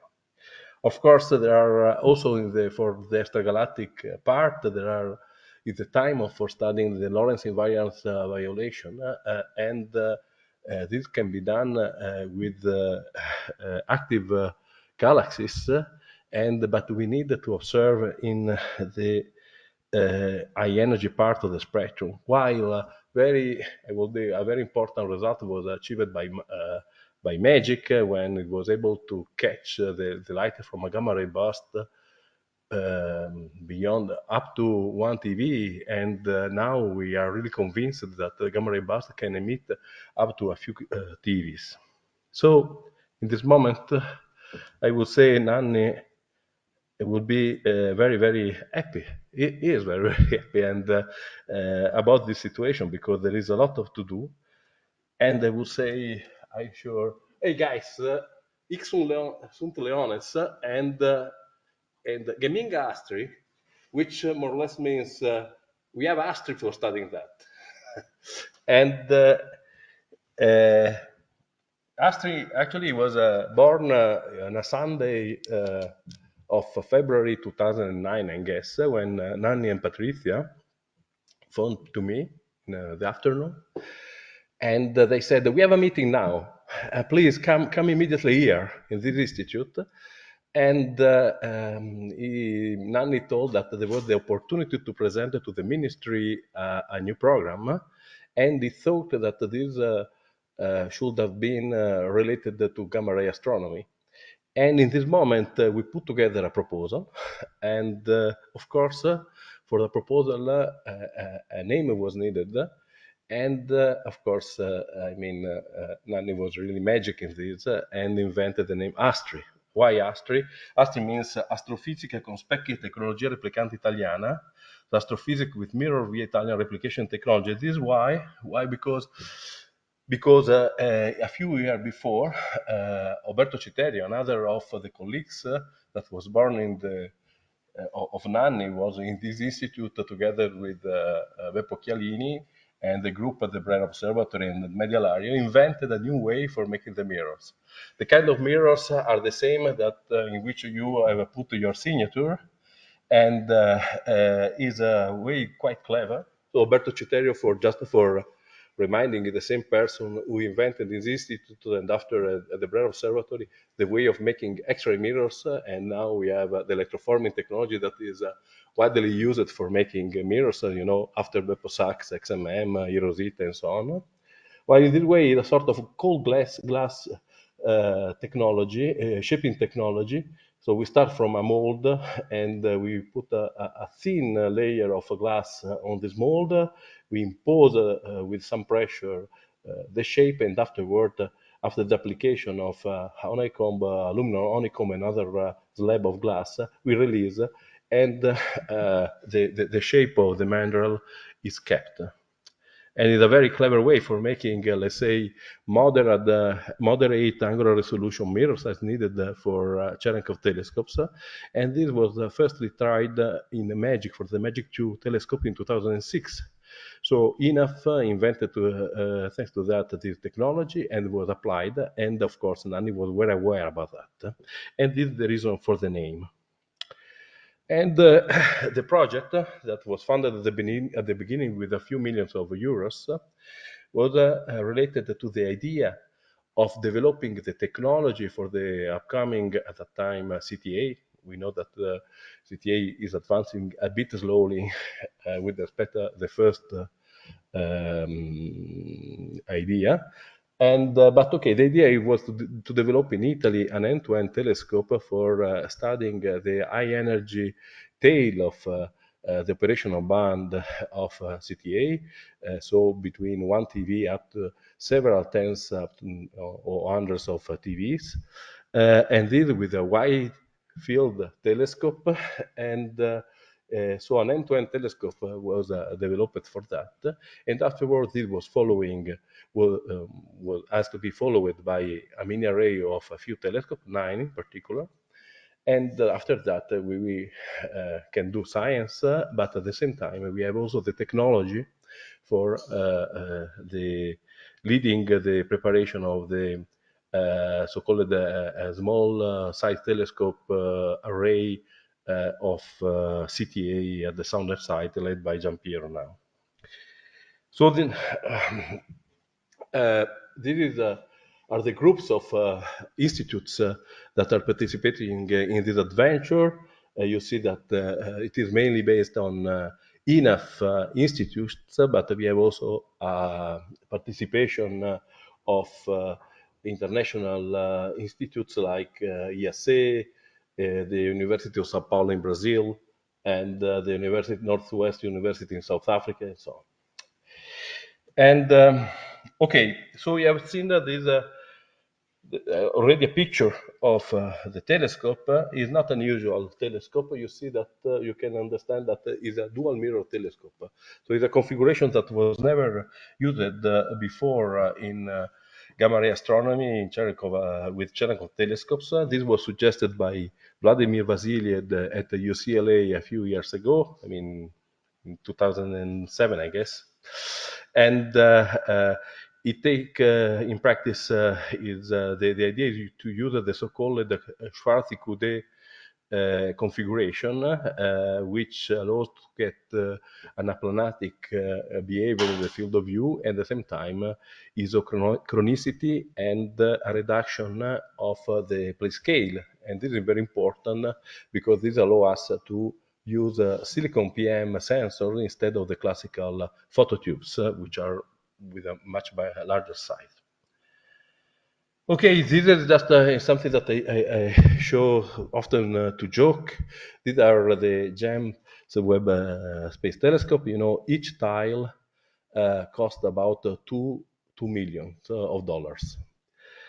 In our case, we have a similar shape. Actually, the size is not so different, but the cost is about 2.5 kilo euros. So a big difference. Of course, the needs are very, very, very different. But okay, the challenge is to do great science with, reducing the cost and having the right technologies. And in this respect, we decided from the beginning to explore the possibility of having a camera developed completely in INAF. After a while, Nanni became president of INAF and pushed a lot for that, and also defended the idea. So this kind of instruments were not developed before in our institute. It was a classical instrument developed at the Nuclear Institute, but he pushed a lot thanks to the contribution in particular of IAS Palermo, where with the school of Livio Scarsi and so Osvaldo Catalano and Bruno Sacco, it was possible to develop this camera, which is based on silicon PM. And we decided to use silicon PM already in 2010, when it was still not still quite expensive, the cost per pixel of silicon PM. But we trusted in important decrease of the cost and improvement of the technology. The site for the installation of the first prototype was chosen in Sicily, in the Serra Nave site operated by the Catania Observatory on the slope of the Etna volcano. And this was successfully done in 2014. And we had the inauguration, and of course the anchorman and the presenter of the event was Nanni, who really was enthusiastic about this first achievement. So after that, of course, we had to prove that the system was working, and we had the first validation that a dual mirror Schwarzschild configuration that was never used before, also for optical telescope, was working. And this, you see that we have the PSF across a field of view of 10 degrees in diameter, which remains constant. And afterward, we had the first detection in gamma rays of a source with a dual mirror telescope. This, of course, is a crab observed up to a few TeVs with a single telescope. This, for sure, has been a big achievement also for convincing the CTA in using a dual mirror configuration for the small telescopes. So after, some time lost, let's say, in discussing with CTA if it was the case to implement our mini array at in Chile, where there is the southern side of CTA. Unfortunately, at that time, Nanni was already passed away, but INAF decided that our schedule was too aggressive because we had to invest the money received from our ministry, and we decided to move our mini array to Tenerife. And a number of reasons pushed us for taking this decision. But okay, I guess one of the points that at that time we also considered the fact that LASO was being implemented, and it was at the northern side. And also we were very attracted about considering the fact that the Tenerife site is already operated and the infrastructure already available. This is a very important moment in June 2019 when our president of that time, Nicky D'Amico, already quoted mentioned before by Patrizia, and met Rafael Rebolo, the director of the president maybe of ESA, and there is also the visit with Filippo, the site at that point. And after a while, we also visited the site. We decided that it was the real site. You see also Patrizia, Angelo, Rachele, Giampiero, so a number of people also in this room when we visited the site in July 2019. And I guess you see that it is a fantastic place. You see the Teide volcano on the background. There are a number of telescopes, mainly of solar telescopes. It's really a fantastic place, and of course you are all invited when we will inaugurate the telescope, the mini array, hopefully very soon. This is a fantastic view from one of the solar telescopes. It's, I guess, the Gregor telescope, solar telescope, in which you see the strip of about 300 meters times 700 meters, in which the 9 telescope with a reciprocal distance of about 100 meters are distributed. And well, this is a map of with the distribution. I'm finishing of the distribution of the telescopes. You see, it's not a very regular. We had to respect some. Respect the geology and also some rules of the park.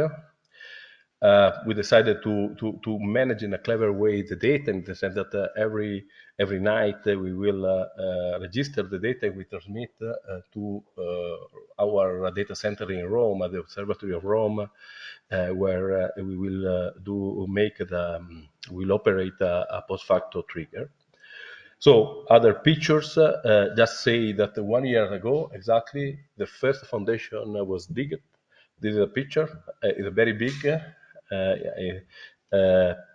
and very quickly the entire site has been developed, and in parallel also the first telescope was developed, and you see the shape is slightly different from the prototype because we have solved the number of, we made the telescope a bit lighter and so on.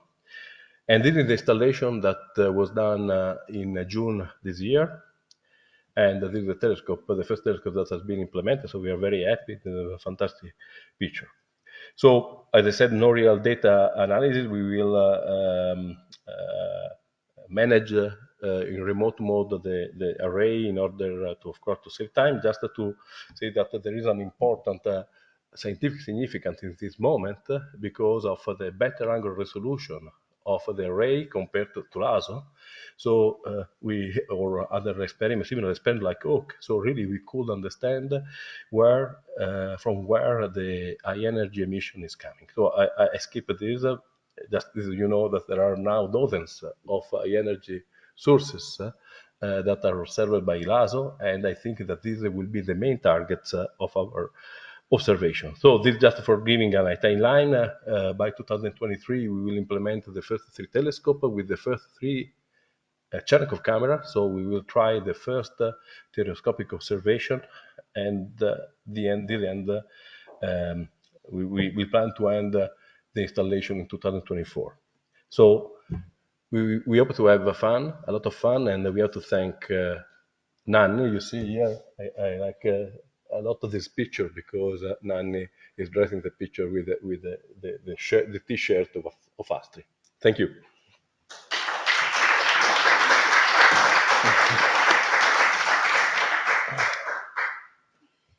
Thank you, Giovanni. Now I would like to call Filippo Zerbi to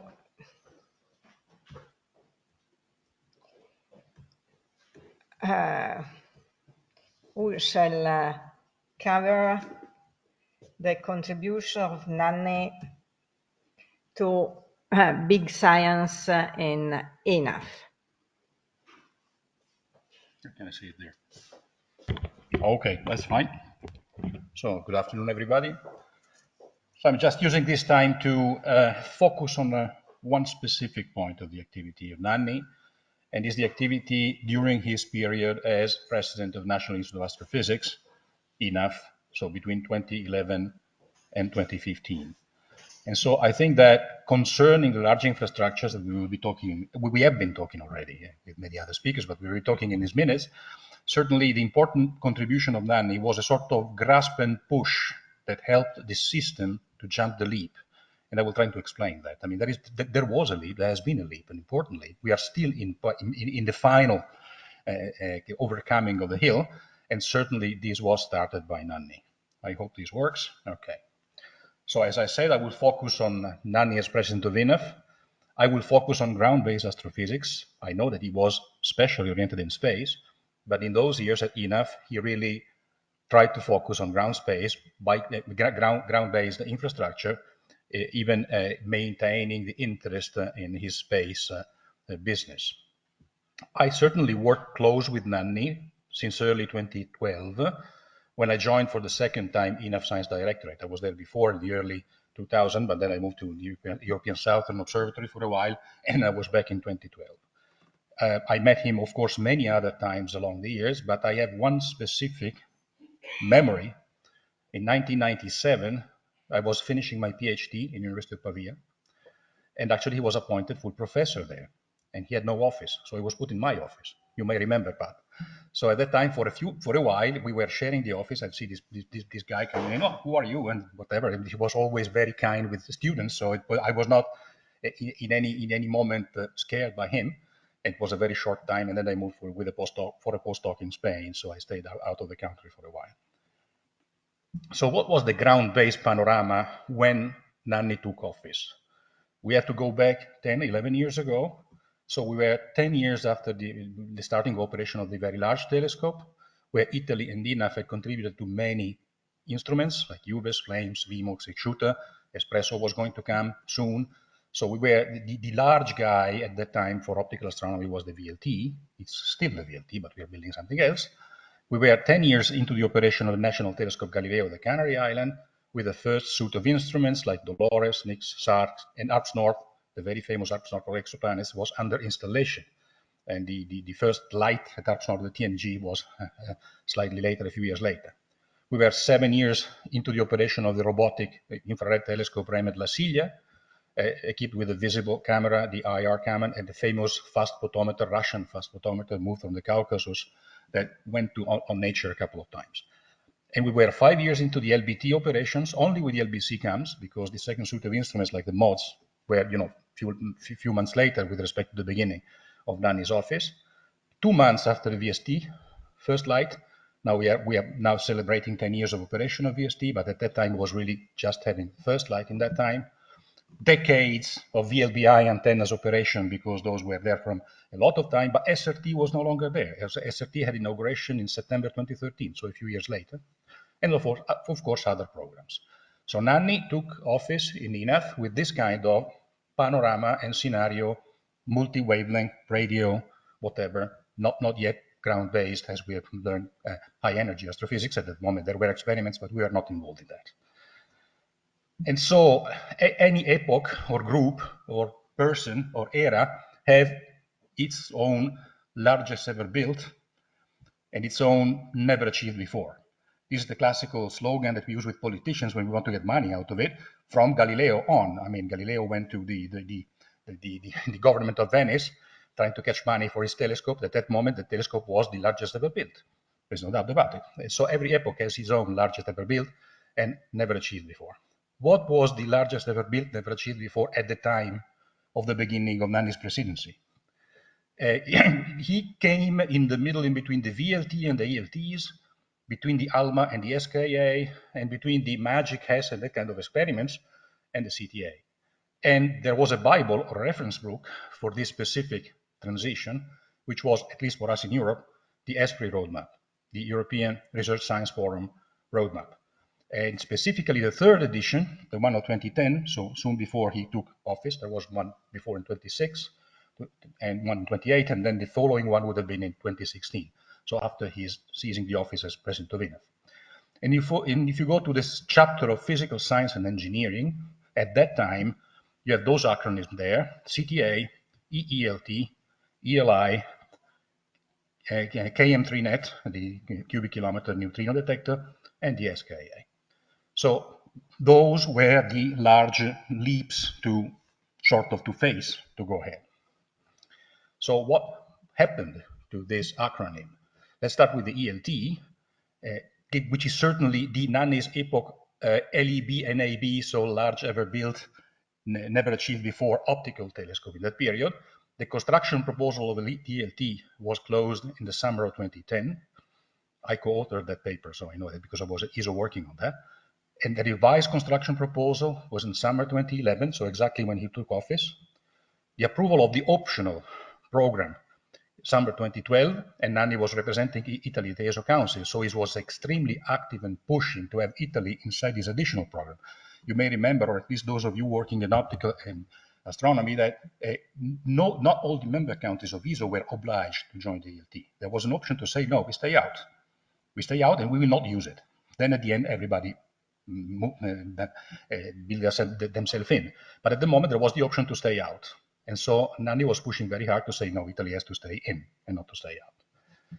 There was this painful activity of rebaselining and the rebaseline proposal in 2014, because at the end, the amount of money that was collectively collected by the members were not sufficient to cover the original proposal. So some instruments were left out, some optional features were left out, and was this painful activity up to 2014. But at the end, it was approved. It was approved during this year. It was approved with Nanni in council. And most importantly, Nanni convinced the Ministry of Foreign Affairs and the Ministry of Research to provide extra financial support for about 60 million euros in 10 years. That at that time was a lot of money. It was really a lot of money. So it was very convincing to our government to join this plan and finance it. And I have to add a personal note. I was on a delayed plane from Charles de Gaulle to Santiago de Chile for the ELT cornerstone ceremony when I was hit by the sad news that Nanni passed away. So there is this coincidence that I was really with Nikki on a plane. We were flying to Santiago de Chile and we were hit by this very bad news. What about the SKA? Certainly is the LEB NAB of this time radio interferometer. So the largest possible radio interferometer ever thought. In 2011, SKA, we have the birth of SKA Organization Limited. It was a company, a non-profit British company, at which Nanni exactly joined. That was the provisional legal entity toward the final legal entity now we know is an international intergovernmental organization to build the SKA. In 2015, we had a very, probably many of you remember, strong querelle about the location of the headquarters of SKA. There were two competitors, one was Padova and the other one was Jodel Bank. And after a painful selection, Jodel Bank was selected. We were not selected, never mind, we are still part of SKA and we're still one of the important members of this organization. In 2015, there was the beginning of negotiation to create an intergovernmental organization chaired by the Italian ministry. So the Italian government chaired this activity of founding the IGO. And this is the current SKO Observatory. The signature of the convention was in 2019 and the entry into force in 2021. So Nanni fostered this process that actually happened exactly after him leaving the office. It was still into the council, and we know that also the council room at the headquarters in Jodelbank, there is a small picture down the left, on the right, was dedicated to him. Patrizia was present at the time. It was just before the pandemics. And so this activity fostered by him is going ahead. We now have antennas in South Africa, we have antennas in Australia, and we are developing and growing with this interferometer. Cherenkov telescope array, certainly something closer in terms of energy and wavelengths to his core business, because we are going now to high energy.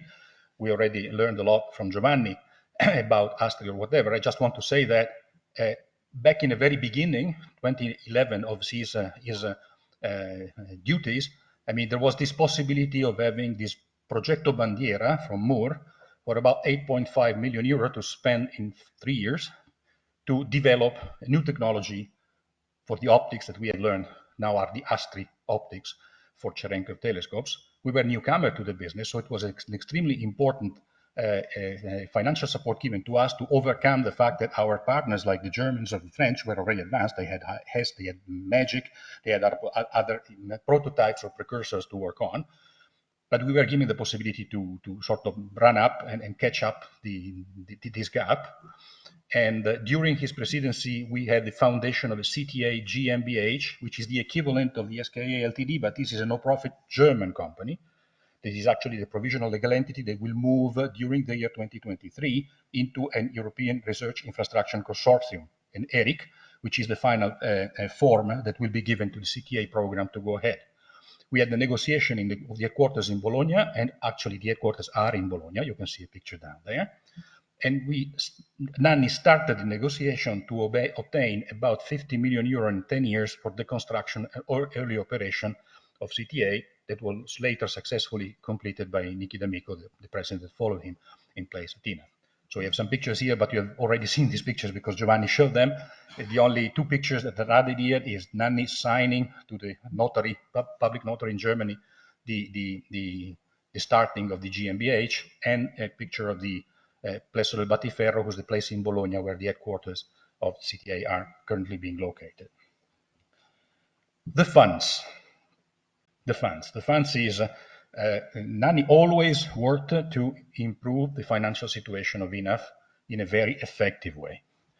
Somebody would even say too much effective way. In some sense, this is the reason why I put Uncle Scrooge there. So we started with the Progetto Bandiera, 8.5 billion, then it was followed by Astronomy Industriale, 30 million in 3 years.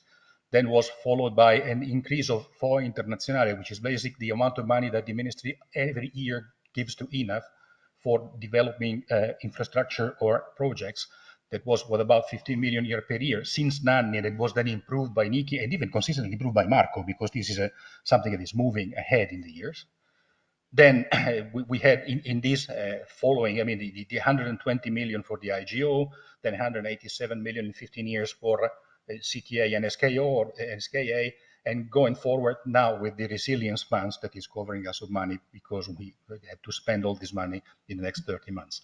So it never rains, but it pours. That's the point. That's how it works. So where are we now? Where are we now? Where is the heritage of Nanni and, of course, of Nicky? And it's not an heritage of Marco because Marco is still working with us. I mean, founding member of the SKA Joe.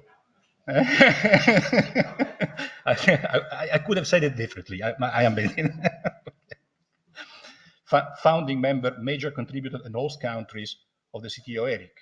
Pro quota and full contributor to the LT and PI of 2 instruments, Morfeo, previously known as Maori, and Andes, previously known as HIRIS. Small but significant new through the PNRR program participation to the KM3 experiment for neutrinos. So if you go and look to the famous Bible of Nanni 2010, this ESPRI roadmap, and you go to see again the acronyms, there's only one, is ELI, who's a laser facility in Romania. It has nothing to do with astrophysics. And in all the other, we, through the years, gained an important role and position. So I think that this is really, how can I say, we have to thank Nanni for the grasp and push that made possible the jump, the leap. And also I would like to thank you for your attention.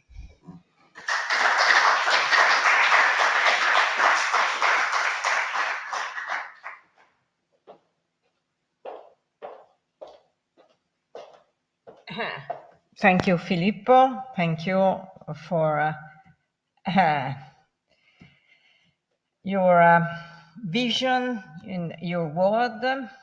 And now I would like to call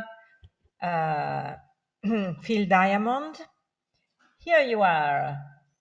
Good afternoon, Phil. Hi, Patrizia. Hi, good afternoon. So, would you try to share your screen? Yep.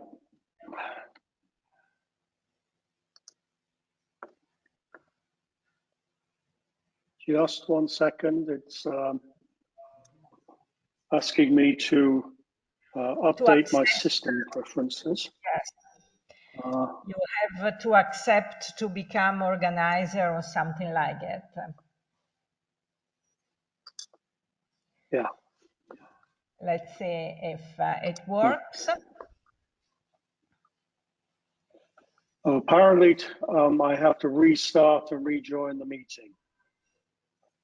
So let me just do that. Yes. So 1 second. Indeed, do not worry.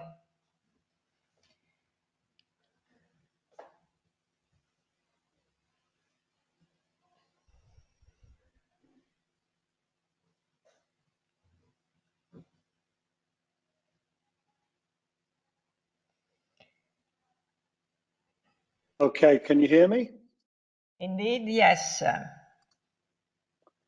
So let me try and share my screen now. Let's see. I'm unfamiliar with this system. Yes. Can you see the screen? No. Can you see it? So far, we see you. I'm not sure it's working. So luckily, we have a backup. Indeed, we have a backup. And let me see. Where are you? Since the second from the top.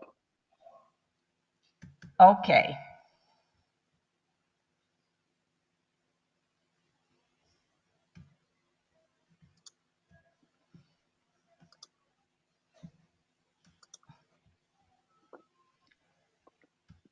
What's wrong with it?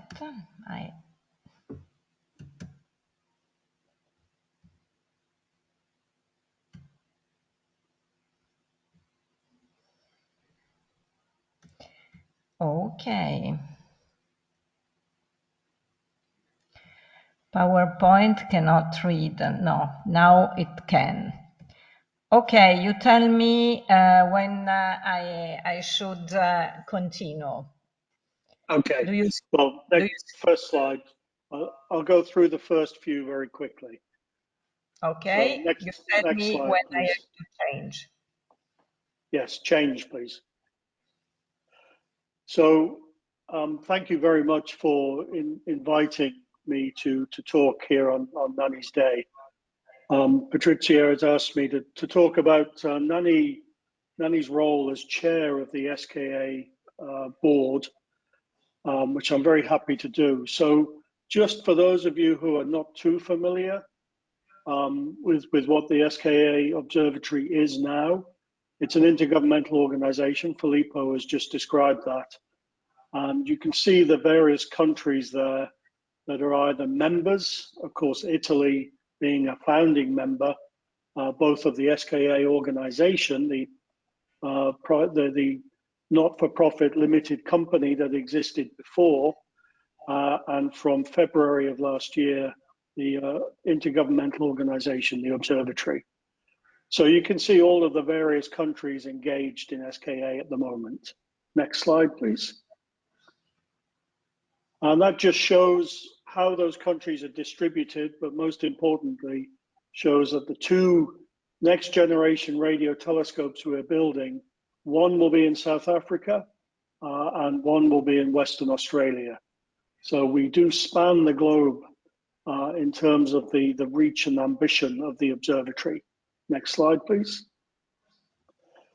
And what we are building is in Western Australia, and of course, in Italy. Italy is heavily involved in the SKA low telescope, which will look like that, and that cartoon on the left-hand side, that artist's impression on the left-hand side, with 512 stations, each of 256 antennas spread across 75 kilometers of the Western Australian desert.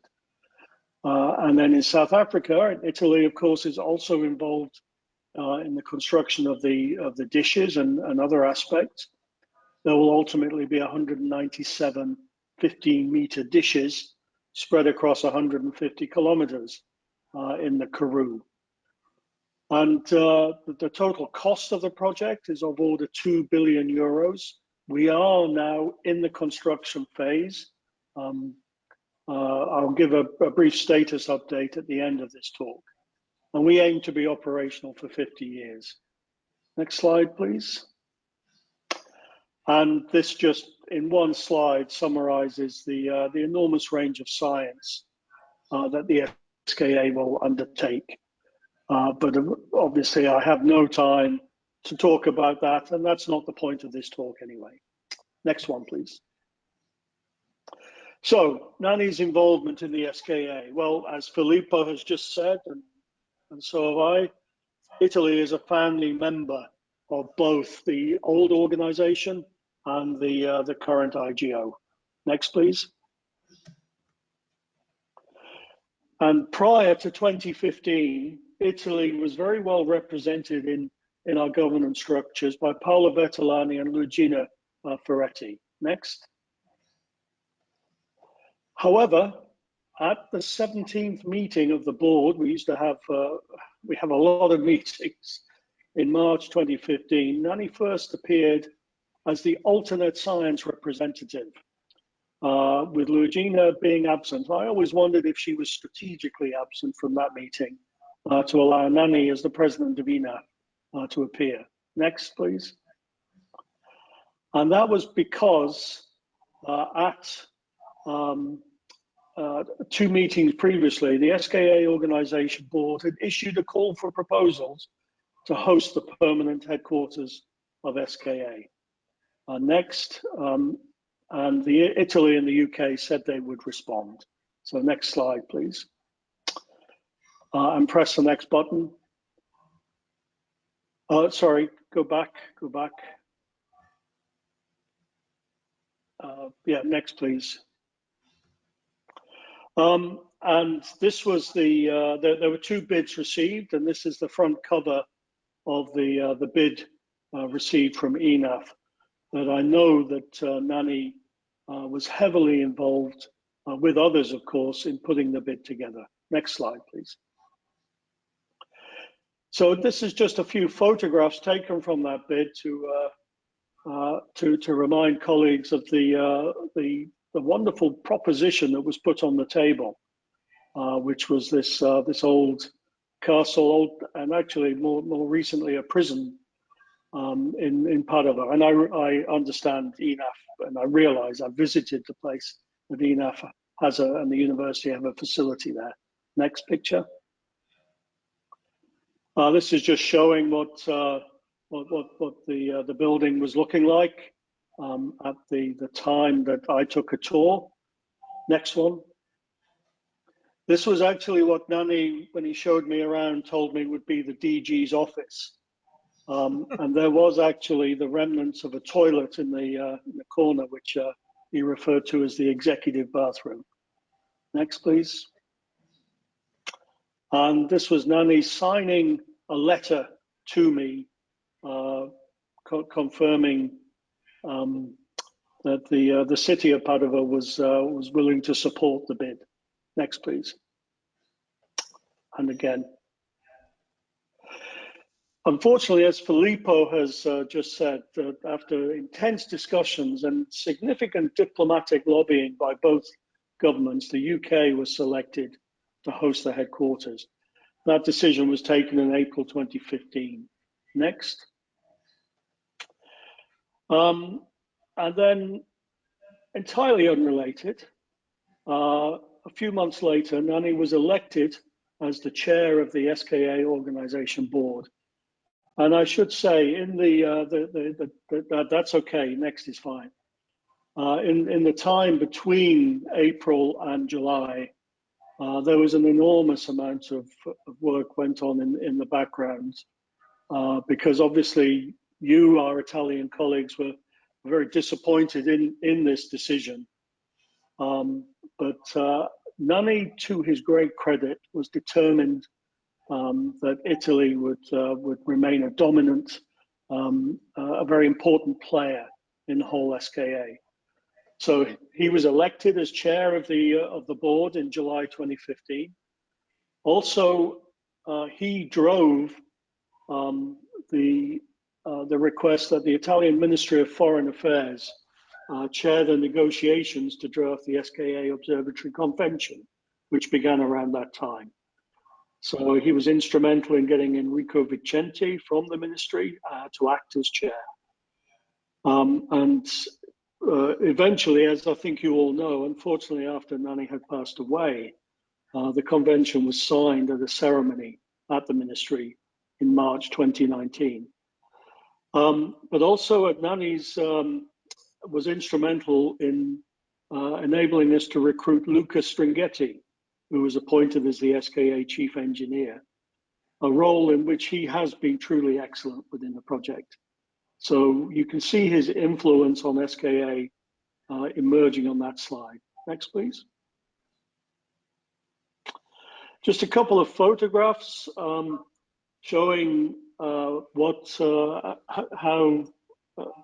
Nanni enjoyed, I think, being part of the SKA. This is him and me at the headquarters at Giorgio Bank, meeting Naledi Pandor, who was then the South African Minister of Science and is today the South African Foreign Minister.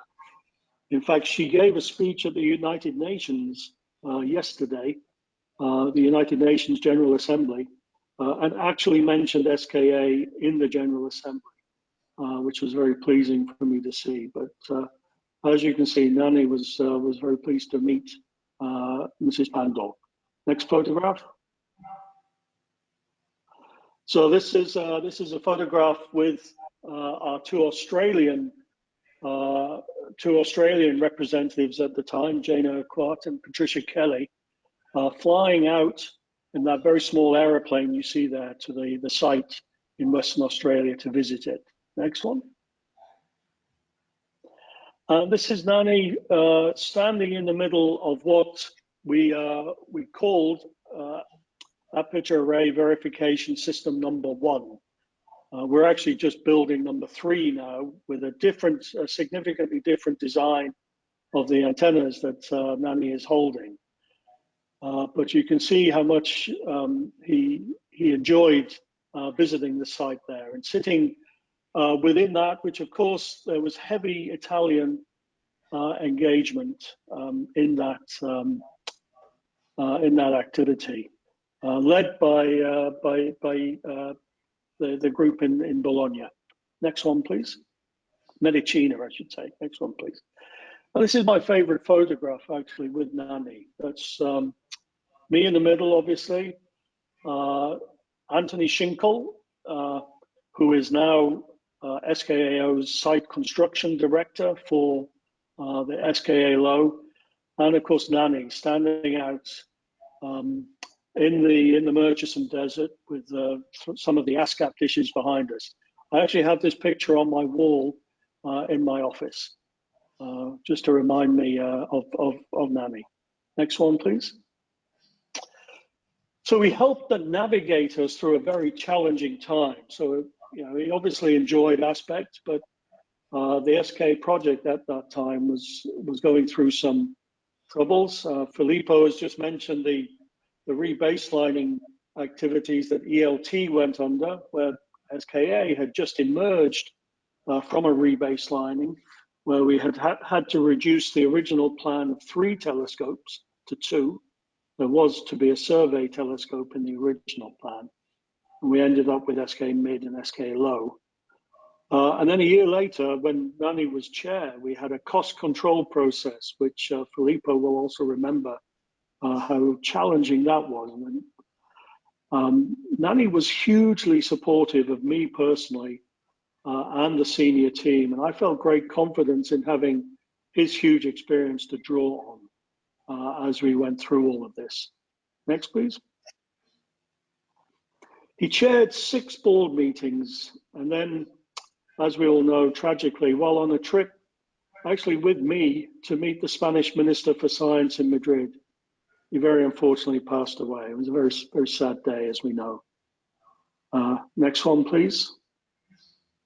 So just briefly on the current status, and I'll go through this quite quickly as well. I'll press the button again for the table. The table is here. Yeah, I can't see it. So you want fine. the picture? Yeah, no, it's okay. No, this is fine. This is fine. So in the construction, since the start of construction activities, we're 15 months from that now. That started last July. 41 contracts have been issued, and we're now just entering the phase of some of the major infrastructure contracts. And we hope to have the formal construction commencement ceremony in early December of this year, before it gets really hot in Australia and South Africa.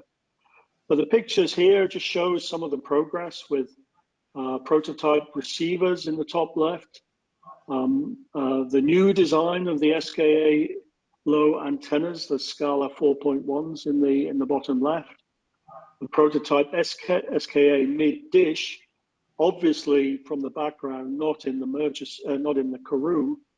This is at the factory in China, with a dish foundation in the bottom right, which is being built for the Meerkat Plus extension, the Meerkat extension, but it's an SKA designed foundation in an SKA location. And then just some of the vehicles we have now purchased as we build up our teams in Australia and South Africa in the top right. Next, please.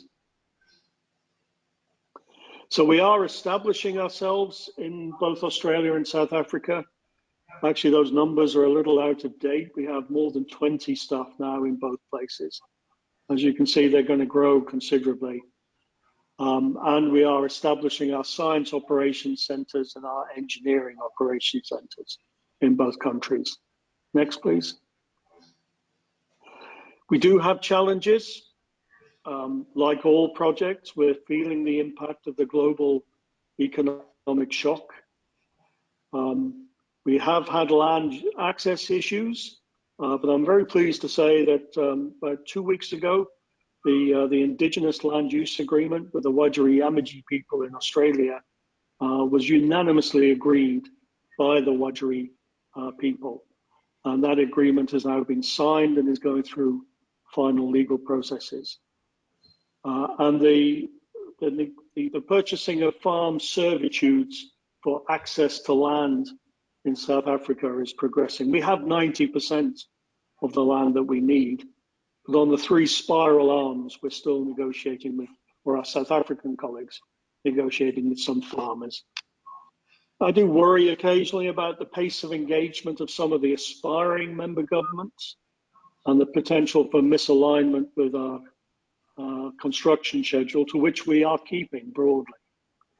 And of course, spectrum management is an issue. I'm sure you're all aware of this, both in the optical and for us in the radio domain. I've just got an illustration of this on the next picture. So next, please. So this is a beautiful picture taken from a national park in the north of Western Australia. And it actually reminds us why we're all doing astronomy, I think, because you see the Milky Way arcing above this dramatic landscape. And the next. This is the same place, but with a 2-hour exposure.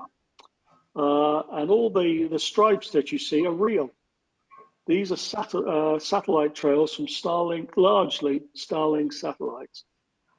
And of course, you know, they cause problems for optical telescopes, but for radio telescopes, each one of them is a very bright moving radio source because they're downlinks. It's at 12.7 gigahertz. And so we're working this is a major risk for the project, and we're working very closely with the satellite operators to deal with this. And it just shows you one of the challenges that we have with the SKA, and in fact, others feel it as well. So next, please. So summary, I think our level of risk has increased because of the global situation, but construction is proceeding at pace, and I think we're doing fairly well. So then I have one final slide. And this is just to show you that Nanni will always be remembered at the SKA Observatory. So this is a nice picture from just before the pandemic, where you can see Patrizia and their daughter Julia standing in front of a little plaque that we had put together to commemorate Nanni's involvement in the project. Next one. And you can see the little plaque is on the right-hand side of the wall there, because we have we renamed the council chamber after Nanni. So that every time we walk into the council chamber, we walk under that name there to commemorate his role, vital role in the project. Next one. But of course, being Nanni, he would much prefer a party. So this is a picture from that event where we named the council chamber. It was actually the formal opening of the building, and we had this little event afterwards with a little orchestra sitting there in front. Next, please. And this shows the council chamber from the inside. And if you look to on the left there, you see colleagues I'm sure you will all recognize. And in the front, Patrizia and her daughter and her daughter's husband. And then the final picture, I think, Patrizia, this was a moment of contemplation just before everybody else came into the room. But what you see on the left there, that's actually the convention that was signed on March 2019 at the event in Rome. So I quite like that picture as well. Anyway, thank you very much for listening to me, and I hope I've given you a good idea of Nanni's involvement in the SKA project. Thank you. Thank you, Phil.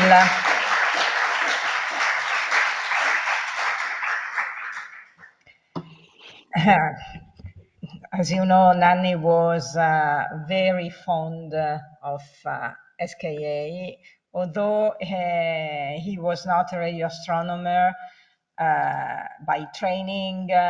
He had understood the tremendous potential of SKA, and he worked tirelessly for the project. Thanks a lot. And now I would like to ask Giancarlo Setti, who has been following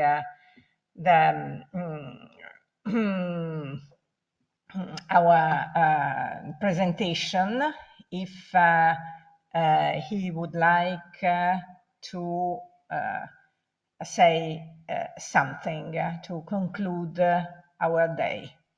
Giancarlo, are you in? Yes, you are. Yes. Can you hear me? Indeed, yes. Okay. Let me drink a little bit of water. So you plan to talk for a long time? No, not quite. I have been all through this the various talks, and I've been very happy to have a summary of what Nanni was able to do. And of course I knew, but as a matter of fact, when I received the sad news from of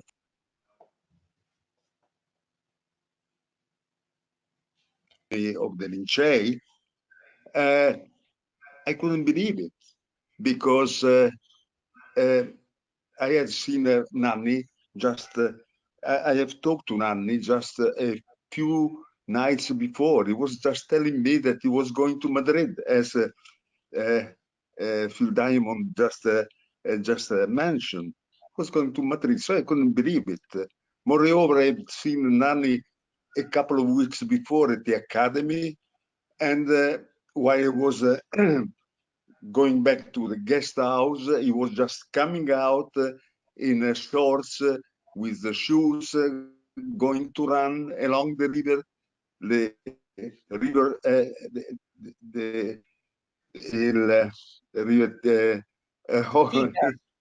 along the river, close to the Tiber River, close to the Academy of the Lincei. And so I couldn't believe it, but that was it. And that phone call that called me at 8:30 in the morning. For me, 8:30 is almost sunrise, and I couldn't. And I went back immediately to the news to have a confirmation, so to speak. Maybe somebody was joking, I don't know. So, but unfortunately, on the paper La Repubblica, the newspaper, main Italian newspaper La Repubblica, it was there was an article confirming that in Madrid. So that is what the Phil Diamond reminded me in a way of that very sad days. Now, Nanni was one of the aspects that I've not been, perhaps not touched much about, was that Nanni was a real public man, in the sense that he was a communicator of science, and he believed that it was important to communicate science, but also he was very good in doing it, making things that are complicated rather simple. Not only that, in conferences, but of course through many articles in newspaper, and lately, in just I think a couple of years or so before this, is that he was involved in a very popular TV, in a very popular, I'm referring to Super Quark, that was a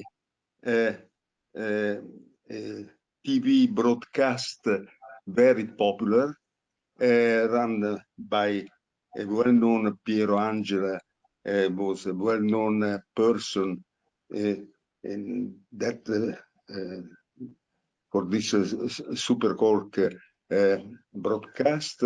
That was Nanni was the expert for astrophysics and space science in the past couple of years or so, as I remember. And it was very important, of course, this because Nanni was a strong believer about the need to inform the public, the general public, about science and how important is science. And we had an example of this also in the very recent year, I mean, the COVID-19, how science is important. And Nanni was a strong believer that people should know why they have to pay tax. And so, and I don't remember how many articles he has written in the paper and how many books. I think about 10 books or so, popular books for explaining about astronomy, astrophysics, space science, and so on. That were, some of them were also translated in different languages. And so, and I think that we have missed not only a scientist, but a pusher for science that must be supported by the public, because after all, it's a taxpayer that may provide the support for science. And sometimes politicians are not so good in understanding this, or they don't wish, or they don't know, or they cannot. But he was also addressing politicians, directing, again, trying to get them involved, so to speak, in understanding what science is and how important it is for developing the society. So I don't have nothing very much to say, except that I've been through all the review, and I've learned a number of things. Of course, many things about Nanni I know, because we have been in touch very much during his year, in particular when he was president of INAF, and we have been. I've been following, so to speak, his line of thought and progress, and I cannot add more. Everything has already been said and beautifully presented in a program that I thank really Patrizia to have done this, because it's a fantastic summary in one day of all essentially what Nanni has done. And it's more than a simple ceremony. And it so happened, it came to my mind because just a couple of weeks ago, there was a ceremony to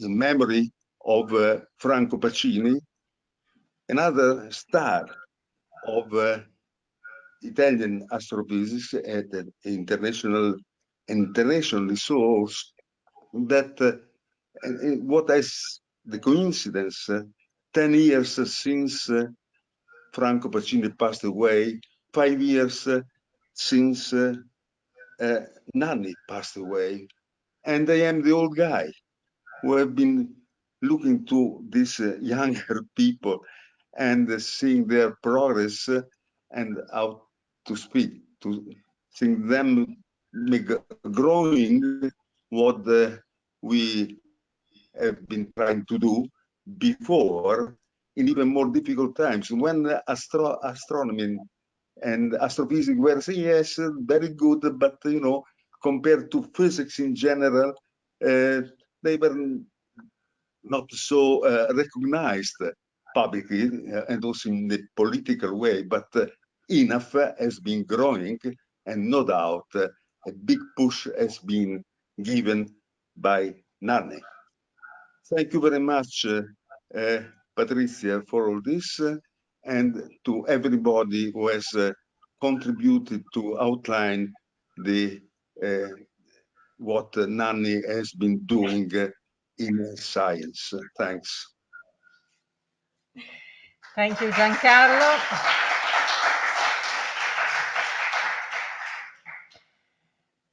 Thank you, Giancarlo. We have finished our program. If you want to say something, if you want to add something, you are welcome to do so. Otherwise, we just bid farewell, goodbye. And I've been very pleased to see a number of friends, a number of people here in Milano, and I also saw very many online. All the day has been recorded, and it will be hosted, in a sense. It will be uploaded in a INAF page, so that if someone who found it difficult to attend either in presence or online can see it whenever he or she has the time to devote to this. This has been my tribute to the man of my life, and I thanks everyone for your presence. Thank you.